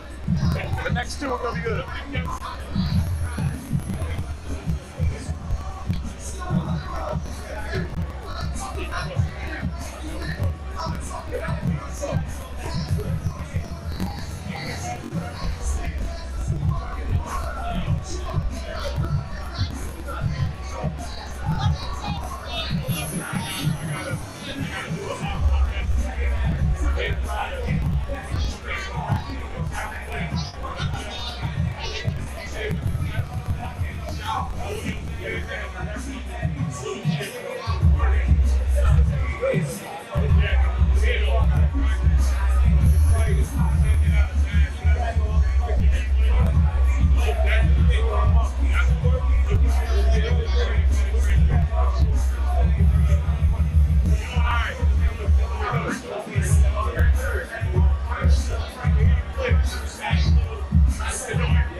Johnny to give him a fight.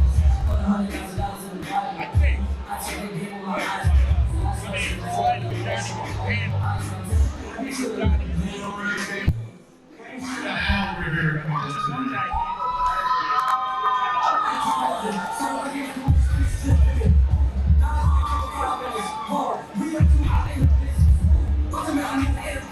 So our co-main event, Brian, we have a young prince of Philadelphia boxing, Johnny Different Breed Rivera. Yes, we do. We seen him last time here on Blue Corner Promotions. I was completely and utterly impressed with him, with his demeanor, the way he fought that fight, the way he won that fight. So I'm excited to see him fight again here tonight. Yeah, Johnny gets better every time out. I mean, every time I see him fight, he takes a leap. There's more growth to his game. I'm really excited to see what he does here. Derek Murray's a tough guy. I mean, he's got over 30 pro fights, another St. Louis guy. His last bout was in May. He lost a unanimous decision to Angel Perez. So this is a tough veteran. This is a guy, it's another test for Johnny on his way up here. I mean, we expect big things out of this kid, and we're going to see how Derek Murray is able to fare here. But Johnny comes in 11-0, 20 years old. I mean, he's so young and he's so good. His upside is just, it's unbelievable. So yeah, he's young, he's 20 years old. They're moving him properly and correctly, 8-10 round fights. They're doing a great job moving him. I really have to say, very impressed with everybody over there and his movement. He's very active. He never gets stale, never gets ring rust. They're doing a great job with him. And like you said, to your point, Nick, he gets better every time. Sponsored by Carlos Place Boxing, and all the free service. And super lightweight division. Your referee, Eric Dominic, introducing the principles first. I am under the record and in the repetition of this independence brawl described by not even a replica of the Rivera fight. We weigh in at 142 1/4 undefeated at the pro. 11-0 with 5 games to better and considered. There we go.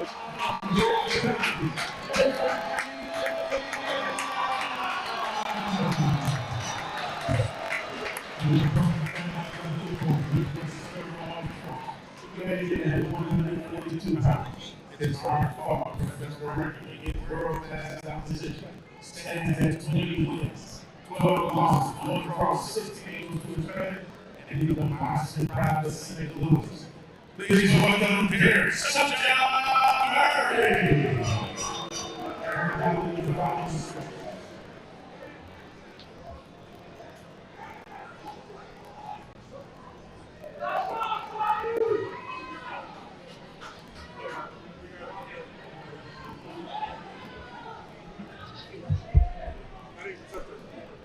So 2 10-rounders left. And our co-featured bout here with Johnny Different Breed Rivera versus Derek Murray, contested at 142 pounds. Johnny, as we know, fights out of Rock Ministries, and his father, Johnny Rocket Rivera, head coach and trainer in the corner. Yeah, as you can see, Johnny comes out very poised, sticking the jab. Very balanced. Eyes super sharp, you can tell by his reflexes.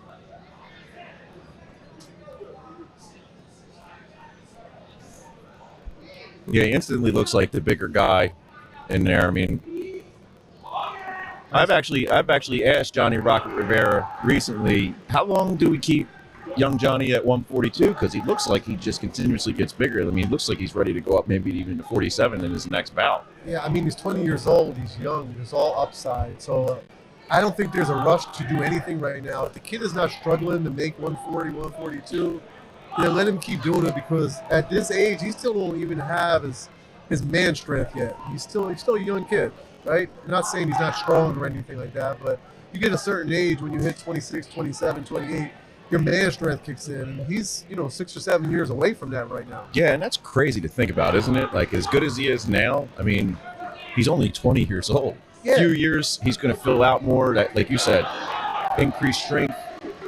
Yeah, so I mean, if you look at them right now, right? I don't want to keep harping on the same thing that I said earlier, but look at the body disparity, the difference, right? Look how much bigger Johnny is right now. The rehydration, you know what I mean? You can tell everything was done proper.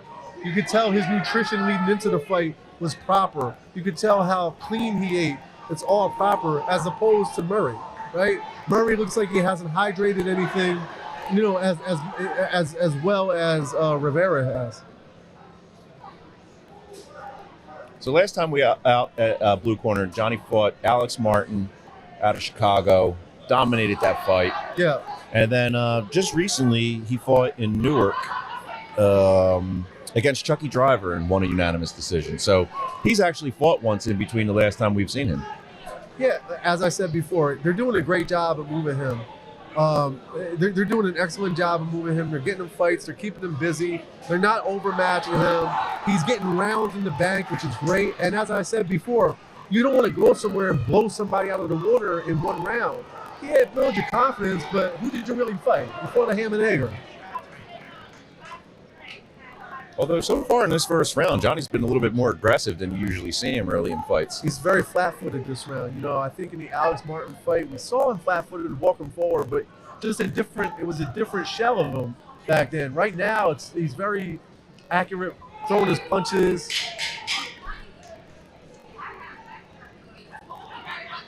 I like the punch output. I like the punch selection.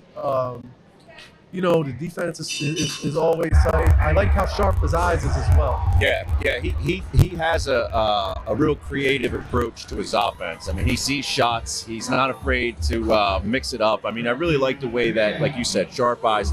He's just got really good imagination on where to throw those shots. Yeah, and his demeanor, his whole demeanor throughout the whole fight, every round, it never changes. He's like a Michael Myers of boxing. That's a great analogy. I mean, his nothing changes from the first round to the last round. He's not breathing heavy in the corner. He's so well conditioned. I'm so proud of him because you know he takes the sport seriously. And again, father-son's combinations either work or they don't. This one works. This one works beautifully. I mean, he's just so easy to be a fan of. Completely. And he's a great kid. He's very respectful. You know, Donnie Rocket, great family. His mother is very supportive. The whole family is supportive. So it's really great to see. And he's got a younger brother, Isaac, who is 17 and will likely go pro some point in the next year or two. And a little smaller than Johnny, but equally as talented. I mean, really an exciting prospect in his own right. Yeah, no, I mean, listen, it's a boxing family, you know, and, you know, Johnny Rocket runs a tight ship over there. But getting back to young Johnny here, beautiful combinations, the way he rips him, the way he steps back, he's always in range. And to the point of our last fight we watched, like, you know, Ali just being a little bit like smothering himself. You can see the difference, you know, when you use a jab, when you know your range, you know, when you want to sit down on your punches. He's not leaning over top of Murray or anything like that. He's very accurate with his punches. And you know, when he throws one punch, it might not be for that punch to land. It might be for the second punch to land. And I see exactly what he's doing. His ring IQ, very high, very elevated for a guy, you know, a guy 20 years old. Yeah, no, that's the thing, Brian. I think you nailed it right there, is ring IQ. I mean, there's a lot of things you can point to that make Johnny as effective as a fighter as he is, but the ring IQ is just years ahead of where he should be at this age. Yeah, absolutely. And you see Derek Murray, he's trying, right? Derek Murray's trying. It's just, he's outgunned. And, you know, I don't want to keep harping on the Midwest, you know, fighters and things like that, because they do try. They do come in here. They do, like, they're not coming in here to necessarily lose. It's just the skill levels are just, you know, light years ahead from, you know, the cities in, like, Philadelphia, Baltimore, New York, and such. Yeah, and I know we mentioned, too, is that Derek Murray has over 30 pro fights, but, I mean, he has a good record. He's 20-12. He's 38 years old, so, I mean, he's getting a little bit older, but 20-12 is a pretty good record for a pro. It's still a respectable record. I mean, I just think, you know, 20-12, that's a little wear and tear, or you know, a little. I know, I already saw him. A little wear and tear on the tires a little bit, you know. And he's still in there. He's still trying. but again, I think he's a fight or two past his expiration date, if you will. Yeah, I think that's probably accurate. But I mean, with his experience level and coming out of 30 plus pro fights, it's a good test for Johnny. It's the right spot for Johnny to be right now. It's again. So Nick Tiberi is the matchmaker. These are great opponents for guys like Johnny and guys like Odebek, and just great opponents, and they can learn a little bit from them. They can work on things without worrying about getting hurt in there. So these are great opponents for guys like this. I was thinking about when we were watching Beck fight, and I was trying to, put the whole card in perspective and think about the different people we have on it. And it led me to a question I'd like to ask you is, if we took all the fighters on tonight's card and we said they're all free agents and you're starting a promotion, you got to sign one of these guys as your feature guy. Who's the first overall draft pick for you out of the people that we're seeing tonight? Beck? I signed Beck. That's interesting. Okay. So I thought maybe, obviously Johnny's a good answer, or even Shearer, but I like the answer of Beck. I do think that Beck's a guy that where he's at in his career, the upside is tremendous. Not to say that anybody else's isn't, but really good answer out of you, Brian. Yeah, no, I like his fighting style. It's just something that I like. I enjoy watching it. And like the thing is, I have to like my fighter style to watch it, like when to sit there. So usually there's like certain reasons why I sign fighters. It might be their fighting style. It might actually just be the person, right? I might not actually think that you're going to be a world champion, but I like you, and I don't want to see anything happen to you bad, so if I can protect you, I will. Then there's fighters that are just straight prospects, where I know they're going to win a world title and things like that. So I like Beck. I think there's all upside. I mean, and there's not anything disparaging to Johnny or Shira May. I really enjoy the way Beck fights, and I like his composure. I just like everything about his style. Yeah, I would agree with that. I mean, obviously, I think Johnny is maybe a level or two up just in his career where he's at record-wise, and here he is on our co-featured bout. So his career is a little bit further along and back, but a guy of your knowledge and experience, seeing that in a kid with 4 fights, counting tonight, I think you really hit it on the head. So why I say that, Nick, is who is Beck with, right? We don't know, right? Johnny has the backing of Rock Ministries, right? So he's able to fight all these fights and get all this experience. A guy like Beck, you do something good for him, you might get him signed with a promoter, super appreciative, super loyal, and you'll be able to move his career a lot more. However, I wouldn't mind a guy like Johnny, on my roster. I wouldn't mind somebody like Shira May on my roster. Taking nothing away from them, but you have to look at how they're being brought up and how they got to where they are. Johnny has a lot of backing behind him. Beck has none, right? Yeah, no, that's interesting. The support staff and the system behind each fighter is a little bit different. Right. Yeah, Johnny, different breed, but interestingly enough, bred for this. Correct.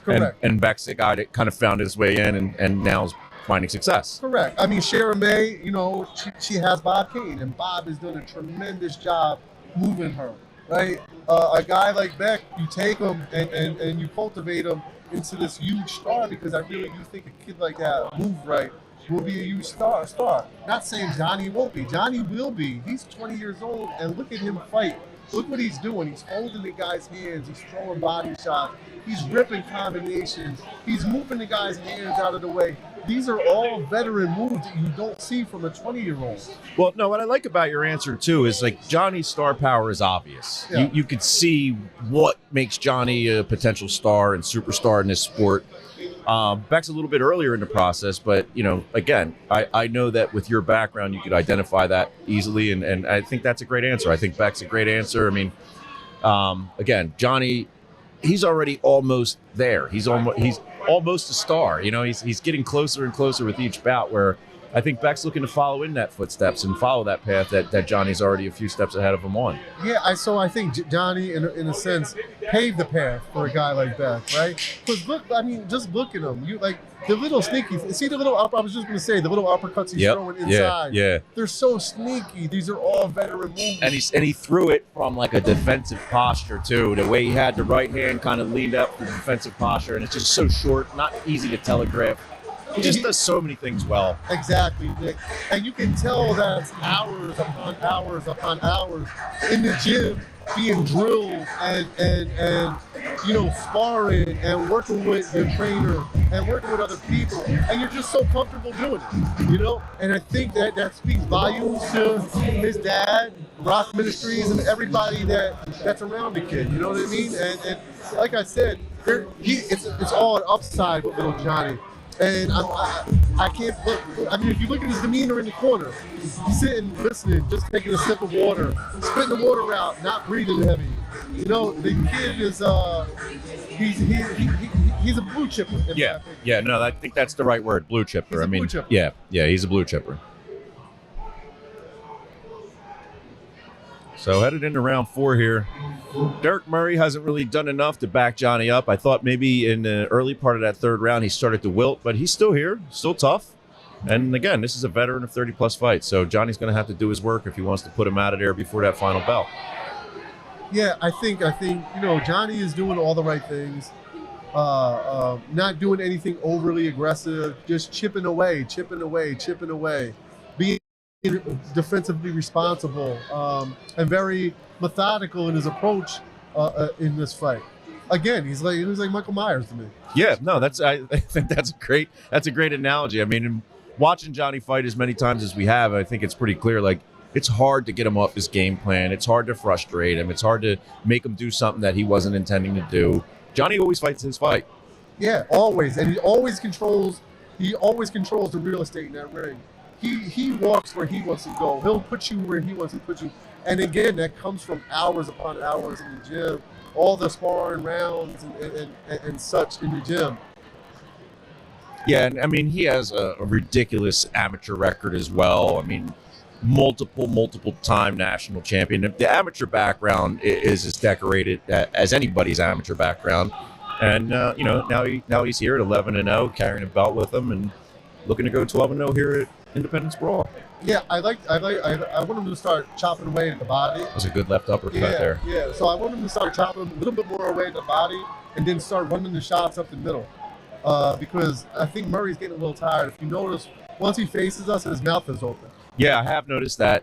But the thing is with Johnny, though, is he never gets sped up. Even if he's got a guy hurt, you never see him overcommit. He just keeps the pace. Like, if he gets out of there on his time. Yeah. He's not going to rush for anybody. You know what I mean? Like, he's just not going to do it rush. He's going to do it on his own time, and which is okay. Which is okay in some cases. He does kick it into that 4th and 5th gear when he needs to. But right now, he's in 3rd gear, cruising along real nice. He's just looking at the scenery. Great left hook there by Rivera.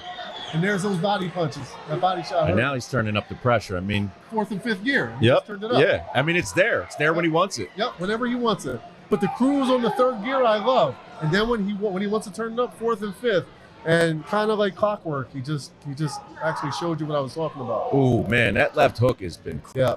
And yeah, you can see that left hook by Murray looked a little slow. Yeah. I mean, he's trying. Again, the firepower is not there. Yeah, I mean, again, too, we're looking at an 18-year age difference. I mean, Murray's almost twice Johnny's age. He's got, more than twice the amount of pro bouts. So the miles on Murray drastically different than what we're seeing out of Johnny Rivera. Yeah, I mean, Murray, Murray's a little dull in the tooth, But again, a great opponent, and he keeps trying. And, he's keeping Johnny honest every now and then. Sometimes Johnny drops his hand. He's touching him, but he's not touching Johnny to anything of substantial effect. No. I mean, and you're right. This is the right opponent. Chucky Driver a couple months back was another right stepping stone for him when we saw him fight Alex Martin, who's a former Olympian and a guy that had 20-plus pro fights and was a one-time contender. I mean, this is, I think, when we talked about when you move a fighter and you move him a level, then you let him kind of level out from there, and then you move him again. So I think what we're looking at on Johnny is, at some point he moved up, and the Alex Martins and Chucky Drivers and Derek Murray, this is the level that he's currently at. But assuming things go the way that they have so far, he may be due another level. Yeah, I agree. I mean, he can definitely take a step up from, like you said, the Chucky Drivers, the Alex Martins, the Derek Murrays. I think now you take a slight step up. Nothing big, not a big leap. You take a baby step. Nah, what's the rush? 20 years old. Yeah, I mean, you would about bob it. Baby steps. You know what I Baby mean? steps. Yeah, baby steps.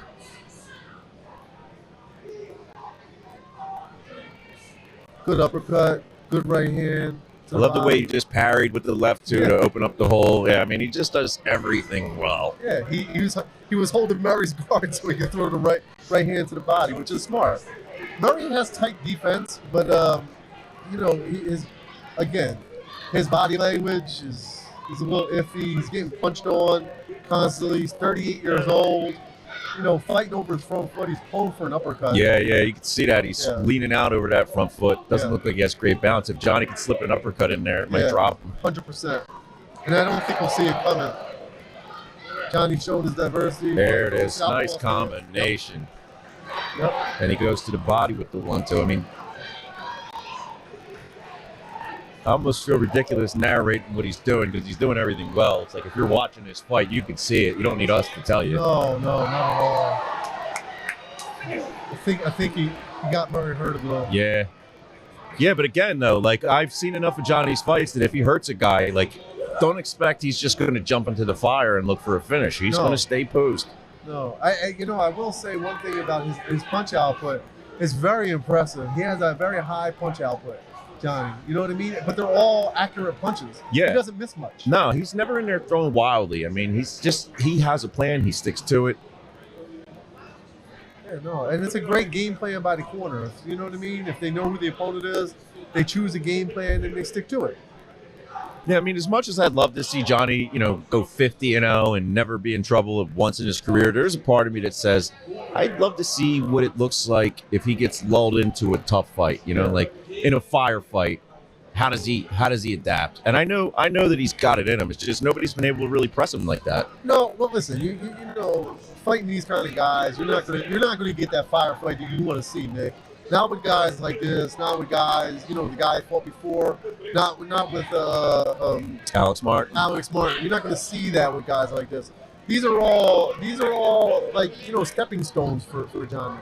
These are all how you build your career, how you build experience into the ring.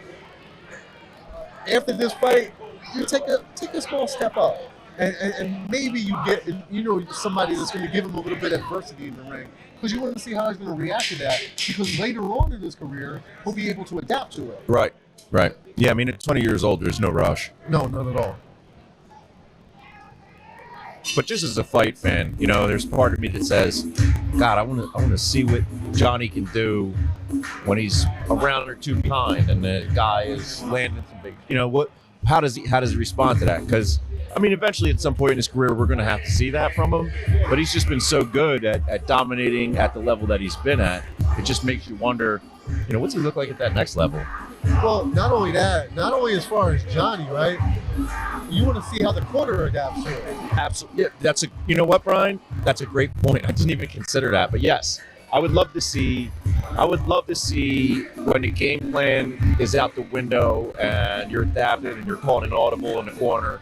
How does that work? How does everybody respond? Yeah, so it's literally there's no gray area. It's either black or white. They either adapt or they panic. And I'm curious to see what happens there too. And that's taking nothing away from Johnny Rocket or anyone in that corner, but it's always good to see when your fighter's in an adverse environment. How do you adapt? How does your corner adapt? Can you still give the same instructions? Are you going to give a calm demeanor in the corner? Are you going to be calm? Because your calmness will translate over to your fighter. And if your fighter thinks the corner has everything, in hand and is okay, it'll make you calm and you'll be able to adapt as well.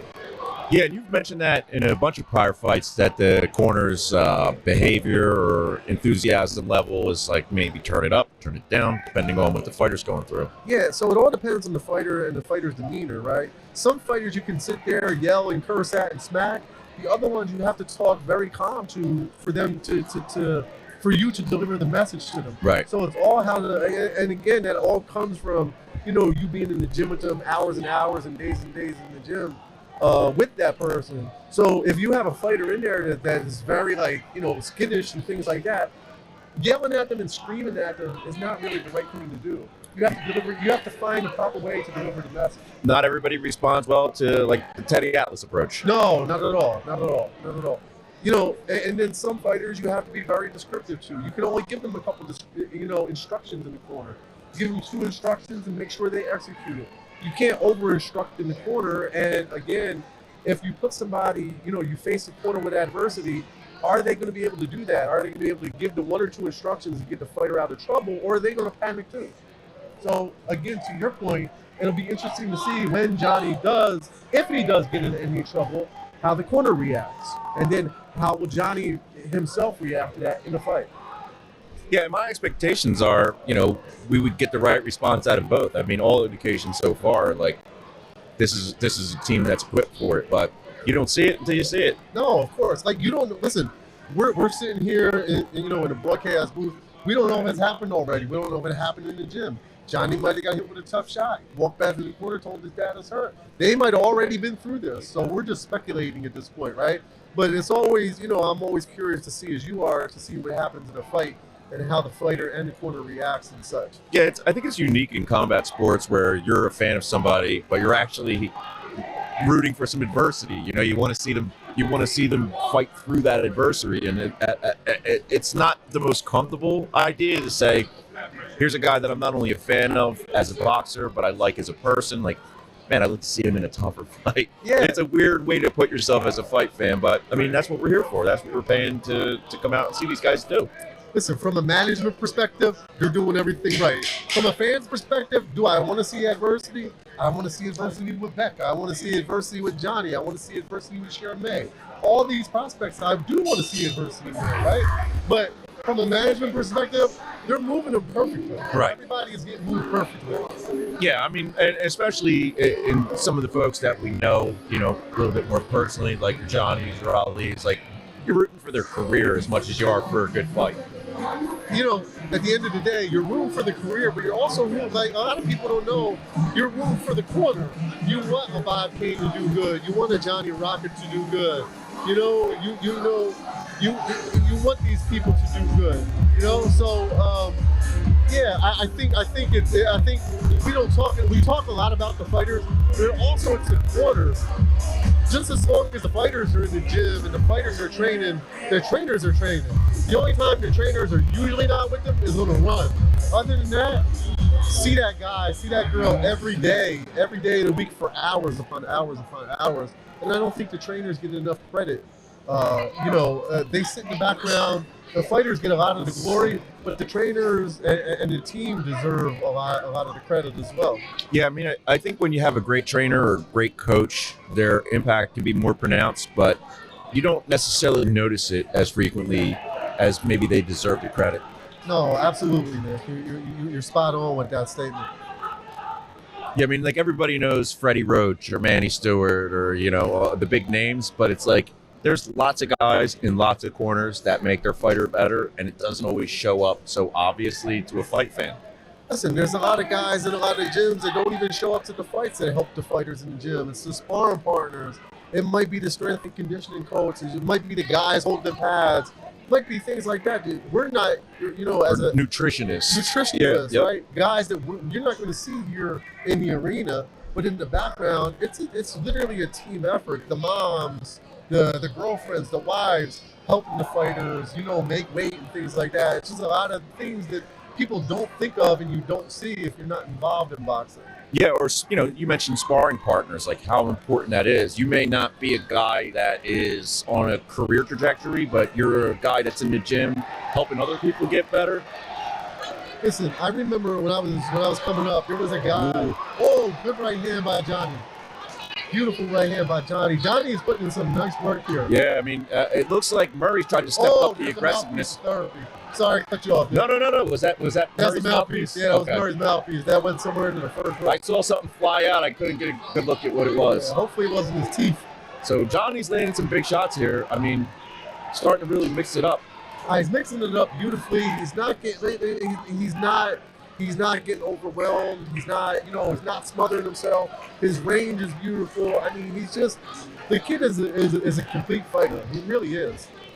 It's just really unbelievable at that age, to be as professional and poised and controlled and just have such great technique and just everything working in his favor like this. And like I said, look his breathing, his everything is the same from the first round. He's dropping body shots. He's catching punches, nice and relaxed. He's creating openings. He's stepping over.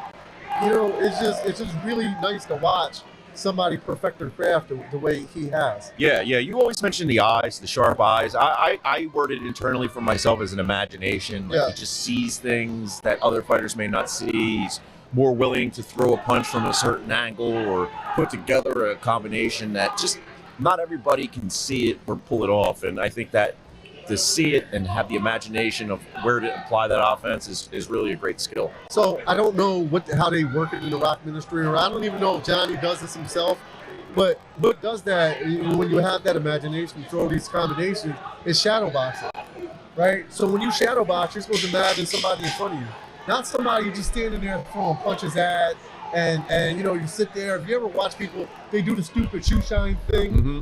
Right? Have you seen that happen in a fight? It doesn't work. No, never. Right? But if you can imagine yourself catching punches, shooting punches, somebody throwing punches at you, and if you do that, use your imagination, it correlates in the fight. It absolutely happens because I won the WBC Continental title. I tore my bicep. My trainer didn't make me spar for a month. I won that title on shadow boxing, and I was never as sharp in a fight that I was in this fight. So, from shadow boxing, it just gave you like a confidence, or like an imagine. What was the actual skill that the shadow boxing helped develop? So I had a torn bicep, but I didn't want to pull out of the fight.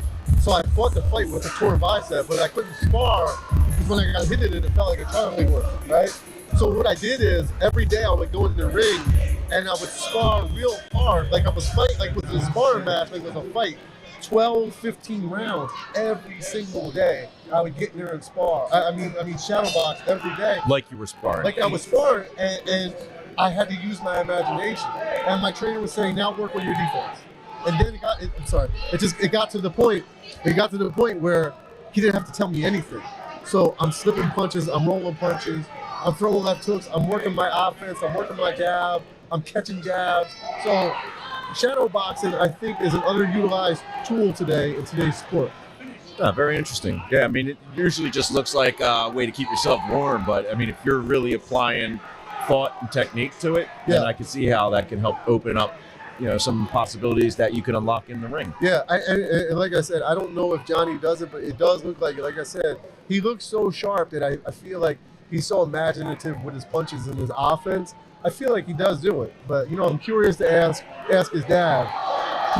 And right now he's just breaking Murray down. Yeah, I mean he has like a dancer's rhythm, man. He's just on the beat. I saw his dad out there dancing earlier, which was interesting to watch. But no, like you said, man, he definitely has a dancer's rhythm. Beautiful combination he just ripped. Beautiful upstairs. Just letting the combinations flow like water. It's like pouring a glass of water out. And look how calm he is. He's fighting behind his shoulder. His chin is tucked. Beautiful. Just beautiful. Yeah, I mean, even the shots that Murray throws back are just glancing at best. Like he never lands anything with any real solid shot. It's just glancing blows followed up by counter shots by Johnny and then reset. Yeah, I mean, listen, slipping don't cost a thing. Getting hit hurts, right? But some of those punches, you don't have to slip because there's no authority on them, right? And I don't want to say you want to get hit, but sometimes you really have to slip that punch because there's really nothing behind it. And who cares? Kind of sort of thing. So that's like when they talk about earning their respect, you got to earn the respect. Yeah, absolutely, man. I mean, he's getting touched up right now, Murray. A couple of good right hands by Johnny. I mean, Murray's tough, man. He's standing in there taking them. He's tough and he's firing back. But if you look at Eric Dolly's demeanor, he's getting closer and closer. He's swarming like a shark.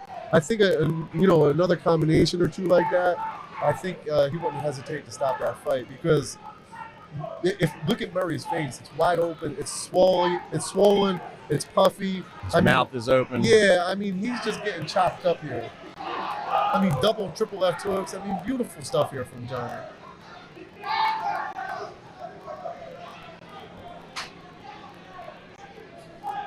I mean, take nothing away from Murray, man. He's trying. It's just, like I said, he's a couple fights past his due date. Yeah. I mean, but again, the amount of experience he has, it's a great test for Johnny. You put him in there with a guy that has 30-plus pro fights, and it's exactly where he needs to be. Exactly where he needs to be. That's the perfect way to put it there.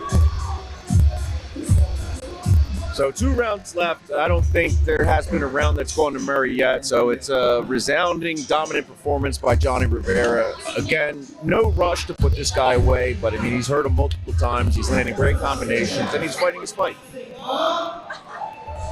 Yeah, I don't think Johnny's in any type of danger here. He could probably do what he wants for the next 2 rounds. He can either come out and light him up, or he could just keep comfortably boxing him the way he's boxing him.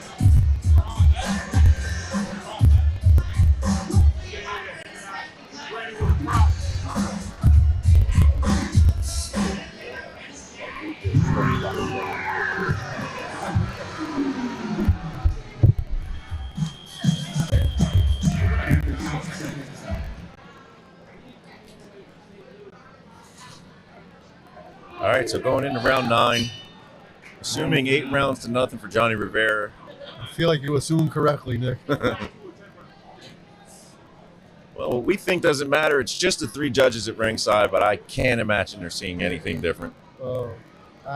If they see anything different, then they're 3 blind mice and not 3 judges. Or they're all from St. Louis. Oh, wow.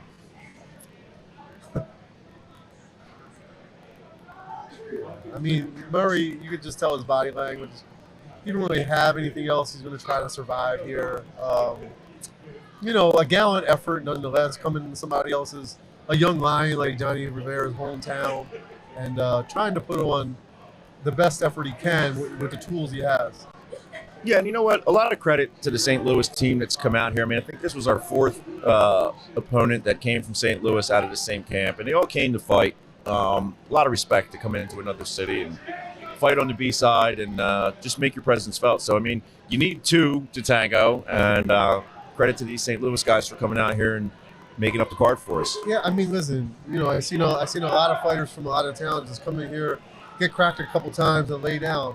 Kudos to them for not just coming in here and really trying to put on a show for everybody and trying to win the fight. Nobody's coming here and just tried to skate by and try to lose. They're trying to win.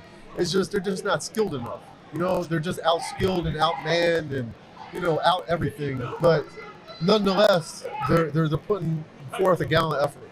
Yeah, absolutely. I mean, and Murray, chief among them. I mean, he's in here for a 10-rounder against a tough kid, a top prospect, a blue chipper, as we discussed. He's an older guy. He's got a long career behind him, and here he is. He's surviving. He's making a fight of it. He's making Johnny work. He's taking some shots here, but he doesn't seem any less inclined to get in there and mix it up. No, not at all. He's still in there. He's still listening. It's the 9th round. 38 years old. He's still throwing punches. He's still trying. I mean, like I said, man, hats off to him. But listen, all the respect to Johnny Rivera. I mean, look at his combinations. Look at his punches. Everything is still the same speed that it was from the first round, which means he's in tremendous condition. His nutrition had to be on point. The weight cut had to be on point. I mean, look how good he looks in the 9th round. He looks fresh as a daisy as he was in the first round. Yeah, no, I mean, he's a pro's pro. He's taking a few minutes here at the end of the 9th round to reassert. Yeah, no, listen, he's worked hard for 9 rounds. You want to take the end of this round off and come out firing in the 10th round, and that's honestly what I would tell my fighters to do if they were this far ahead.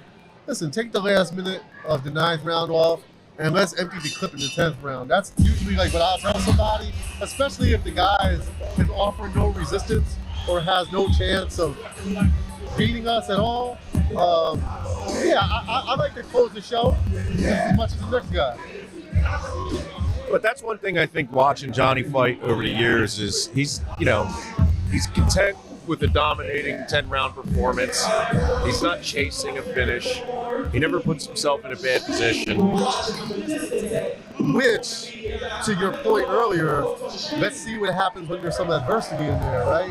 When you can't fight at the pace you want to fight, when you're fighting from behind, when you can't do everything that you want to do, when you can't dictate the pace, when, you know, you have to take it into that fourth and fifth gear. So that's an interesting point you made earlier, and that's what I'm interested to see in the future with this young lion. Yeah, and I mean, everything I've seen gives me the utmost confidence that he'll be fully prepared for whatever test comes his way once it does. Yeah, listen, his preparation is key. You can see he's trying to come out here, and I think he's going to try to close the show. Yeah, you know what? He threw a couple of big left hooks there to start this round. Yes, he did. So let's see what speed he wants to fight this round. Is he going to coast on third, or is he going to close the show on fourth and fifth?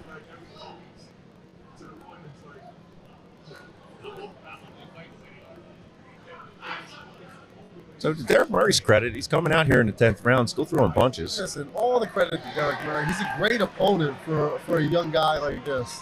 You know, he really is. And you know, I hope he gets more fights after this. But, you know, a few more fights, let's call it a career. Yeah. I don't know his financial situation, but I hope he gets a couple more fights and, you know, wrap it up. He actually would probably make a pretty good trainer due to all his experience and all the different styles that he's seen, you know, throughout his career. So maybe he transitioned to something like that, but 2 more fights and, you know, wrap it up. Well, I mean, he could probably have a career on the other side of the ropes considering how large of a field there is in St. Louis of boxers, as we've seen tonight. Yeah, absolutely. That's a great point, Nick. Because obviously there are some fighters in St. Louis that, you know, would honestly benefit from a guy like this, teaching them and training them and teaching them the ropes. Because, to be honest with you, at this age and this many fights, listen, he's trying. He just outgunned. So I want to see if Johnny tries to turn it up before the fight ends. Looked like he just went to that two-face technique you mentioned, where he threw the left and then the right hook. I love the two-face, Nick. I love the two-face. Whenever I yell two-face to one of the fighters that I've been working with and they throw it, it just makes me happy for some reason. Yeah, he did a great job landing those back-to-back hooks. Yeah. So it looks like Johnny's going to cruise here, man. It's just another good performance. See, there's that fourth gear. I love it. Yeah, when he turns it up, man, he turns it up. Yeah. They're standing right on that logo going to town. Yeah, man. And Murray's still trying. Now he's trying to back Johnny up, which is interesting. He's got Johnny going backwards.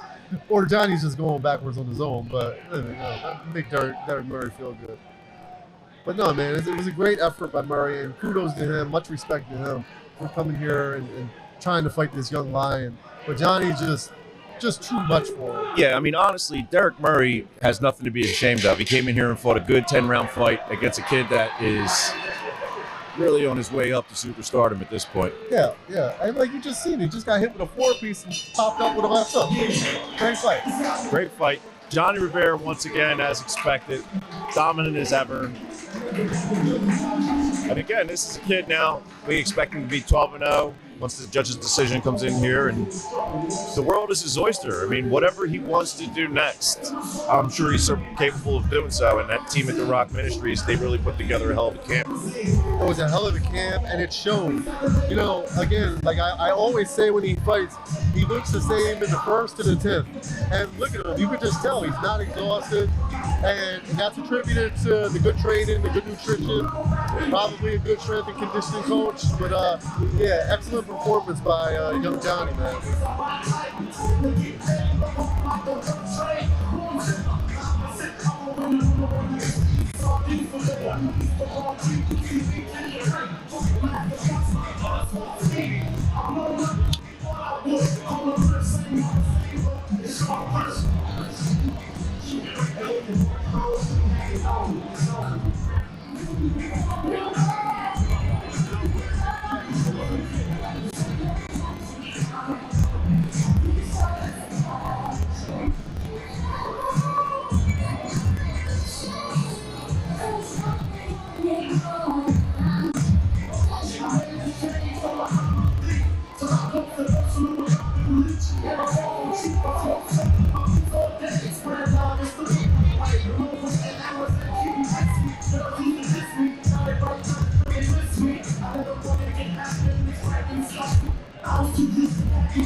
Christian Pringle.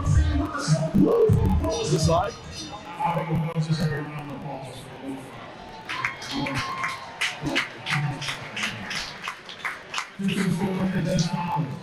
Sucks.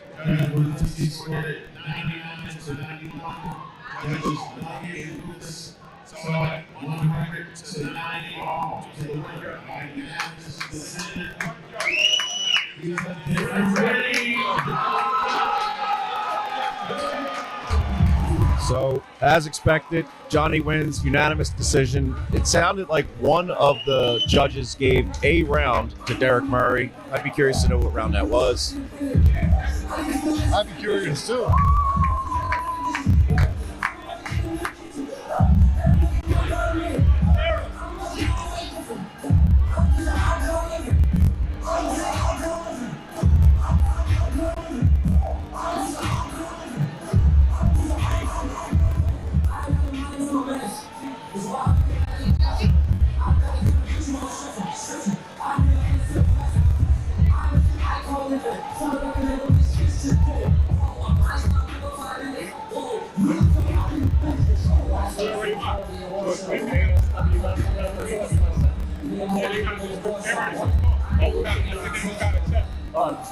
Let me know so I can hit their script. Follow right up.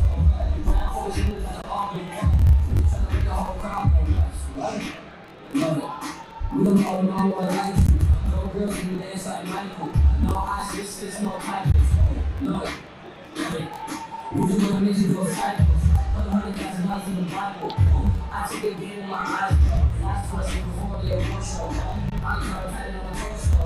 Me and Lord keep it in a torso. I need to take it on a torso. First she was fire, I'm also. I'm getting that on a torso. She was my heart to the torso. I guess we all gotta grow up. I'm just a high car living, so look at that road, see shit, get it. In the future, 5 minutes, we up from out in the bitch. I'm in the street, yeah, it's not going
Once it starts, I'm here.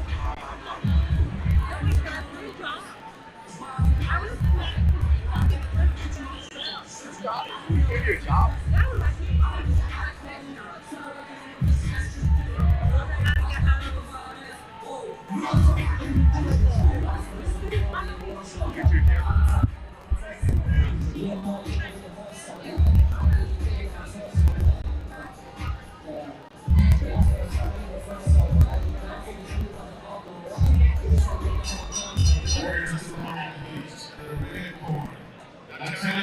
Francesca.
All right, ladies and gentlemen, welcome to Philadelphia, Pennsylvania, and Independence Brawl. A special welcome to viewers joining us from around the globe on AWSN, the All Women's Sports Network.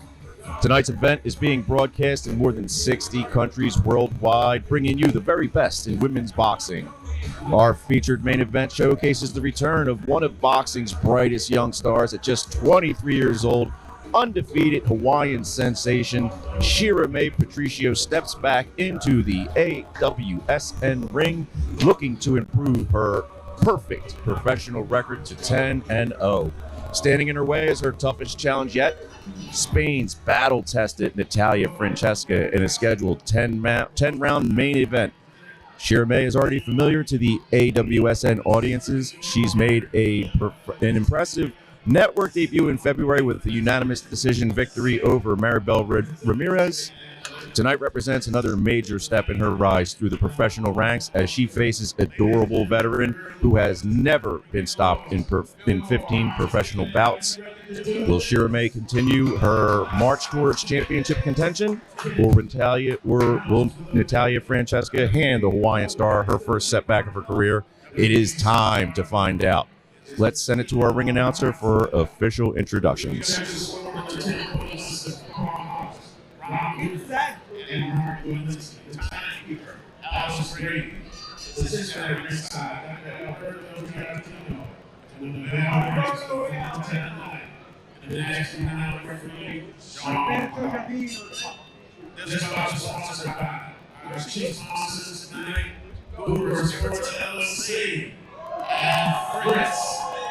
And we are fully attorneys at the law. Introduce the principles first.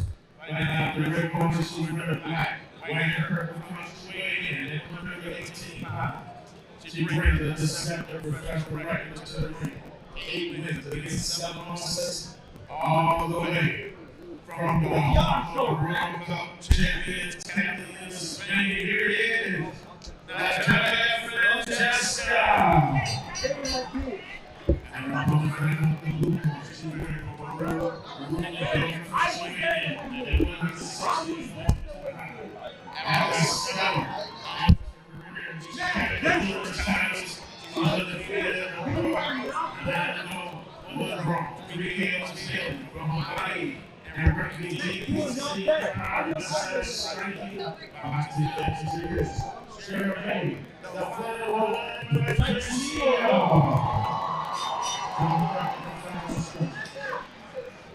All right, Brian Cohen, welcome to AWSN and our main event tonight featuring Shira May Patricio versus Natalia Francesca. Thanks, Nick. It's great to be here. This should be an interesting fight. Shira May is definitely on her way up. I'm so excited to see this fight. It's going to answer a lot of questions tonight. So this is 10 rounds for the WBA title. Shira May 9-0 out of Honolulu, Hawaii. Her last bout was a split decision win over Tania Walters in Baltimore. And Natalia Francesca, she's 8-7 out of Barcelona, Spain. And she won a majority decision over Carla Mierda in Spain back in May. Natalia is actually a 2-time Spanish bantamweight champion, actually. So should be interesting. Has a lot of experience. She likes to use her jab, likes to use her range, likes to use her distance. So let's see how Shira May counteracts that.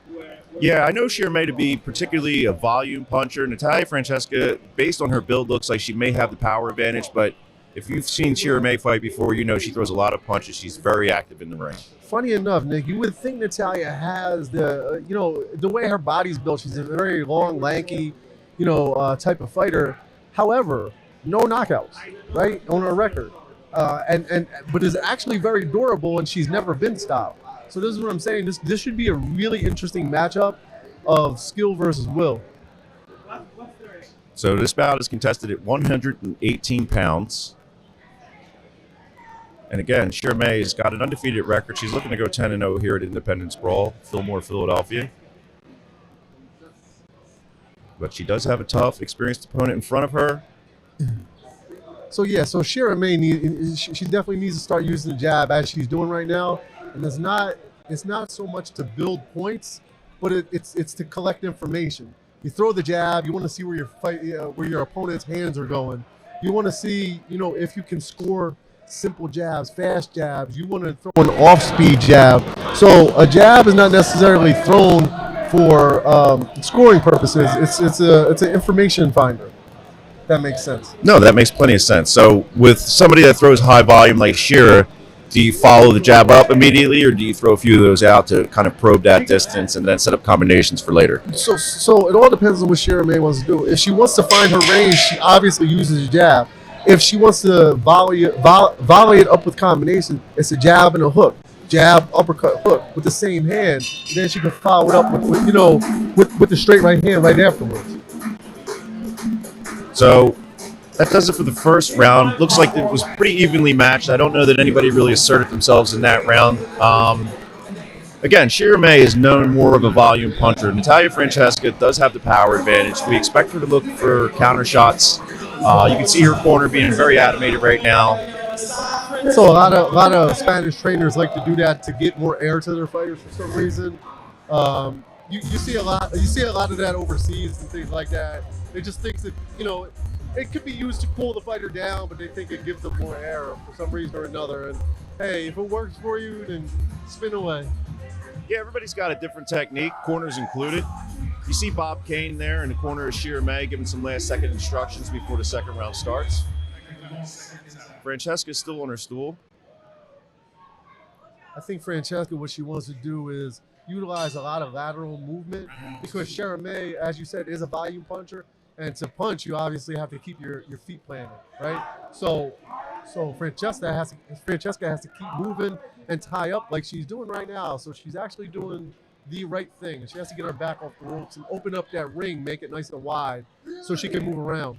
One thing I think I saw from Shira May in her last bout down in Baltimore was, although she threw a lot of punches, she's leaning forward with her head a lot. She sort of wades forward with her head down, and that can lead to some counter shots, especially from a more powerful fighter. I'd like to see her keep her chin tucked a little bit better and fight behind her jab. It seems like she's a bit out over her front foot, especially in this round. Yeah, Nick, that's actually a great observation. I think referee just picked up on what you just said. He's telling her to keep her head up because she is leaning in with her head, and not only getting countered with an uppercut, that could lead to a really nasty headbutt at times. And as when your eyes are not facing your opponent, you get caught with a punch that not necessarily may be hard, but you don't see. It can cause your equilibrium to go off. It can cause a knockdown or knockout. And I think you just saw that right there. It looks like she just took a good right off the top of the head from Francesca, and it might have taken her off balance a little bit. Case in point, right? So right now, Sharon May has to go back and reestablish the jab because right now Francesca's winning this round. I don't, I thought the first round could have went either way, but ultimately I think Francesca is winning this round. And sometimes it's so tough to make that determination on a 2-minute round because things happen so fast. You don't have that extra minute like you do in the men's fights to really reestablish where things maybe have started. So if you start fast in a 2-minute round, in all likelihood, you end up taking that round. Yeah, 100%. But there you go again. You see Sharon May diving in with that head. Francesca is doing a great job of keeping Sharon May off her and smothering her punches.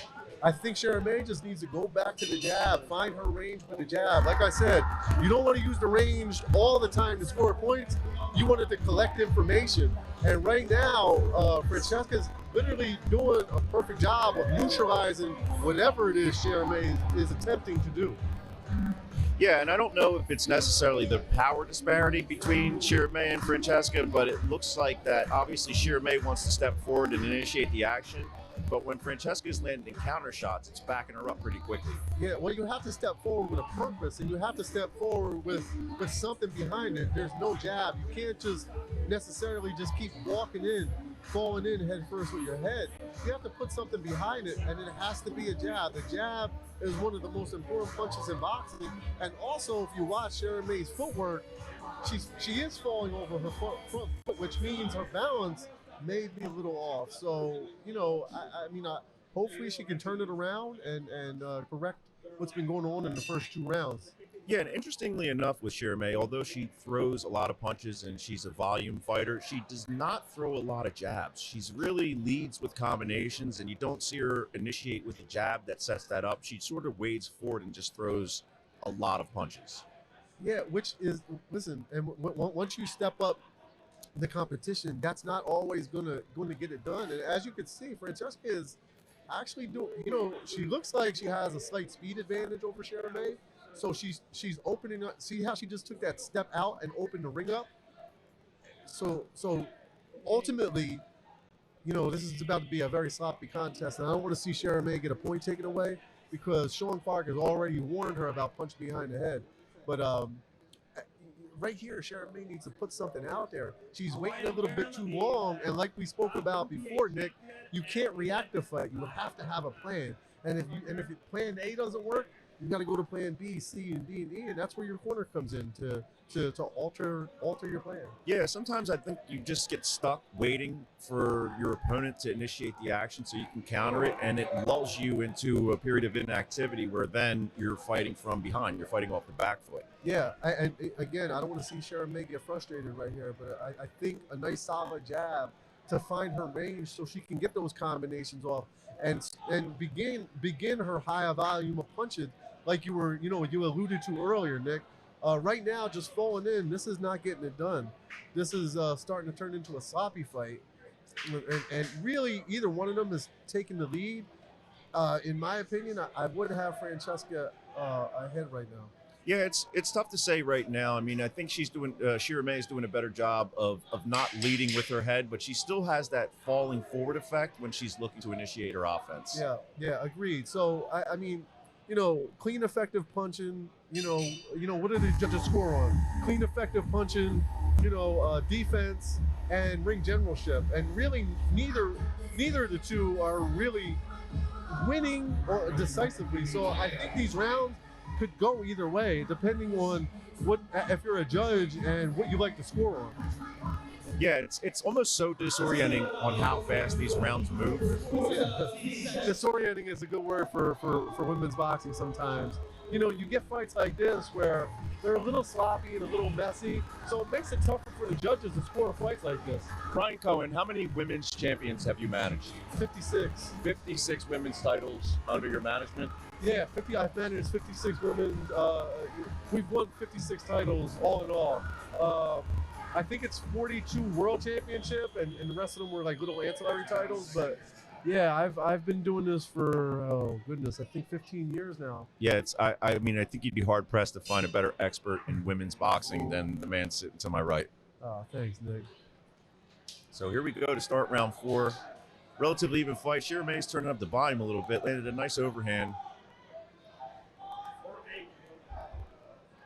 Shira May looks a lot bigger than her in that ring, but you know, Francesca is one of those wiry fighters, man. That, I used to hate to have my fighters fight, or not that I fought a female, but I would hate to spar and fight wiry fighters. They're so snappy with their punches, and it doesn't look like their punches hurt, but their punches hurt for some reason. So I see what Shira May's doing. She's trying to offset things with feints and jabs. Nobody is really taking the clear control of this fight yet. No, it remains anybody's fight here 4 rounds in. Agreed. And I'm just I'd like to see how the judges have it so far. It's a very, very difficult fight to score. Yeah, this is not an easy fight to score. I know that generally you look for a champion's advantage. If you're the challenger, you have to definitively assert yourself in order to be declared the victor in a decision. But I just don't know that anybody's really been effective enough to move themselves forward in the judges' eyes quite yet. No, Francesca is doing a good job of neutralizing anything Shira May does. Shira May, she looks a little flat. I've seen her look more energetic. I want to say she looks a little flat right here. So hopefully her corner can do something to make her a bit more vibrant. The Sean Clark has warned her multiple times. I don't want to see a case where he starts taking points, because that'll really swing this fight. Yeah, anybody that loses a point here in a fight as close as this, they're really going to have an uphill battle to even up the scoring. Yeah. It looks like Francesca's, her idea of inside fighting is to tie her up, which is smart, because Shira is she's very strong, and she's so every time she gets on the inside, all she's doing is tying her up, and I think it's frustrating Shira just a tad bit. Yeah, so the fight in Baltimore a couple of months back with Shira, she fought Tania Walters, who was very strong, good counter puncher, definitely had the power advantage. And there were multiple times where I thought she had Shira hurt, but Shira was able to overcome that by just sheer volume. She threw a lot of punches, she was very active, and she ended up eking out a split decision win. And I think a lot of that was because she stayed busier than her opponent. So in the next 6 rounds here, I think a similar strategy may be to her benefit. So Tania Walters just fought a girl by the name of Joanna Wanyu in Puerto Rico, and the way I saw the fight, Tania Walters, it was at least 9 rounds to 1, and she was completely robbed in that fight. So now they're talking about, Shira is able to get by this, her fighting Joanna Wanyu, who I think Shira May will beat. I would like to see a little bit more of a toolbox right here for Shira May. Like there has to be something else she can do to neutralize Francesca right now. Yeah, and she's clearly very talented. She comes from a background, she's one of 8 siblings, all of which are national champions, 5 brothers, 2 sisters. Her father was a kickboxer. I mean, combat sports are in her blood. And her technique is generally very good, but she does get lulled into these kind of fights where she's leading with her head a little bit. She forgets her jab. And if she allows the bigger, stronger opponent to tie her up, it starts to become their fight instead of hers. Yeah, absolutely. So again, I'd like to know what the game plan was going into this fight, because right now, Francesca's completely neutralized it. With her, I think it's her speed, and when Shira May gets close, it's just the constant tying up. And I think it's frustrating Shira May just a tad bit. Yeah, and part of me wishes that Shearer would throw a little bit more jabs to kind of initiate that offense, because it would probably slow Francesca down a little bit on those counter shots. Yeah, I mean, all you have is, you have Shara May. She's just diving in with punches, and it's not going to work on certain levels. And these types of punches she's throwing, her feet are a bit squared up, and I'm not sure how much juice, so to speak, she can get on those shots, right? So right there, she's at the range where she can punch, but she just got tagged with a right hand on the way in. Yeah, and she's falling in. I've noticed too that when she goes to throw the right hand, she picks up her right foot, and it kind of takes some of the power out of those shots. That's a good point, Nick. I'm going to watch out for that the next time I see her throw a right hand. So a lot of holding, a lot of grappling, a lot of wrestling. Again, it's a pick'em round. All these rounds are pick'em rounds. None of them have been definitive. Yeah. So it all depends on the judges now, to be honest with you. What they like in a fight. Do they like the aggressiveness of Shara May? Do they like the punching of Francesca? They're supposed to score it on ring generalship. There's nobody taking this fight over. It's anybody's fight still right now.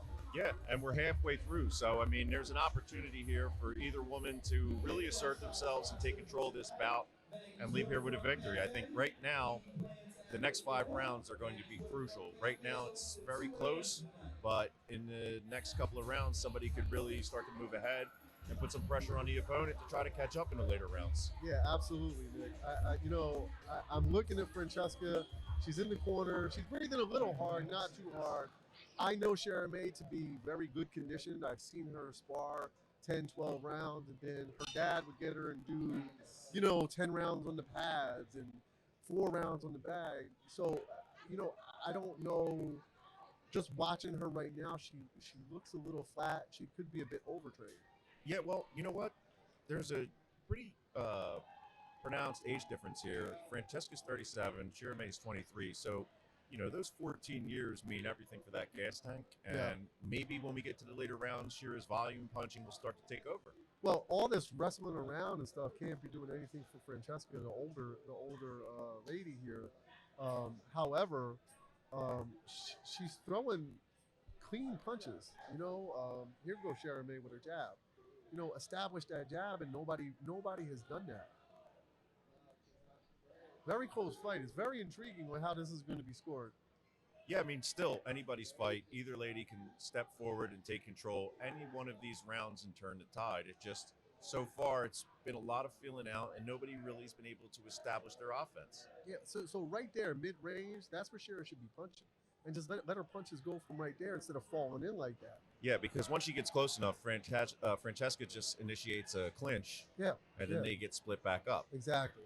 But I think, again, though, I mean, I hate to keep harping on the same thing. If Shara May established a bit of a better jab. Yeah, absolutely. And she could run her combinations off that jab instead of just diving in. She's starting to find her range now, but it's all working off the jab. Once she abandons the jab, the fight, it falls apart. It's like the wheels come off, and all they do is go back to the clinching. Look, a good right hand to the body from Francesca there. Yeah, Francesca's in the same shape. You can see, she has nice little cuts on her arms, and her back is well defined. So, she trained for this fight. So, she looks like she's in good shape as well. Part of that, when I was watching yesterday during the weigh-ins, I thought, Francesca may run out of gas quickly because she is so muscle defined, and muscles take up a lot of oxygen. It's true. But everybody's body's different, Nick, right? Sometimes you could be muscled. And I mean, look at Holyfield. Holyfield had the gas tank on him, right? And he was built like a bodybuilder. And however, you had a guy like Julio Cesar Chavez that just looks like a guy that was, he works in a bodega that could go 12 rounds off the couch. So everybody's body's different. Everybody has a different anatomy. So 4 rounds to go, and it's still unclear who has taken the advantage here or where the judges are going to see. I'm really curious to see how the judges are scoring this, because I can't score this right now. I have it even, which I don't even know what that means, because I haven't given anybody a decisive round. No, I think I'd rather have our job tonight, Brian, than the judges. They definitely have it hard in this fight. This is one of the tougher fights to call on tonight's card. So round 7 set to start here.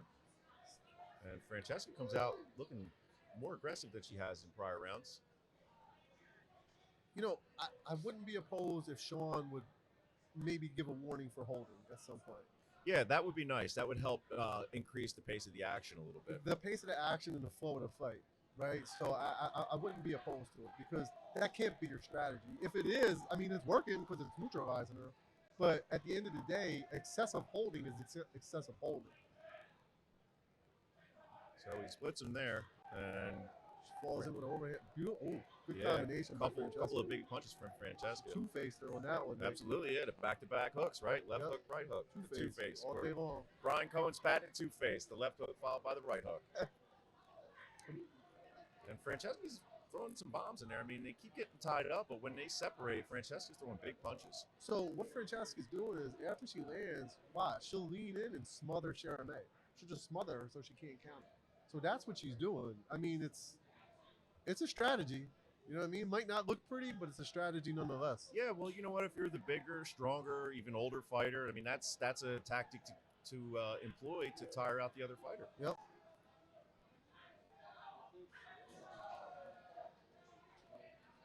So Shira backs her up into the corner, but Francesca initiates another clinch, and they're being split up here in the center of the ring. And we'll see if somebody can initiate some offense here in the last half of the 7th round.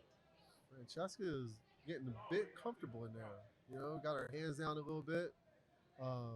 Has Sharon May boxing from the outside. Just caught her with a good right hand. Yeah, she stepped forward with a straight right. Yeah, she's getting a little comfortable. She's in there smiling too as well. So, interesting fight. I mean,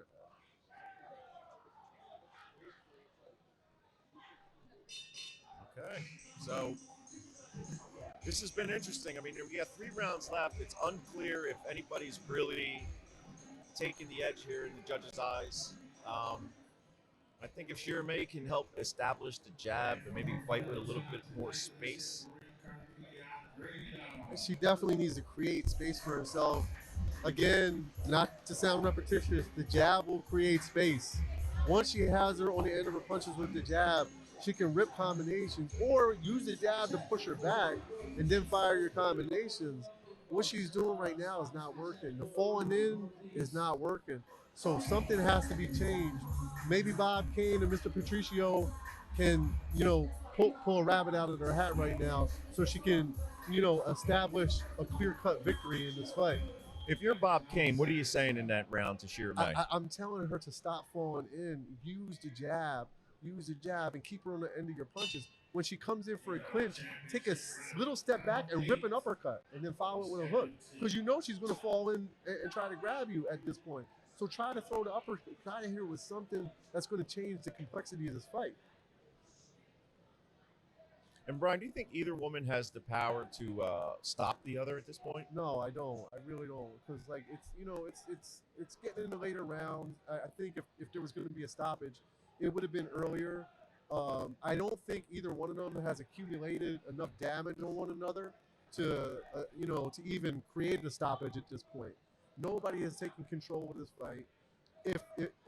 I know it's the 8th round, and I don't want to be a Nostradamus, but thinking ahead, I mean, this looks like a draw to me right now. We have 3 rounds to go, so it'd be interesting to see again how the judges score this. Yeah, you never know from sitting at this vantage point, what they're thinking. But I would probably agree with you. I would say, 8 rounds in here, this looks a lot like a draw to me. Very evenly matched fight between 2 different styles.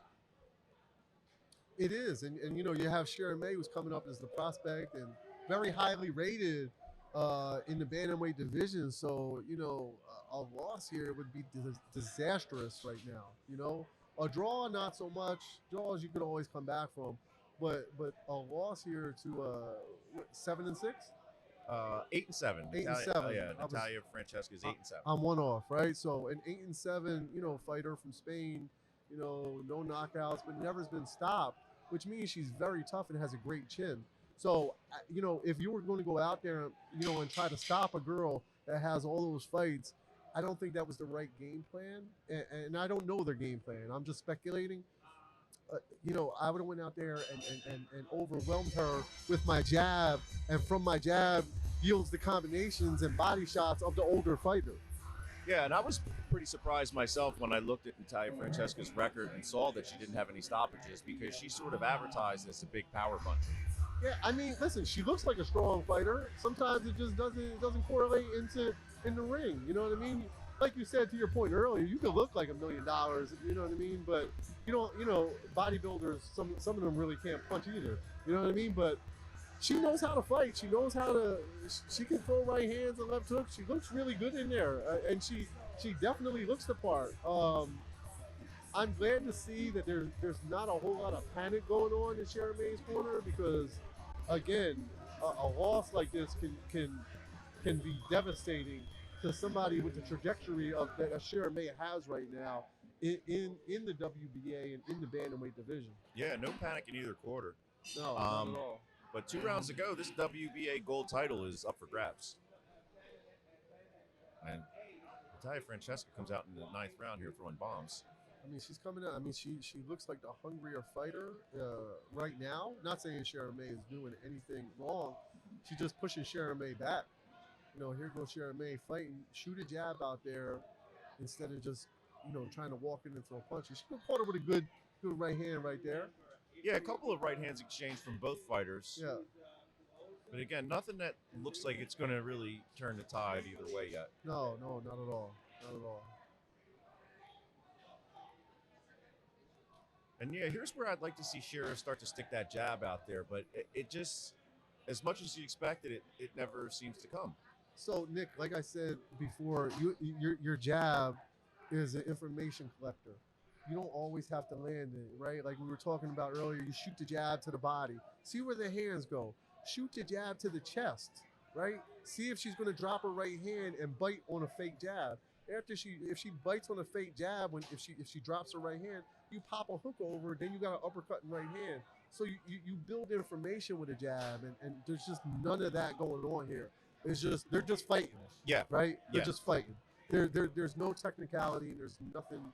There's nothing behind this. They're just literally just fighting. Yeah, we've talked about it in prior fights tonight where the fighter is reactive and not pressing the issue, but I think we're seeing both fighters here be sort of reactive. I don't think either one is dictating the pace. They're both sort of just reacting to each other.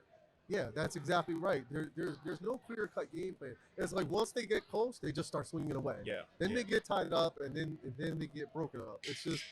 It's literally the same thing live. So get close, they'll start punching, then they'll get tied up, the ref will come and break them, then the round is going to end. This is just the same thing. So you have to do something to change that. You have to tell your fighter something to change that. A nice, like a stab to the body, a stab to the head, a stab to the head, a stab to the body. Then you fake the stab to the body and pop a left hook. Everything works off the jab. So 1 round to go, and I mean, it's still unclear to me who will have the edge here in the judge's eyes. Yeah, your guess is as good as mine, Nick, at this point. I really have no idea who's ahead, who's behind, if this is a draw. I don't know what's going on at this point.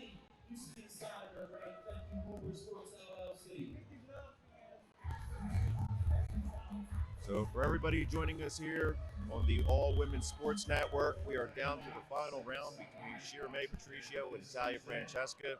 The WBA gold belt is up for grabs. This is anybody's fight. This last 2 minutes will help dictate the outcome and determine who walks out of here with the belt tonight. Nobody can complain if anybody loses a decision. Nobody can complain on a hometown decision. Absolutely One is not. from Hawaii, the other one is from Spain. So, and we're fighting in Philadelphia. So it's a true international card here at Blue Corner tonight.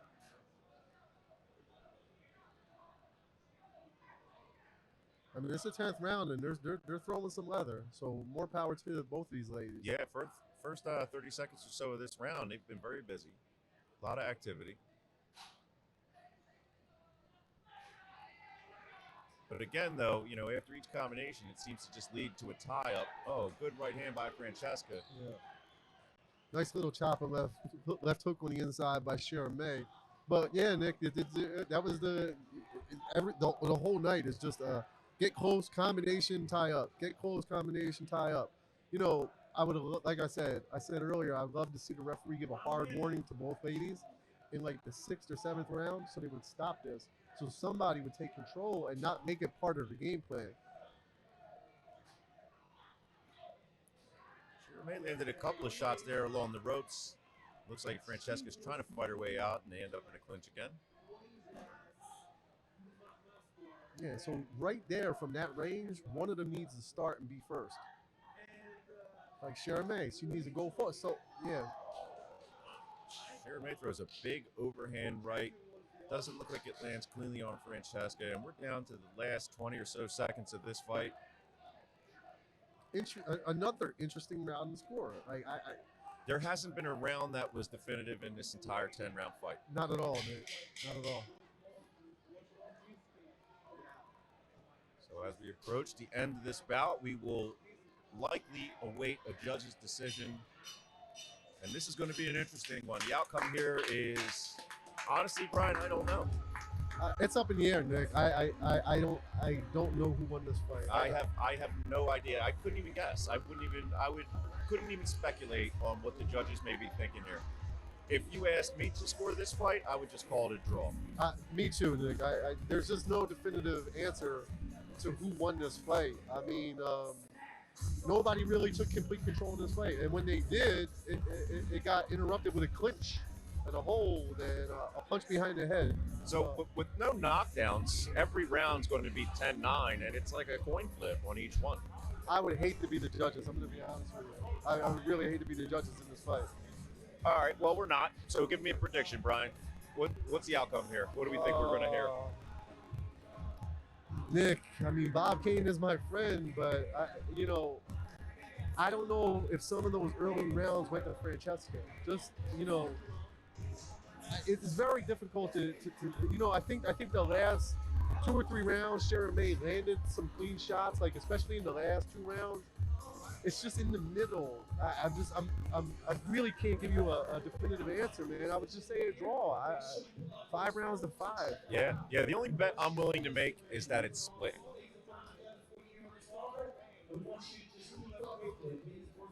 I think we're due a split decision here. Split win one way or the other, or a split draw. You think so? I just feel like a split is the only outcome. I'd be really surprised if all 3 judges had this the same. I mean, I know they're going to take a long time to tally the scores up because I know it's going to be difficult. I know it's going to be close. I mean, a loss to Shara May would be treacherous at this point in her career. Francesca would be a rejuvenation. So interesting to see what the outcome is. Yeah, dueling paths depending on the outcome. Absolutely. This is definitely like a crossroads fight, Nick.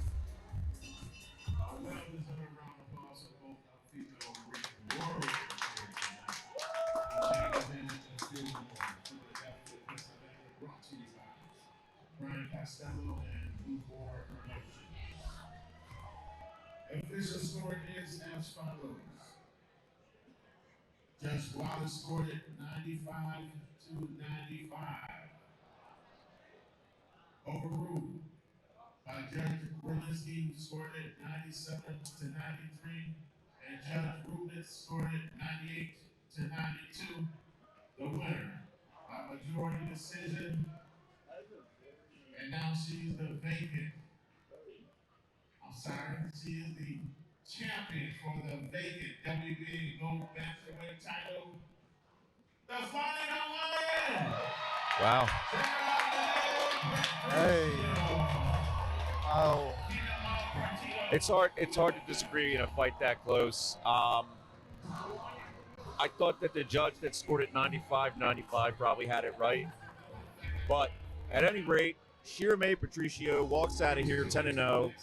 She's the WBA Gold Champion at this point, and we look forward to seeing what she does next. Yeah, Nick. It's very difficult to score from where we are. The judges obviously seen it a certain way, and you can't be mad at the decision either way. Francesca is probably heartbroken because she probably thought she won, but again, it's really hard to tell how the judges will score it. No, look, it's a competitive fight. You got 3 judges up there. If you had 3 more, you probably have 3 different scores on top of what we already had. So Shira May Patricio walks out of Independence Brawl in the main event as the winner, leaves with the WBA gold title. She's 10-0, and her future looks bright. As for Independence Brawl in blue corner, we'd like to say thank you. That does it for tonight's presentation of women's boxing live from Philadelphia on AWSN, the All Women's Sports Network. We thank you for joining us from around the world and encourage you to join AWSN again this Friday, August 7th, for another exciting installment of live professional women's boxing. Thank you, everybody, and have a great night. All right, so outside of our broadcast on AWSN, we are going to wrap up the stream here on Blue Corner Media. Brian Cohen, it's an honor, as always, to have you at the desk, my friend. Nick, I appreciate you. I love our chemistry, and I hope to do this again with you next Blue Corner event. I'm going to hold you to that, Brian. I really don't want to do this with anybody else. So the next one we have, I expect you right here with me. You offer an analysis that you just can't get anywhere else. My man. Brian Cohen, thank you, sir. Thank you for all of our viewers and attendees here at Independence Brawl. Blue Corner asked you to look out for us in our next event.